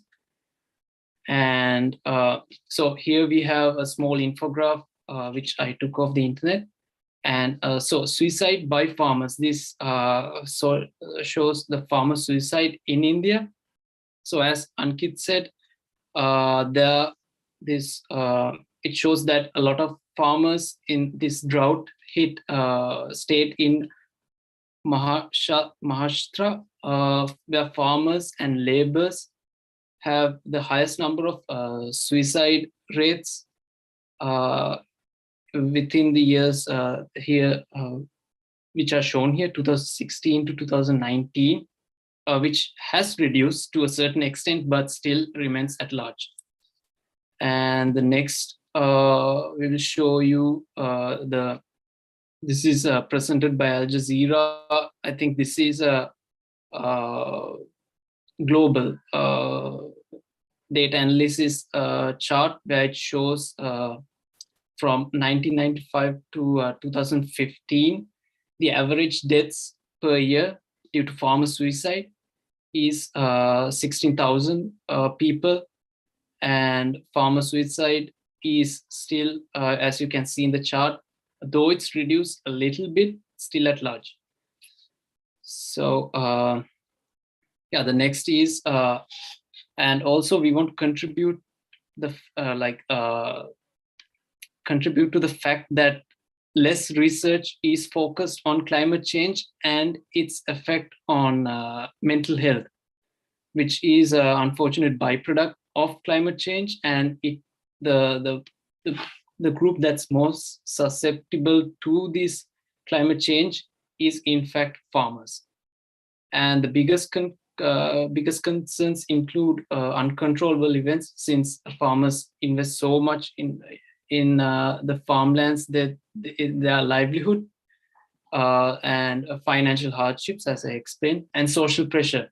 So banks and whoever they recruit as their laborers, we should like this, the farmer should pay for them. So many things that the farmers should have in mind. And at last, the most bad thing is what the most bad thing that could happen to a farmer is drought, harsh weather, pest infestations, diseases, and other and their effects on the crop yields, and can cause these unfortunate events. And so the overall picture, so what we collected from many surveys ranging from 1979 to 2017, with the analysis of over 9,000 records, so showing that farmers, 41% of farmers, they experience stress on the regular because of this reason. Suicide is at 33%, depression at 32%, and over 70% of the studies that examine stress described using quantitative research methods in this case. And okay, now the last section of our presentation, the solution proposals by our team. And so when we talk about even the US, 25% of the population is living in rural areas, and it's no question that many people living in rural areas are involved in farming or livestock. And despite this, most of the life remains predominantly urban. So we may not know what is going on there in the rural setting.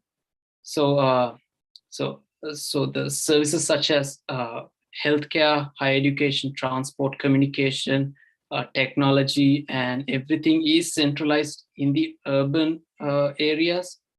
So and thus comes a problem. The farmer communities, the rural communities, don't have access to these things, to these services and infrastructure. So psychiatry is a predominantly urban specialty. And even with the fact that mental health is probably better in rural areas, there's an exception of suicide, which remains highest in male rural residents. Research found that climate change is a risk factor to farmers developing mental health issues. Farmers need to lead directly with droughts, problems in their territories. This fact makes them develop a series of mental health issues when these farmers need to face an uncertain future and financial hardship. So our proposal is to help solve this problem, we create a telemedicine platform that is focused on mental health services for the farmer population. So this cannot be the same as an urban setting. The farmers have to have a unique, we need to have a unique approach, especially the government or the private sector that is going to implement these solutions, gonna have to have a unique approach. And this platform will be a website where it can be possible to make an appointment and have a consultation with the health professional. All the services will be online, and the patients do not need to get out from home, since having to access to health insurance is a barrier to most rural population due to the isolation from the urban centers, and also to take the factor of long distances, because rural housing or rural populations, they are scattered far off from each other. So I think setting up a medical institution or a medical outpost is a less of an effective method to tackle this problem. And so we're going to talk about the benefits. So the benefits is, so when we talk about an e-platform, a telemedicine platform, nowadays most people have the access to an internet connection and have an access to a device such as a computer or a smartphone. So that wouldn't be a problem in nowadays, though it would have been back maybe 10, 15 years back, that would have been a problem. But now I think we are at a stage where we can implement this platform. And mental health services has the possibility to be held online, since we have platforms such as, let's say, Zoom, where you can talk face to face with the person, like video conference technology and such. And it's cheaper since, as I said, we don't have to have a rural outpost for a telemedicine platform or a telemedicine service, but we can have, it doesn't necessarily have to be like a very expensive institution or facility. It can be a small outpost, that'd be better. And another benefit is the service can be offered for free, since the doctors and professionals can be volunteers. So this is a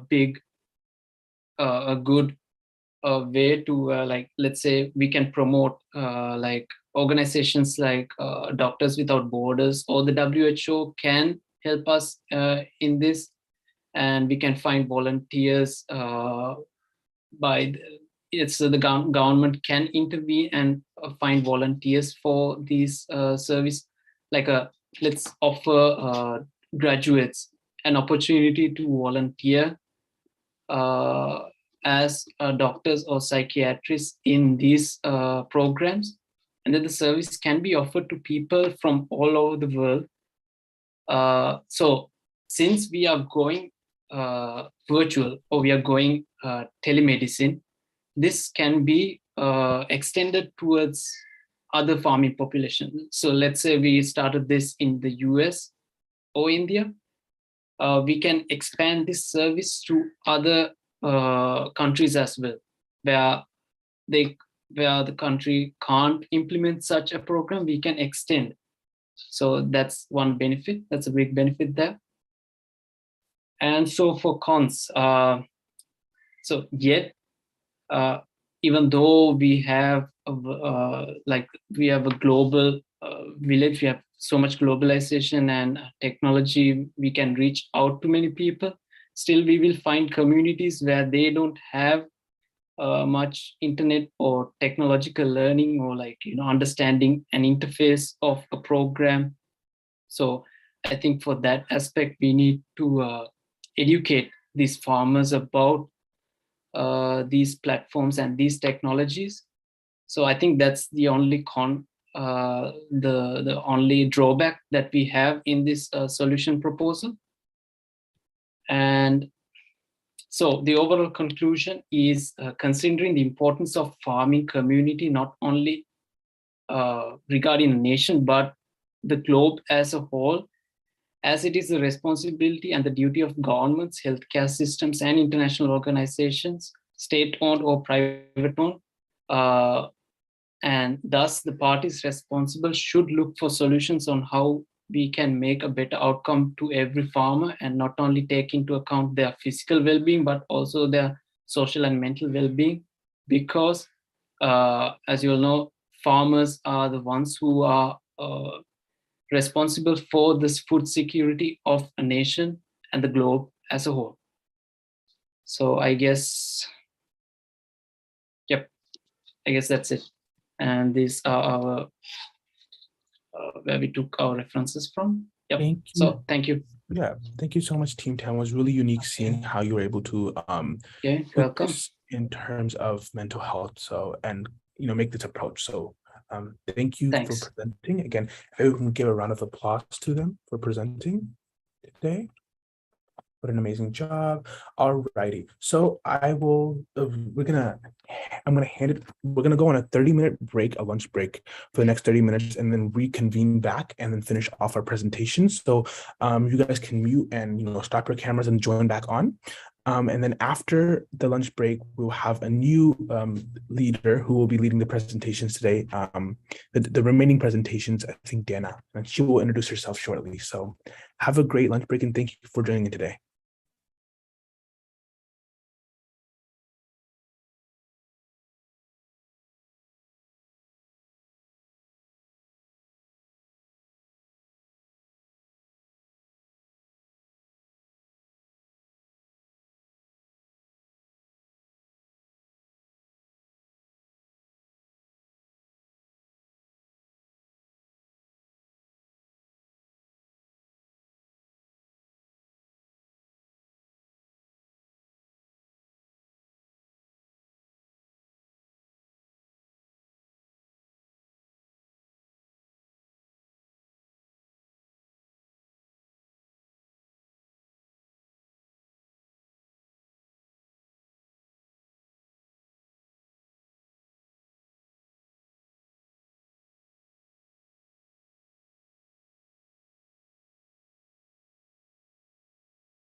Hello, everyone. Welcome back to our symposium. The lunch break is now over, and we're going to be continuing with the presentations today. Thank you all so much for presenting today. All the projects so far have been super intriguing and detailed and really innovative. So it's really cool to see all of that. By the way, I'm Dana. I'm one of the research mentors here for the symposium this year. And the next project group that is scheduled on our list is improving water quality in the public health category, and that is going to be presented by Michelle. So you can feel free to be started whenever you're ready.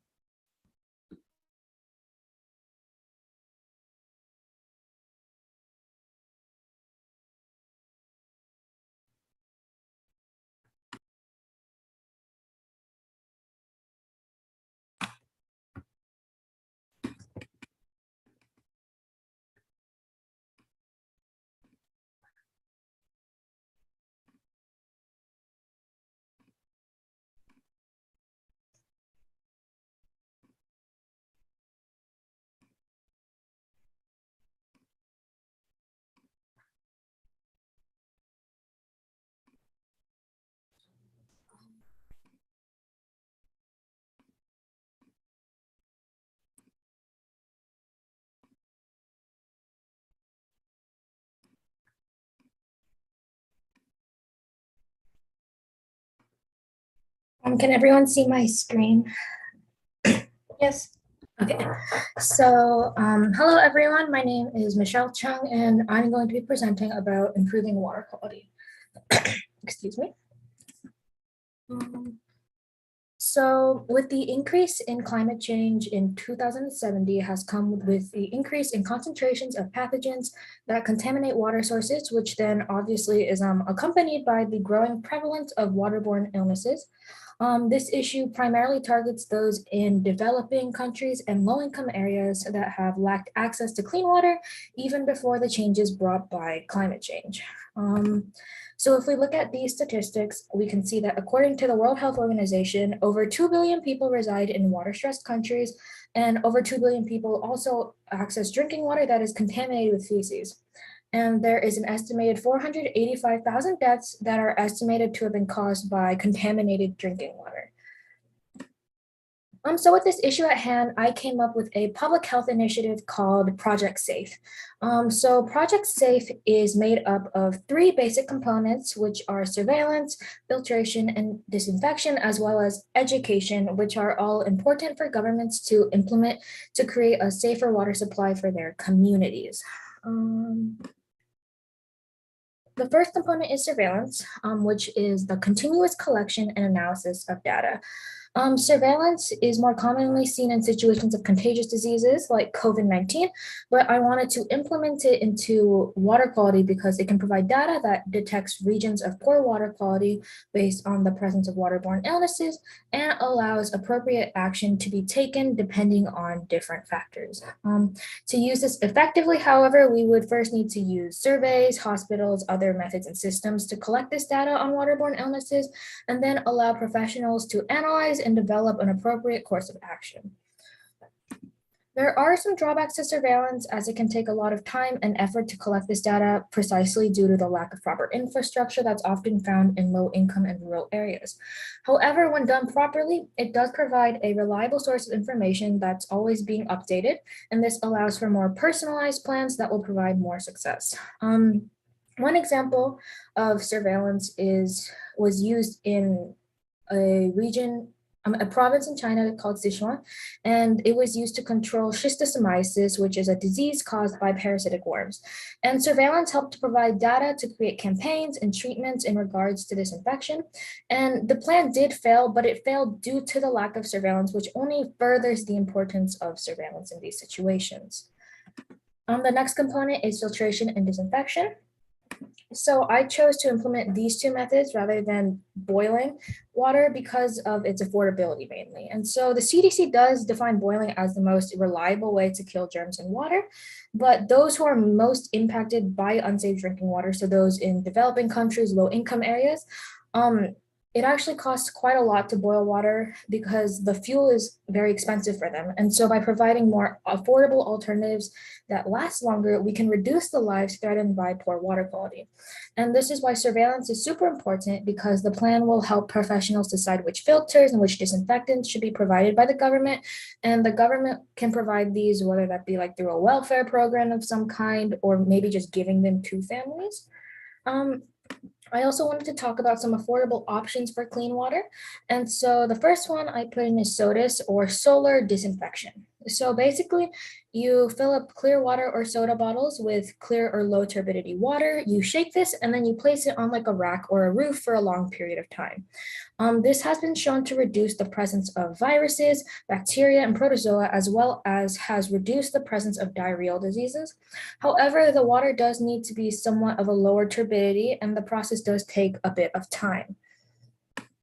My next option is chlorination. And so by adding sodium hypochlorite to low turbidity or clear water, and then agitating it and then waiting 30 minutes, you're effectively able to reduce bacteria and viruses, not so much protozoa. And so this is a relatively cheaper option, as it only costs about 1 to 5 American cents per liter. And it has also been used in times of emergency, such as during tsunamis and cholera epidemics. Another option is flocculant or disinfectant powder, which is something that you mix into like a bucket of water, about 10 liters, and strain that water to help reduce bacteria, viruses, and protozoa. And this also helps remove heavy metals and chemicals, which could be good in areas maybe of higher industrialization or the areas that use a lot of fertilizers. It is a little more expensive, however. Ceramic filtration is another option, which is when you pour water into like a flower pot-like contraption that is filled with filters, and the water will move through these filters into a storage area until it needs to be used. And so if it is cleaned properly, it can help to reduce bacteria and protozoa while lasting a long life. There is a higher initial cost due to the equipment, but if it is used properly, it will cost less than a cent per liter. And then the last method I wanted to mention is slow sand filtration. And so you pour water through layers of sand and gravel. And as the water goes downward, the bacteria and the protozoa remain on the top and create something like a bioactive layer. And so this one also has a higher initial cost due to equipment, but it can be used for a long time. So every method has its own benefits and disadvantages, which is why we need surveillance to create that most effective and protective plan for these communities. And so you can maybe combine methods to clean the water. So if you want to filter water to lower the turbidity, and then use disinfection to remove those remaining viruses. But just providing equipment is not enough to ensure access to clean water, which is why we have the last component, which is education. So if we look at a study done in rural Nepal with ceramic filtration, 65% of the households that had used the ceramic filtration, it turned out that their water that came out of the filters was more contaminated than it went in before. But if we continue to look forward, we see that 64% of these families said that they did not receive instructions on how to use and clean the filter properly, which would obviously lead to misunderstandings. And this can be seen through the habits of these families, as 83% of households contaminated the filters while cleaning them. So by looking at this study, you can see how important it is to educate people on using and maintaining equipment so that it actually works. And the best way to do this is through the teaching and monitoring of public health professionals. You might be thinking that it would be easier to share this through technology, maybe flyers of some sort, but there are many in low-income areas and developing countries that may be illiterate, or they may not have access to technology, and so it would not be as effective to do so. It is also important to educate people on the dangers that come with contaminated water. An example can be seen through Mr. Simba, which I've written here. He lives in Tanzania, and he has 20 children, and one of his children fell ill to diarrhea, which is often caused by poor water quality in these regions. And so this was his 6th child to fall ill to that disease. Rather than investing in clean drinking water, whether that be maybe purchasing fuel or using a filter or a disinfectant, he paid $28 and a chicken for a local traditional healer, which was not very sanitary. And so it can be seen that with education and on the importance of clean water, Mr. Simba may have changed his priorities and his views on spending money for cleaner water. Mr. Chaloner, who represents Tanzania for Plan International, believes that education also plays a very important part in providing clean water. For example, if we send girls to school, they can become mothers who take better care of their children due to their awareness of concepts like germs. And it also allows overall family sizes to decrease, which can increase the health of children overall. Education can be difficult to spread due to the way that rural areas are. So it would take a lot of time and energy to reach and maintain contact with those in these areas. And the initial cost of this plan would be a bit high just because of the initial investments governments would have to make into equipment. But the equipment will be used for longer periods of time and in a proper manner, which will allow waterborne illnesses to decrease and life expectancies to increase as well with overall health. And although there is a higher investment, the improved health and education of the people has shown to improve the productivity of the economy, which will then kind of balance out that expensive initial cost. Although Project Save, it may not be the most innovative or fascinating thing to exist, I created this project to develop a simple method for those in developing countries to access clean water. Thank you for listening, and these are my sources. Thank you for sharing, Michelle. That was great. I love that presentation. It was really, really interesting. So now moving on to our next group, we have canned heat in the category of disaster relief. And the people in that group are Carellos, Zayad, and Amer. And if you guys have any questions for the previous presentation, feel free to leave it in the chat and also give our last presenter, a round of applause. And this next group, canned heat, just let me know whenever you're ready.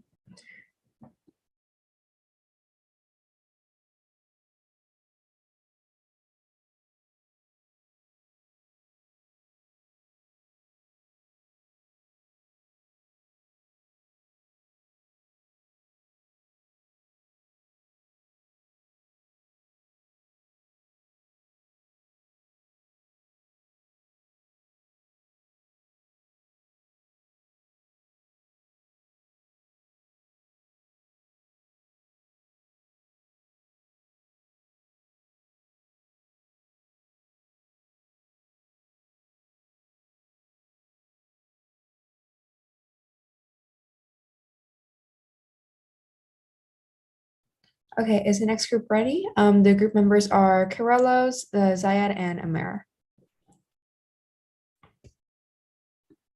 Feel free to share your screen whenever you're ready to present. Thank you.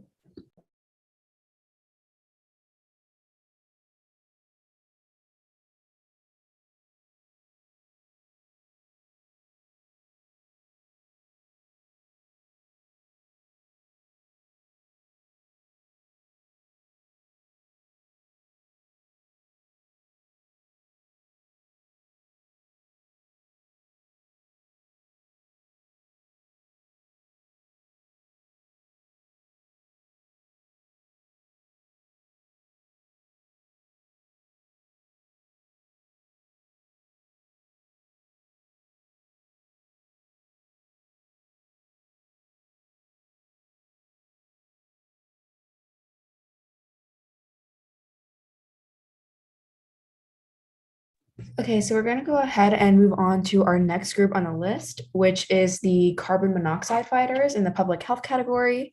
And we have Shad, Salma, and Sama presenting. So feel free to share your screen whenever you're ready.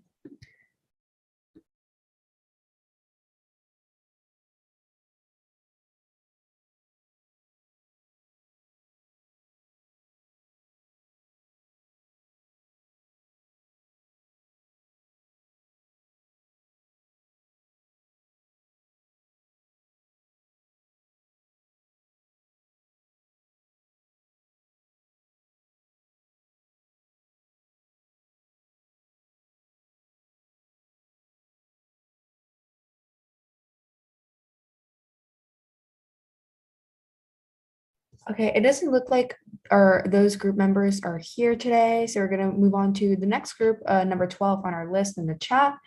We have Vanquil MED in the biomedical engineering category, and we have Krish Raj, Janice, Anjali, and Mer joining us today, so feel free to share your screen whenever you're ready.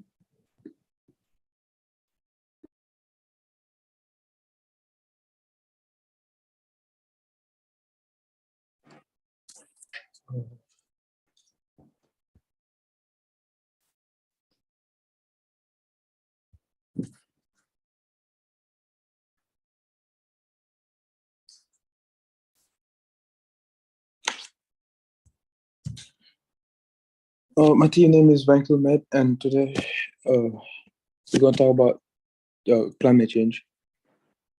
Climate change causes global warming as the Earth's temperature has increased around 1.1 degrees Celsius, resulting in temperature shift and changes in weather pattern. So, if the temperature increases by another 1 degree Celsius, then the Earth will fall. Global warming forms greenhouse gases that surrounds the Earth's atmosphere, causing the Earth to heat up, which traps inside greenhouse gases to cause rise in Earth's temperature. The two reasons for global warming is the greenhouse emissions. The greenhouse effect traps radiation from the sun and warms the planet's surface. But the increase in the concentration of these greenhouse gases has led to an increase in the concentration of hot gas in the atmosphere, causing global warming. The four main types of greenhouse emissions are fluorinated gas, nitrous oxide, methane, and carbon dioxide. The effect of the increase of these greenhouse gases has led to famine in fishes due to chemical pollution, warming and rising in sea levels, hotter temperature, climate change, and loss of species, food shortage, air pollution, and drought. Causes of the increase of these greenhouse emissions is because we generate power and create products from burning fossil fuels, which releases these gases. Motor vehicles that use fossil fuels and harmful exhaust system, increasing livestock farming, production of food, and deforestation are the reasons the concentration of these greenhouse emissions increase. Problems formed for human beings are respiratory problems, infectious diseases and pathogens, cardiovascular disease, malaria from water, waterborne illness, undernutrition, mental illness, heat stroke, allergies, and injuries. The solutions to stop the increase of greenhouse gases is to stop deforestation. And in order to do this, we decided that the countries should form a team responsible for cutting down trees. And they should cut down trees without harming the environment by strategically cutting down trees in places where it won't harm the environment and plant the trees in other places so it wouldn't cause an imbalance in the ecosystem. Solution number two is to use renewable energy. So companies like Tesla has already invented the most successful electric cars and can further expand the future using solar energy to charge car batteries instead of using fossil fuels. 20 years from now, we'll be seeing everyone using electric cars as per Tesla's prediction. During the time between 2070 and 2090, other car companies would be able to implement other renewable ways to generate electricity instead of relying on burning of fossil fuels. However, this is a long-term solution, so it would take time for cars to be changed into electric cars. Moreover, cars can use catalytic converters, which would convert the harmful gases like hydrogen, nitrogen dioxide, carbon monoxide into steam, nitrogen and carbon dioxide, which are harmless gases and wouldn't cause global warming. Solution number three could be food and livestock. We should limit the consumption of meat from animals as animals kept in livestock releases methane into the environment, which is a form of greenhouse gas that causes global warming. So a scientist named Mark Rober has found a way to make meat from plants that taste like meat. With this, if we are able to replace animal meat into meat made from plants that taste like meat, we will be able to reduce livestock and decrease the release of these gases. Solution on sea. Growing algae helps capture carbon dioxide by photosynthesis, and fast growing rate of algae increases removal of rate of carbon dioxide. However, it may risk algal bloom and may harm the biodiversity if grown near the shore. Hence, we should be having a trained team to carry out this process. Strategies to reduce the impact of these disadvantages. Growing and harvest kelp or seaweed as it reduces the risk of algal bloom and has high potential in reducing the amount of carbon dioxide in the atmosphere. Testing the effectiveness of growing algae. So we will be testing and finding out which algae we would be considering to use that has the highest growth rate and the rate of removal of carbon dioxide high. We'll be using those type of algae. Those which have too high growing rate might not be ideal as it might have a high risk of algal bloom, and those with a lower rate of removing carbon dioxide is preferred over lower ones. Location of algae and type of algae should be considered, and they might be used in different water bodies then. And we will be finding the optimal temperature to use this algae. There's another group named Team Seas, which is a group responsible for cleaning the ocean, and they have raised over $30 million in order to clean the ocean. And if they are able to do this, then the chemical pollution in the ocean would decrease, and plastics and other waste would decrease. With this, famine in fishes would decrease, and the ocean will be kept clean.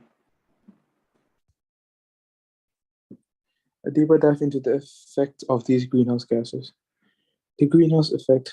The radiation from the sun enters the earth, which heats the surface of the earth, and the carbon dioxide in the atmosphere reflects the heat again and again into the earth, causing the surface of the earth to heat up. Therefore, global warming increases. The two main gases responsible for this is carbon dioxide and nitrous oxide.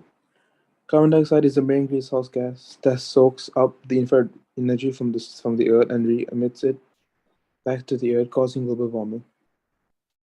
If we could limit the concentration of the gas in the atmosphere, then we could limit global warming, as there wouldn't be a lot of carbon dioxide to reflect radiation. Nitrous oxide damages the ozone layer, causing a breach into the Earth's atmosphere, providing space for high level of transmission of radiation from the sun into the Earth. Ozone layer depletion causes increased UV radiation levels at the Earth's surface, which is damaging to the human health. Negative effects include increases in certain types of skin cancer, eye and immunity deficiency disorders. High level of methane decreases the oxygen level in the atmosphere, and fluorinated gas traps more heat compared to carbon dioxide, leading to increase in the Earth's temperature. In order to solve this solution, we invented the Vancouver Model X, which is basically a rocket.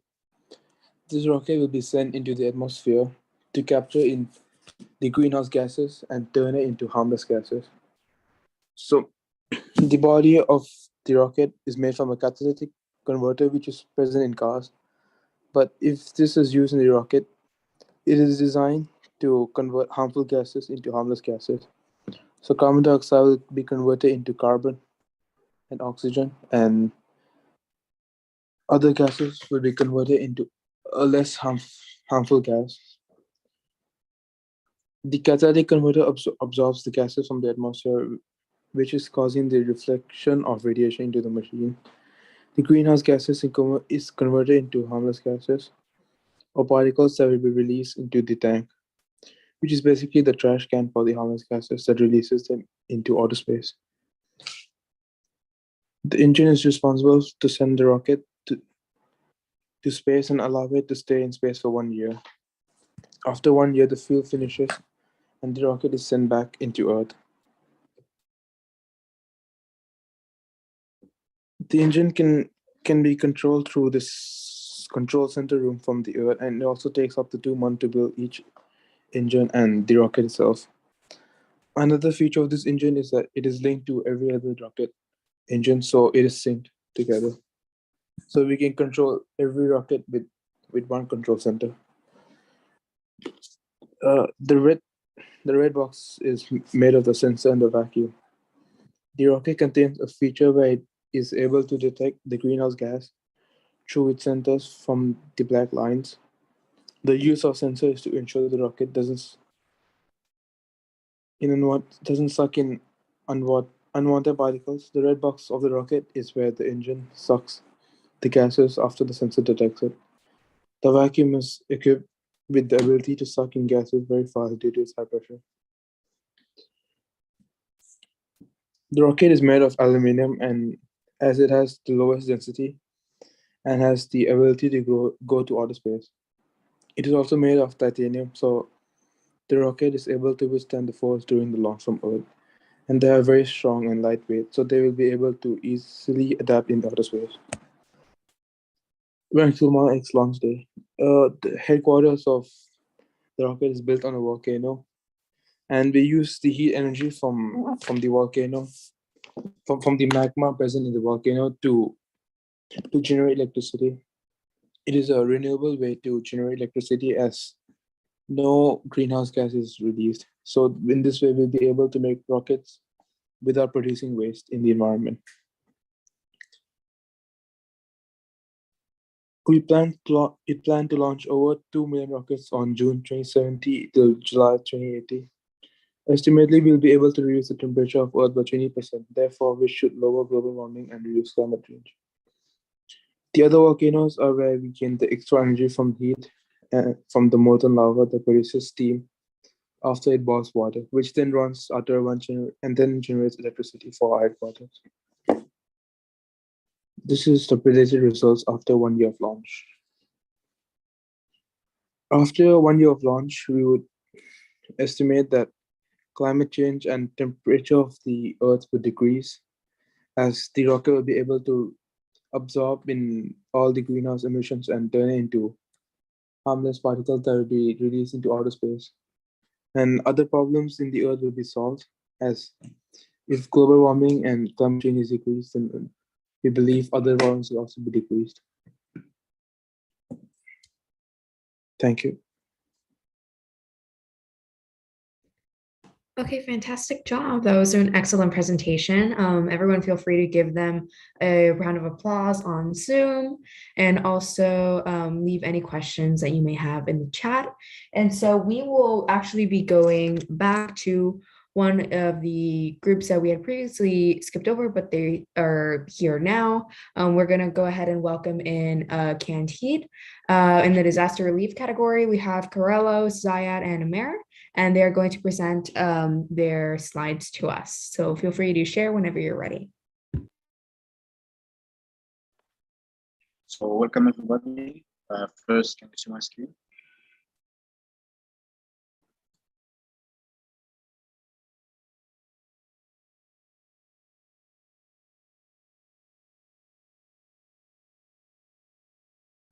Okay, so this is, can you hear me guys? Hello. Yes, we can hear you.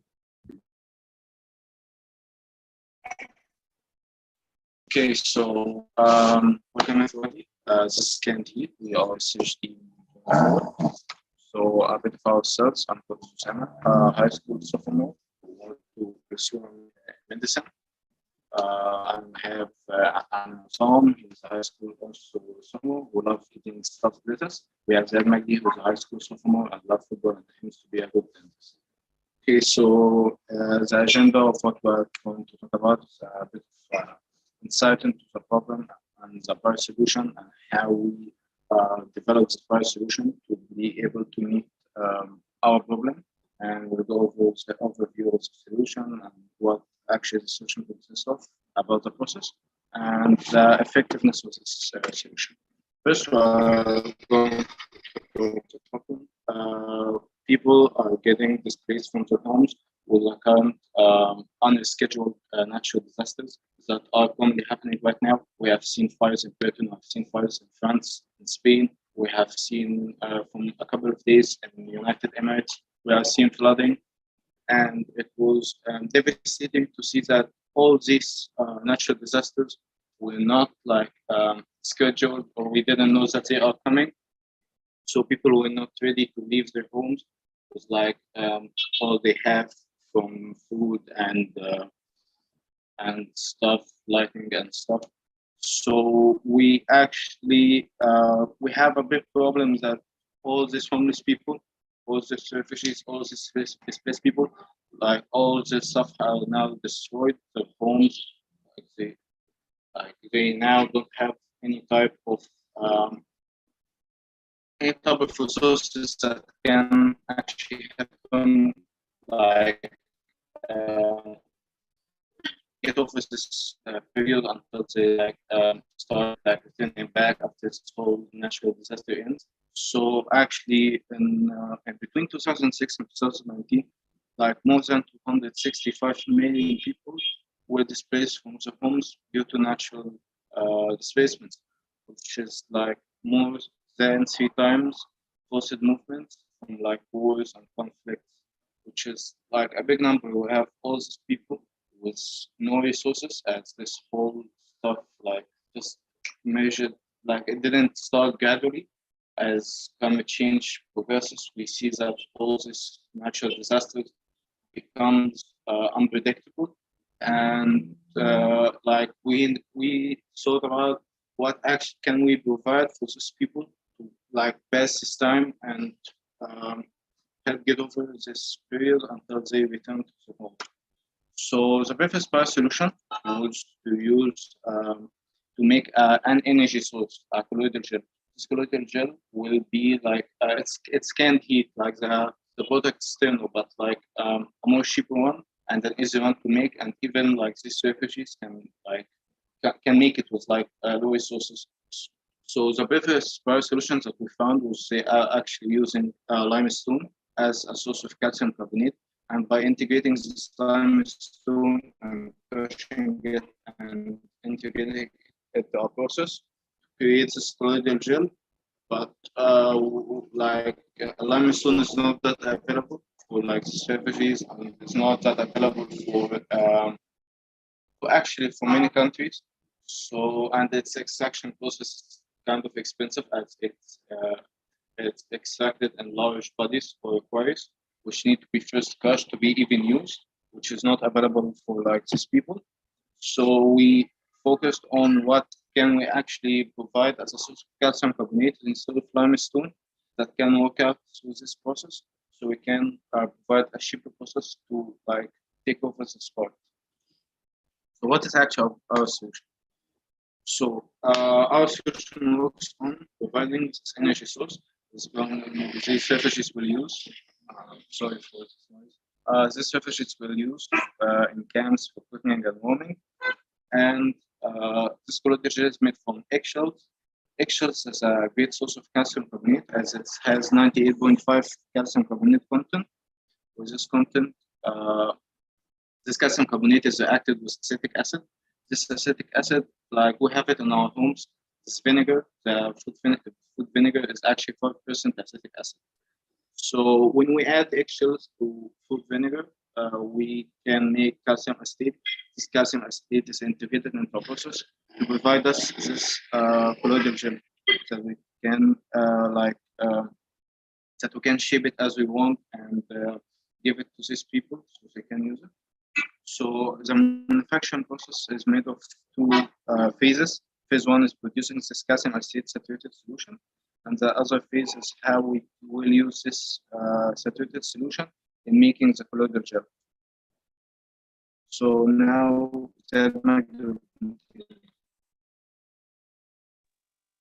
Okay, hello everyone. My name is Ziad Magdi, and I will talk about manufacturing process, which can be divided into steps. Producing calcium acetate saturated solution, which is the first step.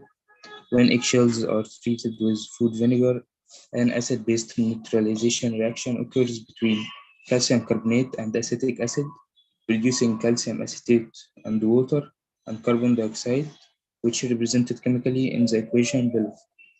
The carbon dioxide produced by the reaction will be passed through a tube to lime water to initiate an acid-base neutralization reaction, yielding a calcium carbonate aqueous solution, which can be evaporated, precipitating calcium carbonate, contributing to calcium carbonate cycle and producing a semi-renewable fuel. The calcium acetate is filtered using filter paper to remove any contaminants that may cause delay for the burn of the gel. Okay, creating colloidal gel from the saturated calcium acetate, which is the second step. The filtered calcium acetate solution is slowly poured and agitated into alcohol, causing the calcium acetate molecules to enter a disruption phase before transitioning to a colloidal phase due to the polarity difference between water, calcium acetate, which is ionic bond, and alcohol. Okay, how does it work? The object, okay, you can get the next slide. Thanks. The objective of the alcohol is not only to generate the colloidal phase, but also to cause the distributed calcium acetate in the gel to thermally break down into acetone and calcium carbonate, as we see in the chemical equation. Acetone is the primary participant in the energy yield and durability of combustion because it constantly improves the fire throughout the combustion, resulting in lengthy combustion duration. The calcium carbonate produced as left as ash, which will be reused to contribute to calcium carbonate cycle, yielding a semi-renewable non-residual energy source. The colloidal gel burns in a closed system, which is a carbon dioxide release flowing through a tube to the lime water container, creating a calcium carbonate solution and contributing to the calcium carbonate cycle. Okay, Amir will continue.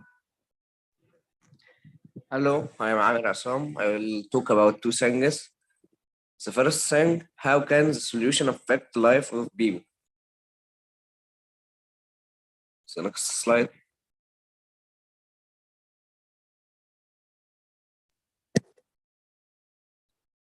The next slide. Yes, I actually sorry. Yeah, can you see it now? Okay, so the colloidal gel can be used as canned heat, whatever is bagged in a can, in a small case, anywhere for immediate use in cooking. Therefore, everyone can use it. Rich people, poor people, homeless people, anyone can use it. Then the gel can be used as a fire starter due to its durability. When we use the solution on the large scale, the gel can be used in generating electricity, using the steam turbines to provide electricity for deprived people. The colloidal gel process is light and doesn't require heavy tools and equipment. Anyone can do it. Any usual man can do it. The whole process is cheap and has abundant materials. Anyone can do it, man, child, anyone. The most important thing of this solution, it's zero carbon emission. If the gel was to be burned in closed system, solving the climate change and the global warming. Sum up the colloidal gel.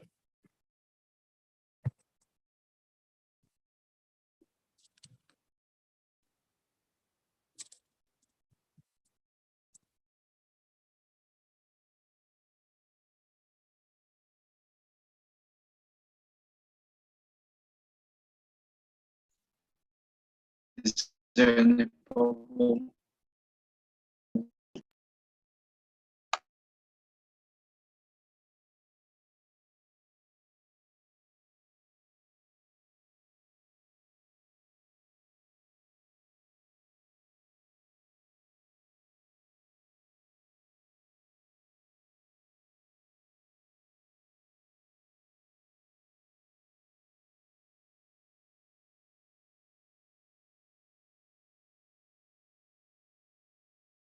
So it seems like I'm actually disconnected. So like I'll take a spot to continue. I'm sorry.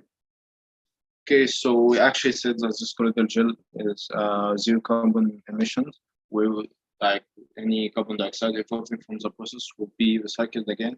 We will act this carbon dioxide with with that we use this carbon dioxide with calcium hydroxide, which is lime water, to create calcium carbonate, which will be used again with the eggshells to like create a calcium carbonate cycle. And any residues that is left, like that, talking about that when the storage is burned, we have two results. The first result is acetone, where the calcium acetate will decompose into acetone and calcium carbonate. This acetone will enhance the fire, so this fire will stay for a bit and can reach like 20 minutes, it's only 15 grams.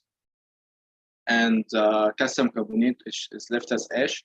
This ash, we will use it again along with eggshells, so we can like contribute to the cycle, and we left and don't leave any type of residues from the burning process.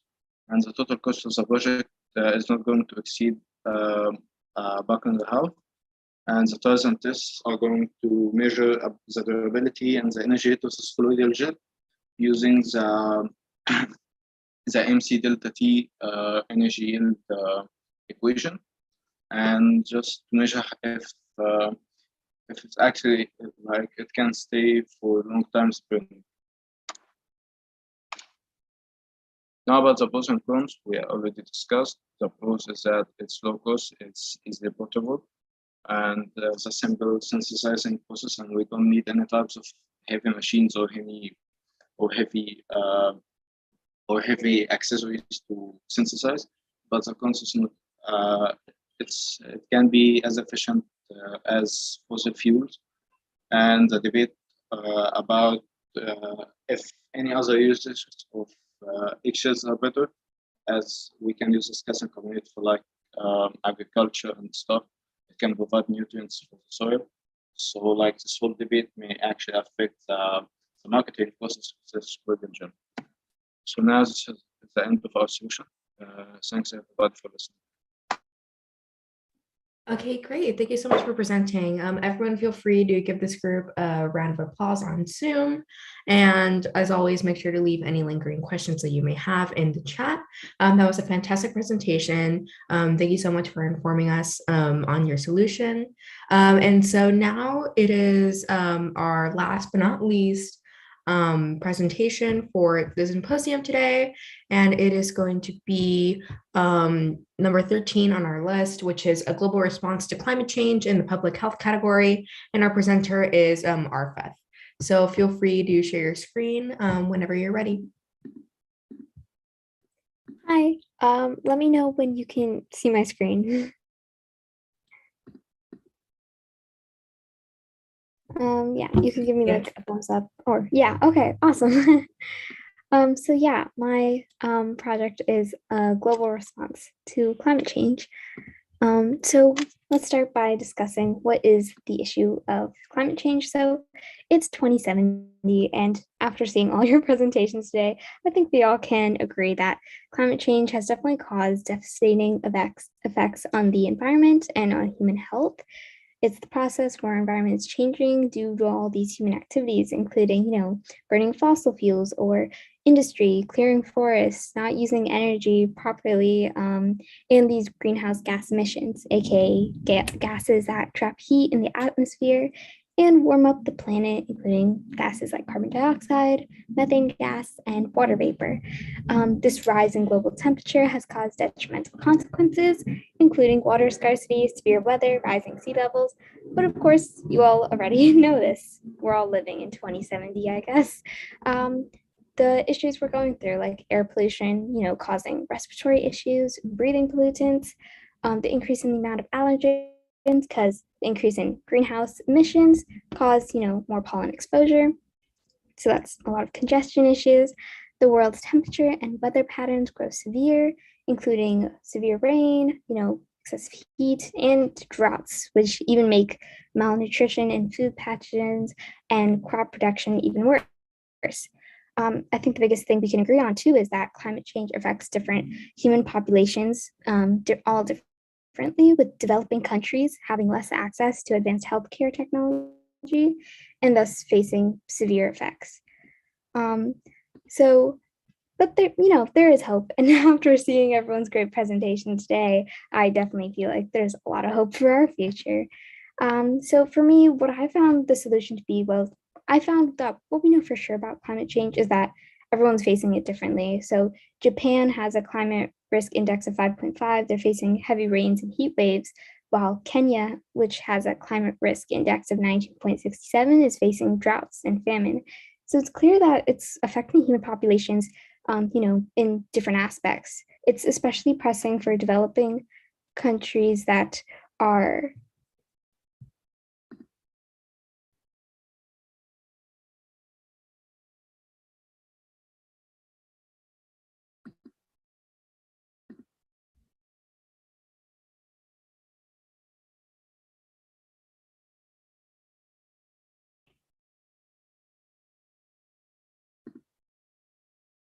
Oh, sorry, can you hear me? Yes, I can hear you, though I think your screen stopped sharing. But you can feel free to share it again. Okay, can you see it again? Can everyone else see it in the chat? I can't see it from my screen, but I don't know. Sometimes I have connection issues myself. No, okay. Maybe try sharing it again.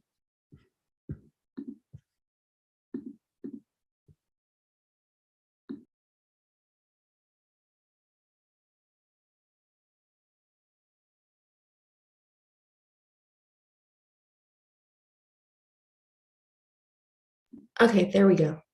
Okay, awesome.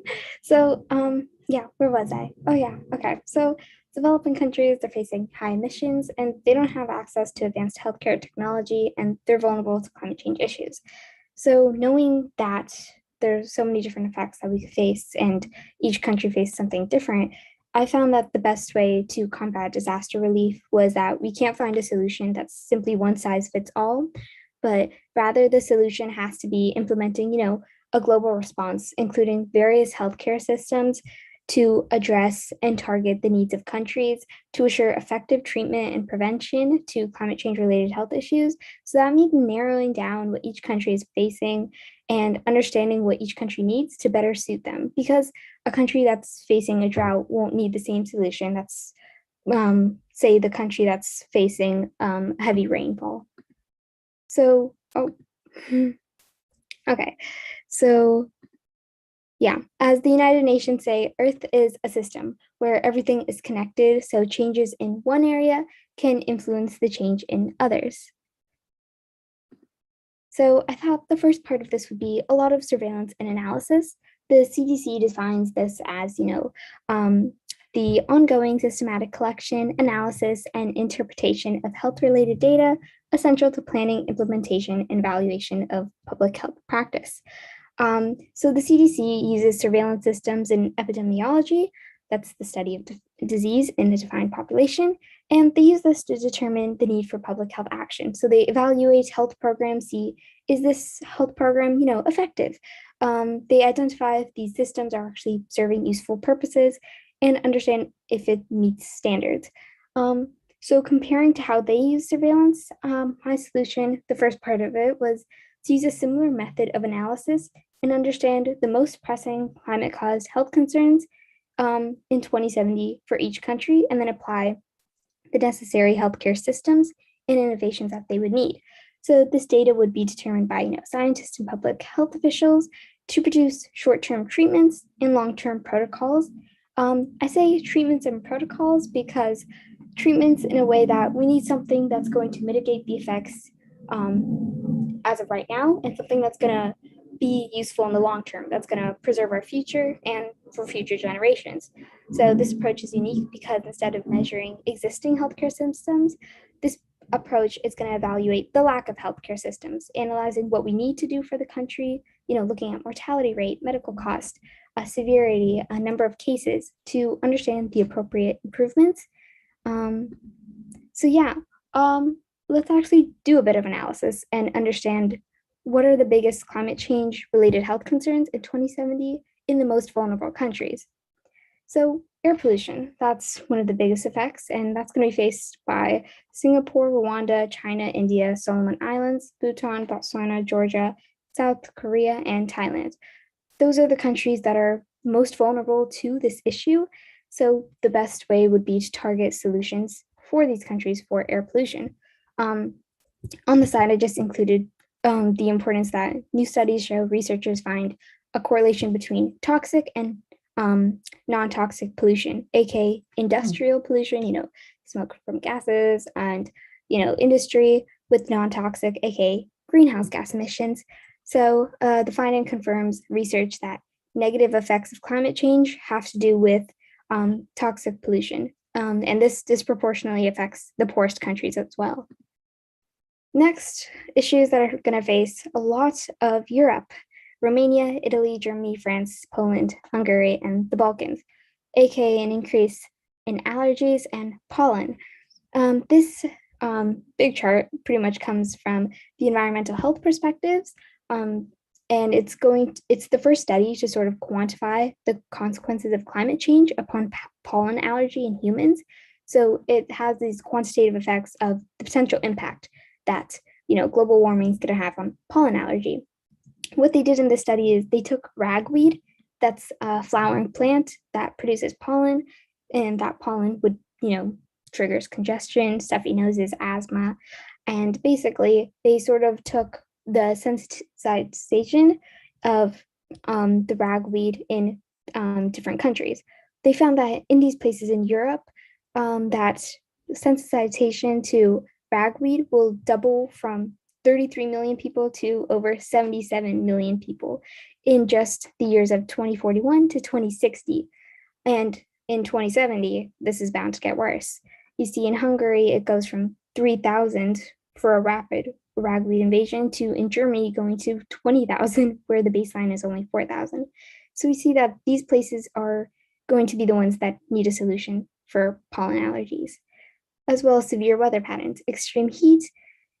That's going to be faced on a global scale, definitely, but also a drought. And I found this part interesting because the world's demand for water is not only something that's going to be faced in the most in developing countries and third world countries, but so those countries include like Emirates, United Arab Emirates, Bahrain, Israel, Saudi Arabia, Oman, Lebanon. But it's also going to include, as you can see in the chart, global superpowers like China and the United States.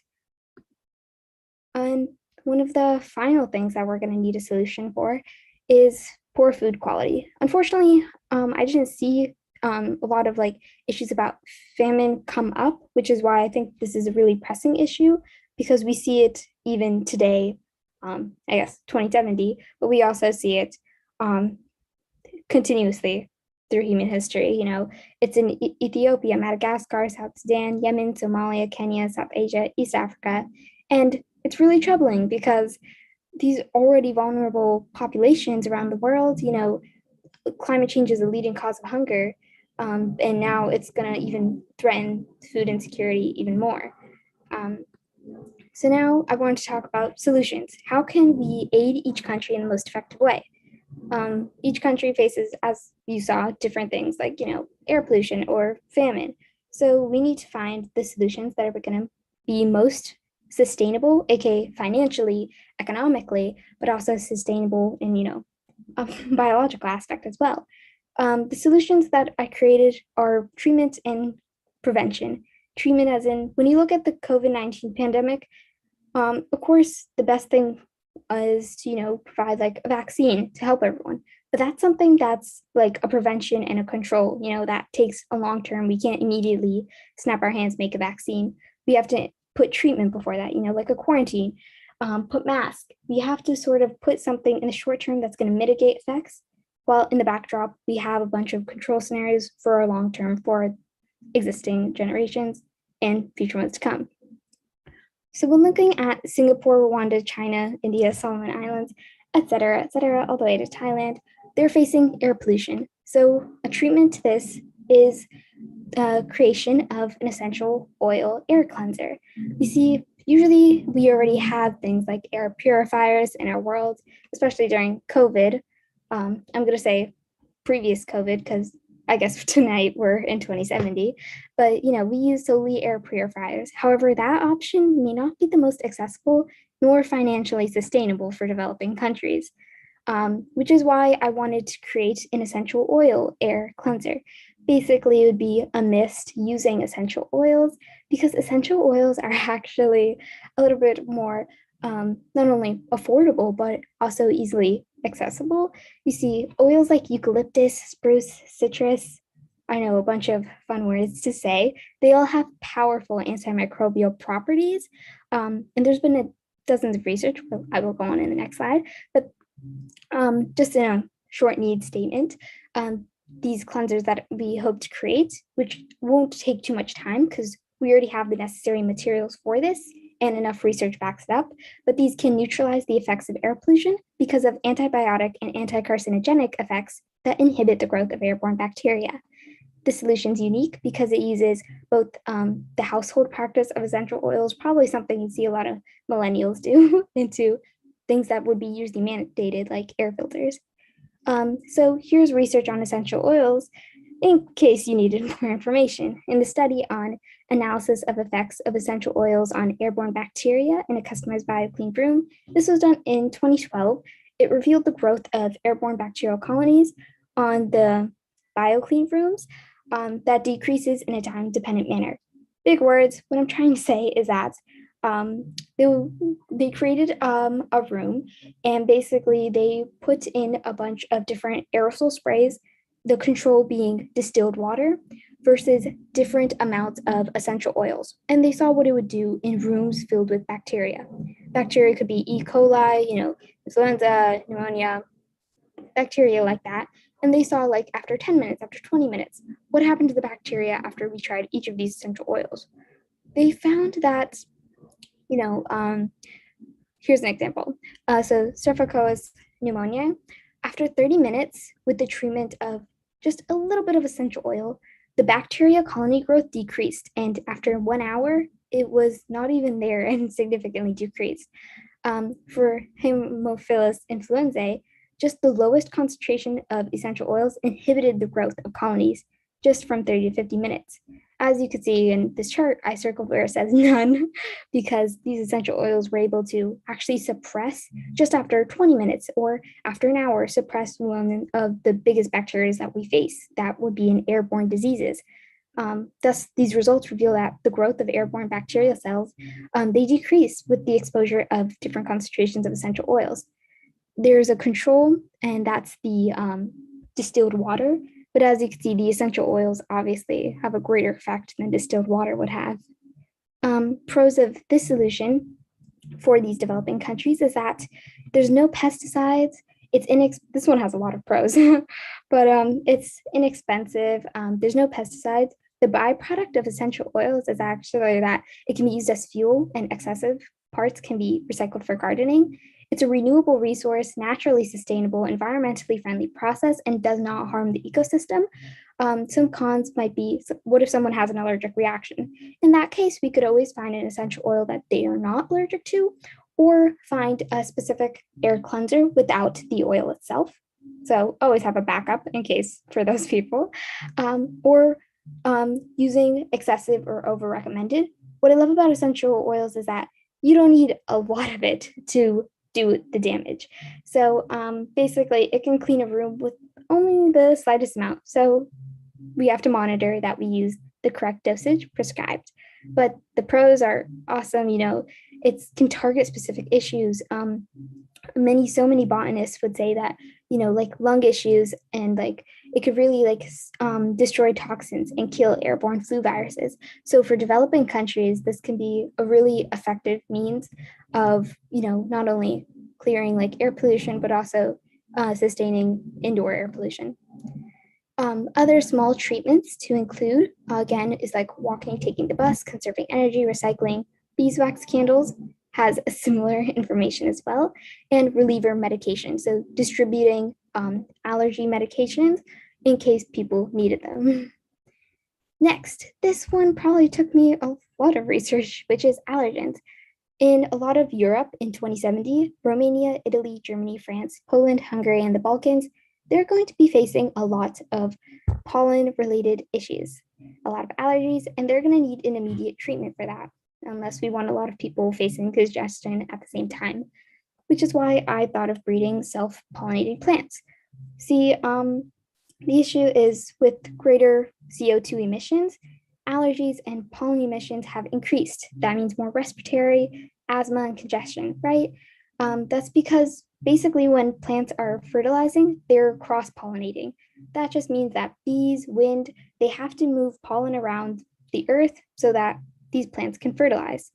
This is the most common type of plant, where insects and bees, redistribute the pollen and plants can fertilize. But in this common practice, this pollen gets in the air, we breathe it, we face allergies. And while allergy medications work, this is 2070, so those old formulas may not be equipped to handle the new and greater pollen concentrations in our world. The best solution is to decrease the amount of pollen altogether, which is why self-pollinating plants are possibly our best solution. Self-pollinating plants basically look at figure 2 with the sole flower.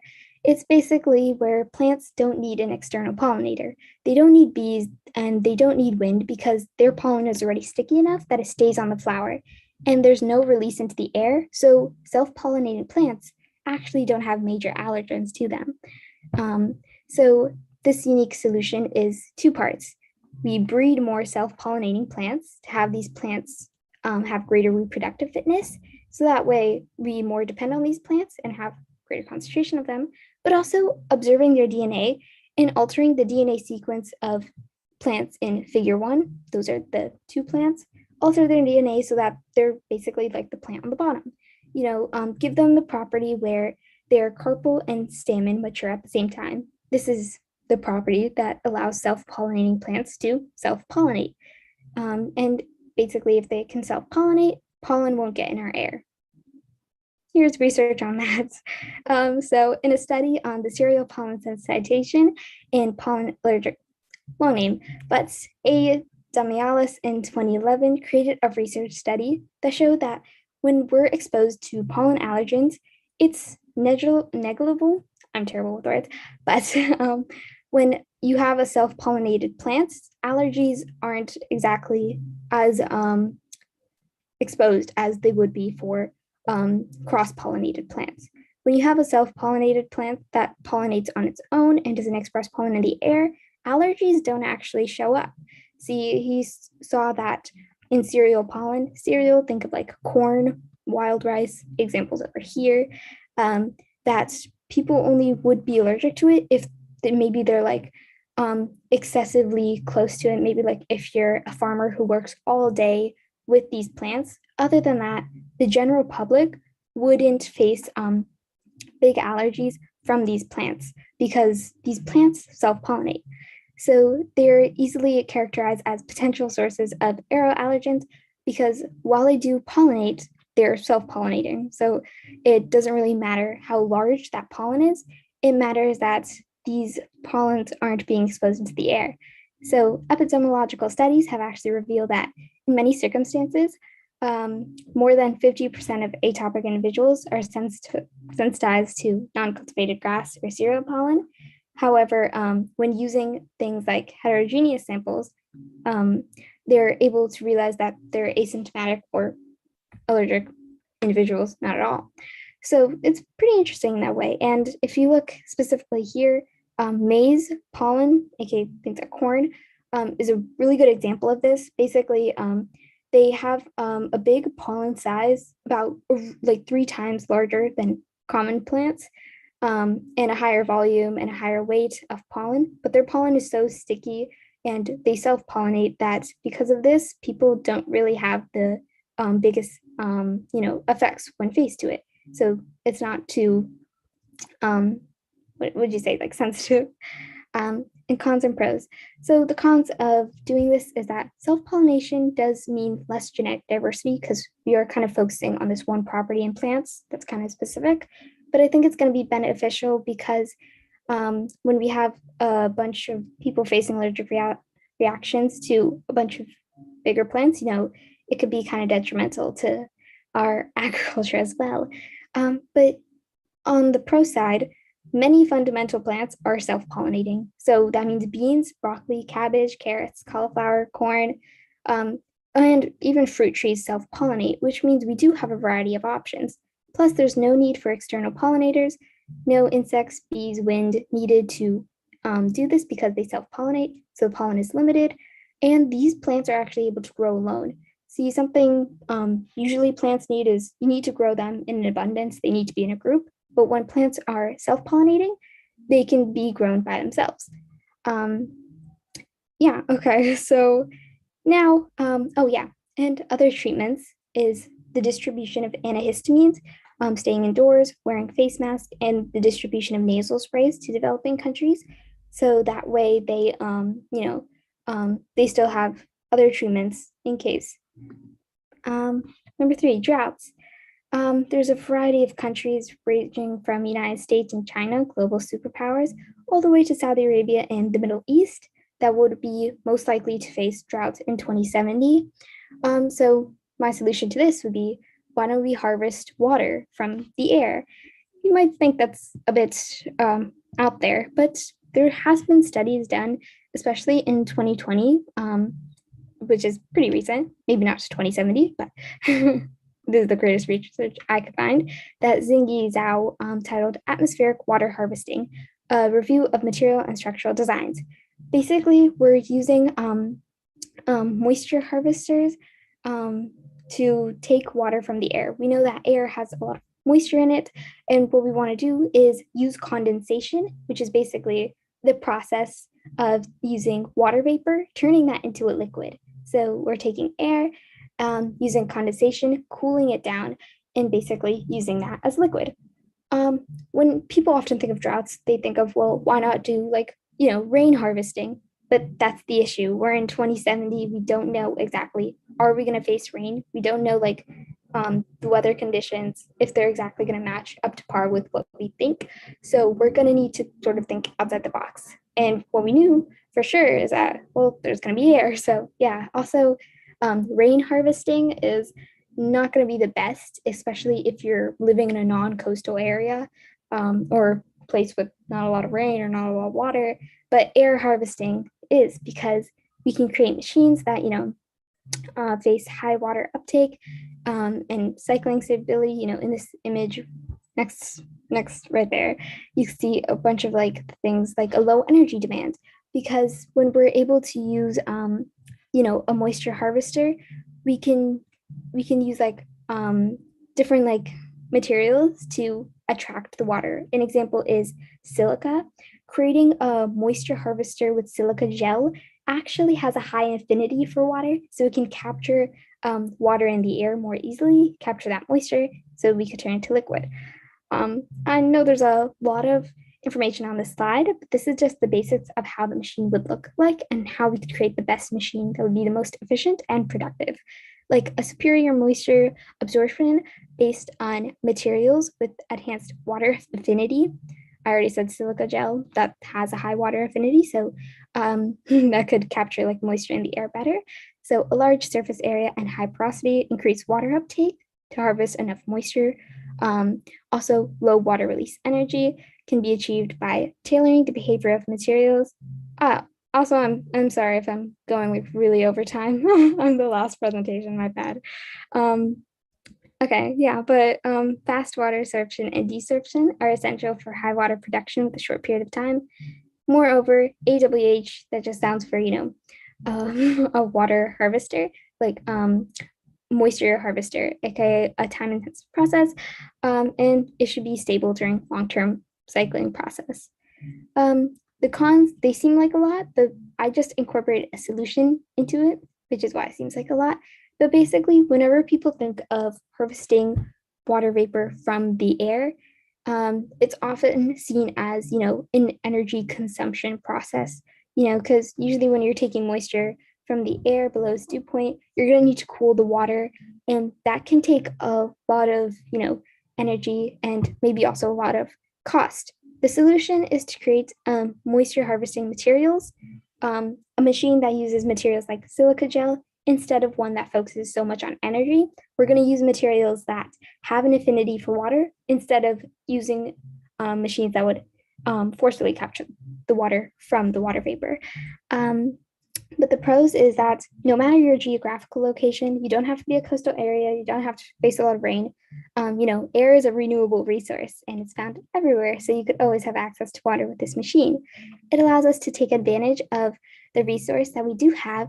And with a material-based moisture harvester, we would find that we don't need to use conventional methods and we don't need to waste too much energy doing this. Last but not least, my solution for famine faced in Ethiopia, Madagascar, South Sudan, Yemen, Somalia, Kenya, South Asia, and East Africa. We need a treatment to make sure that these countries are not going to be subject to malnutrition. My idea was a switch to seaweed. This kind of came to me randomly a bit, I guess, but also because I saw my friend eating like those seaweed chips and yeah. But basically climate change and erratic weather patterns, that's definitely going to affect our agriculture. Shortages in crop production leading to malnutrition. We don't need that. We don't want that. So the issue we see here is all the agriculture that's above ground and all the crops on land are seeming to be exposed to all the excessive weather. So I propose why not shift to resources that are underwater, aka seaweed. Seaweed refers to the thousands of species of macroscopic, multicellular marine algae or algae. Again, yeah. The shift to promote and utilize the growth of seaweed as our natural resource can be especially helpful to countries facing famine because in these places, weather conditions could have depleted their online agriculture. You see, seaweed has been harvested before by countries in Europe, such as France, Norway, Ireland, Iceland. And in fact, seaweed has also been a traditional staple in areas like China, Japan, Korea. Seaweed has actually become a traditional part of their culture and food. So we can be able to also use seaweed, as a resource for food because, and this whole method is unique because seaweed is definitely underappreciated as a natural resource. It's sustainable, and not only is it a biofuel resource, but it also reduces methane emissions, which we love. Here's the study done on that. So in the study for seaweed as a functional ingredient or for a healthy diet by Rocio Penelfer in 2020, very recent, it showed the of seaweed effects on human health. So basically, he looked at algae and like seaweed and the different effects that it could have on the human body. And from a nutritional point of view, seaweed, it depends on their habitat, season, and species that you look at. They vary in vitamin content, but almost all of them spend a lot of the time exposed in direct sunlight. And of course, they're in a watery environment. So as a result, they contain many forms of antioxidants. You might be wondering, what standards can we compare this to? When I talked about drought, I talked about, other water machines that would be a standard or like the standard of rain harvesting.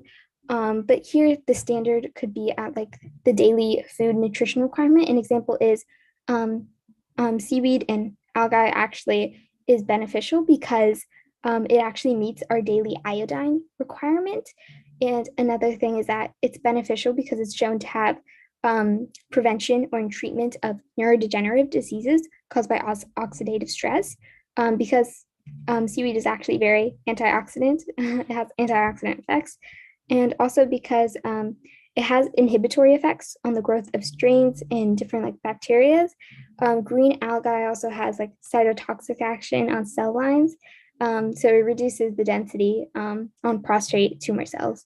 We've also seen that they live in a marine environment. So seaweed actually has a lot of mineral elements and a high content of minerals, between 8 to 40% of dry weight of seaweed. And it's worth highlighting that essential minerals like sodium, calcium, magnesium, potassium, etc., you can find this in seaweed. And yeah, okay. What are some pros and cons? Cons if, so basically local environmental impact. If we do excessive farming of seaweed, again, if you do any farming of a specific crop or food in excess, you could reduce the amount of nutrients in an area. To combat this, we need to create resource value chains, safeguard the uses of seaweed, and also companies with no experience in coastal ecosystems We need to make sure that companies are well educated and that we have local rules for farm size, location, and ownership. Pros, don't get me even started, like so many. It's least environmentally damaging in aquaculture. There's no need for fertilizers because, it's underwater.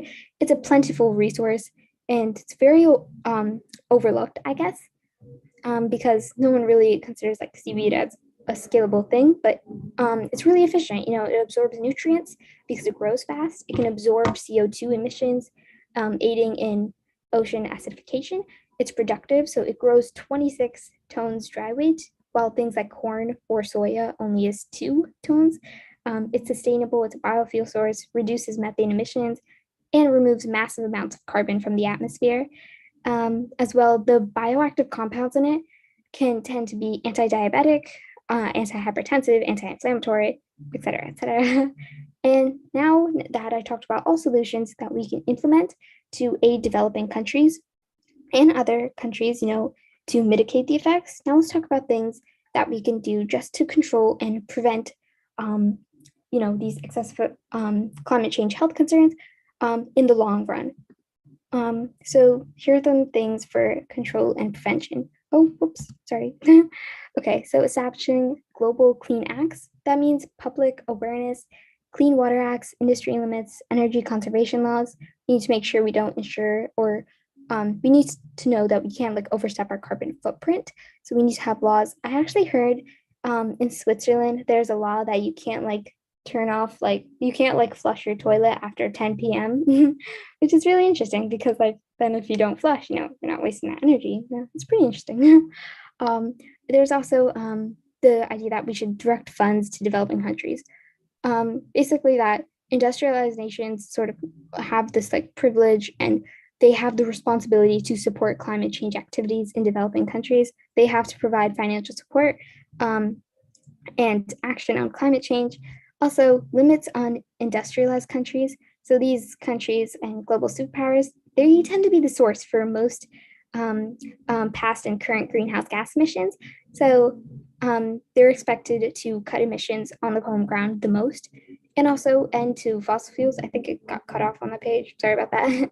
But basically, we need to make improvements for energy efficiency and vehicle economy and increases in wind and solar power, putting a price on carbon and basically making sure we're utilizing, the most basic things that we can to prevent climate change, and yeah.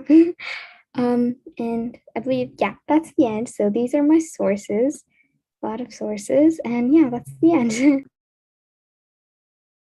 Okay, awesome. Thank you so much for sharing your presentation with us, Arfith. I really appreciate it. And great job today to everyone who presented. Thank you so much for sticking around and for listening to all of the wonderful presentations today. And I believe that wraps up our symposium for today. Excellent presentations, everyone. And the awards will be announced by Davina and the rest of MedStem Powered soon. So let me know if you have any further questions. And if not, you're definitely free to go. Once again, thank you guys for joining us.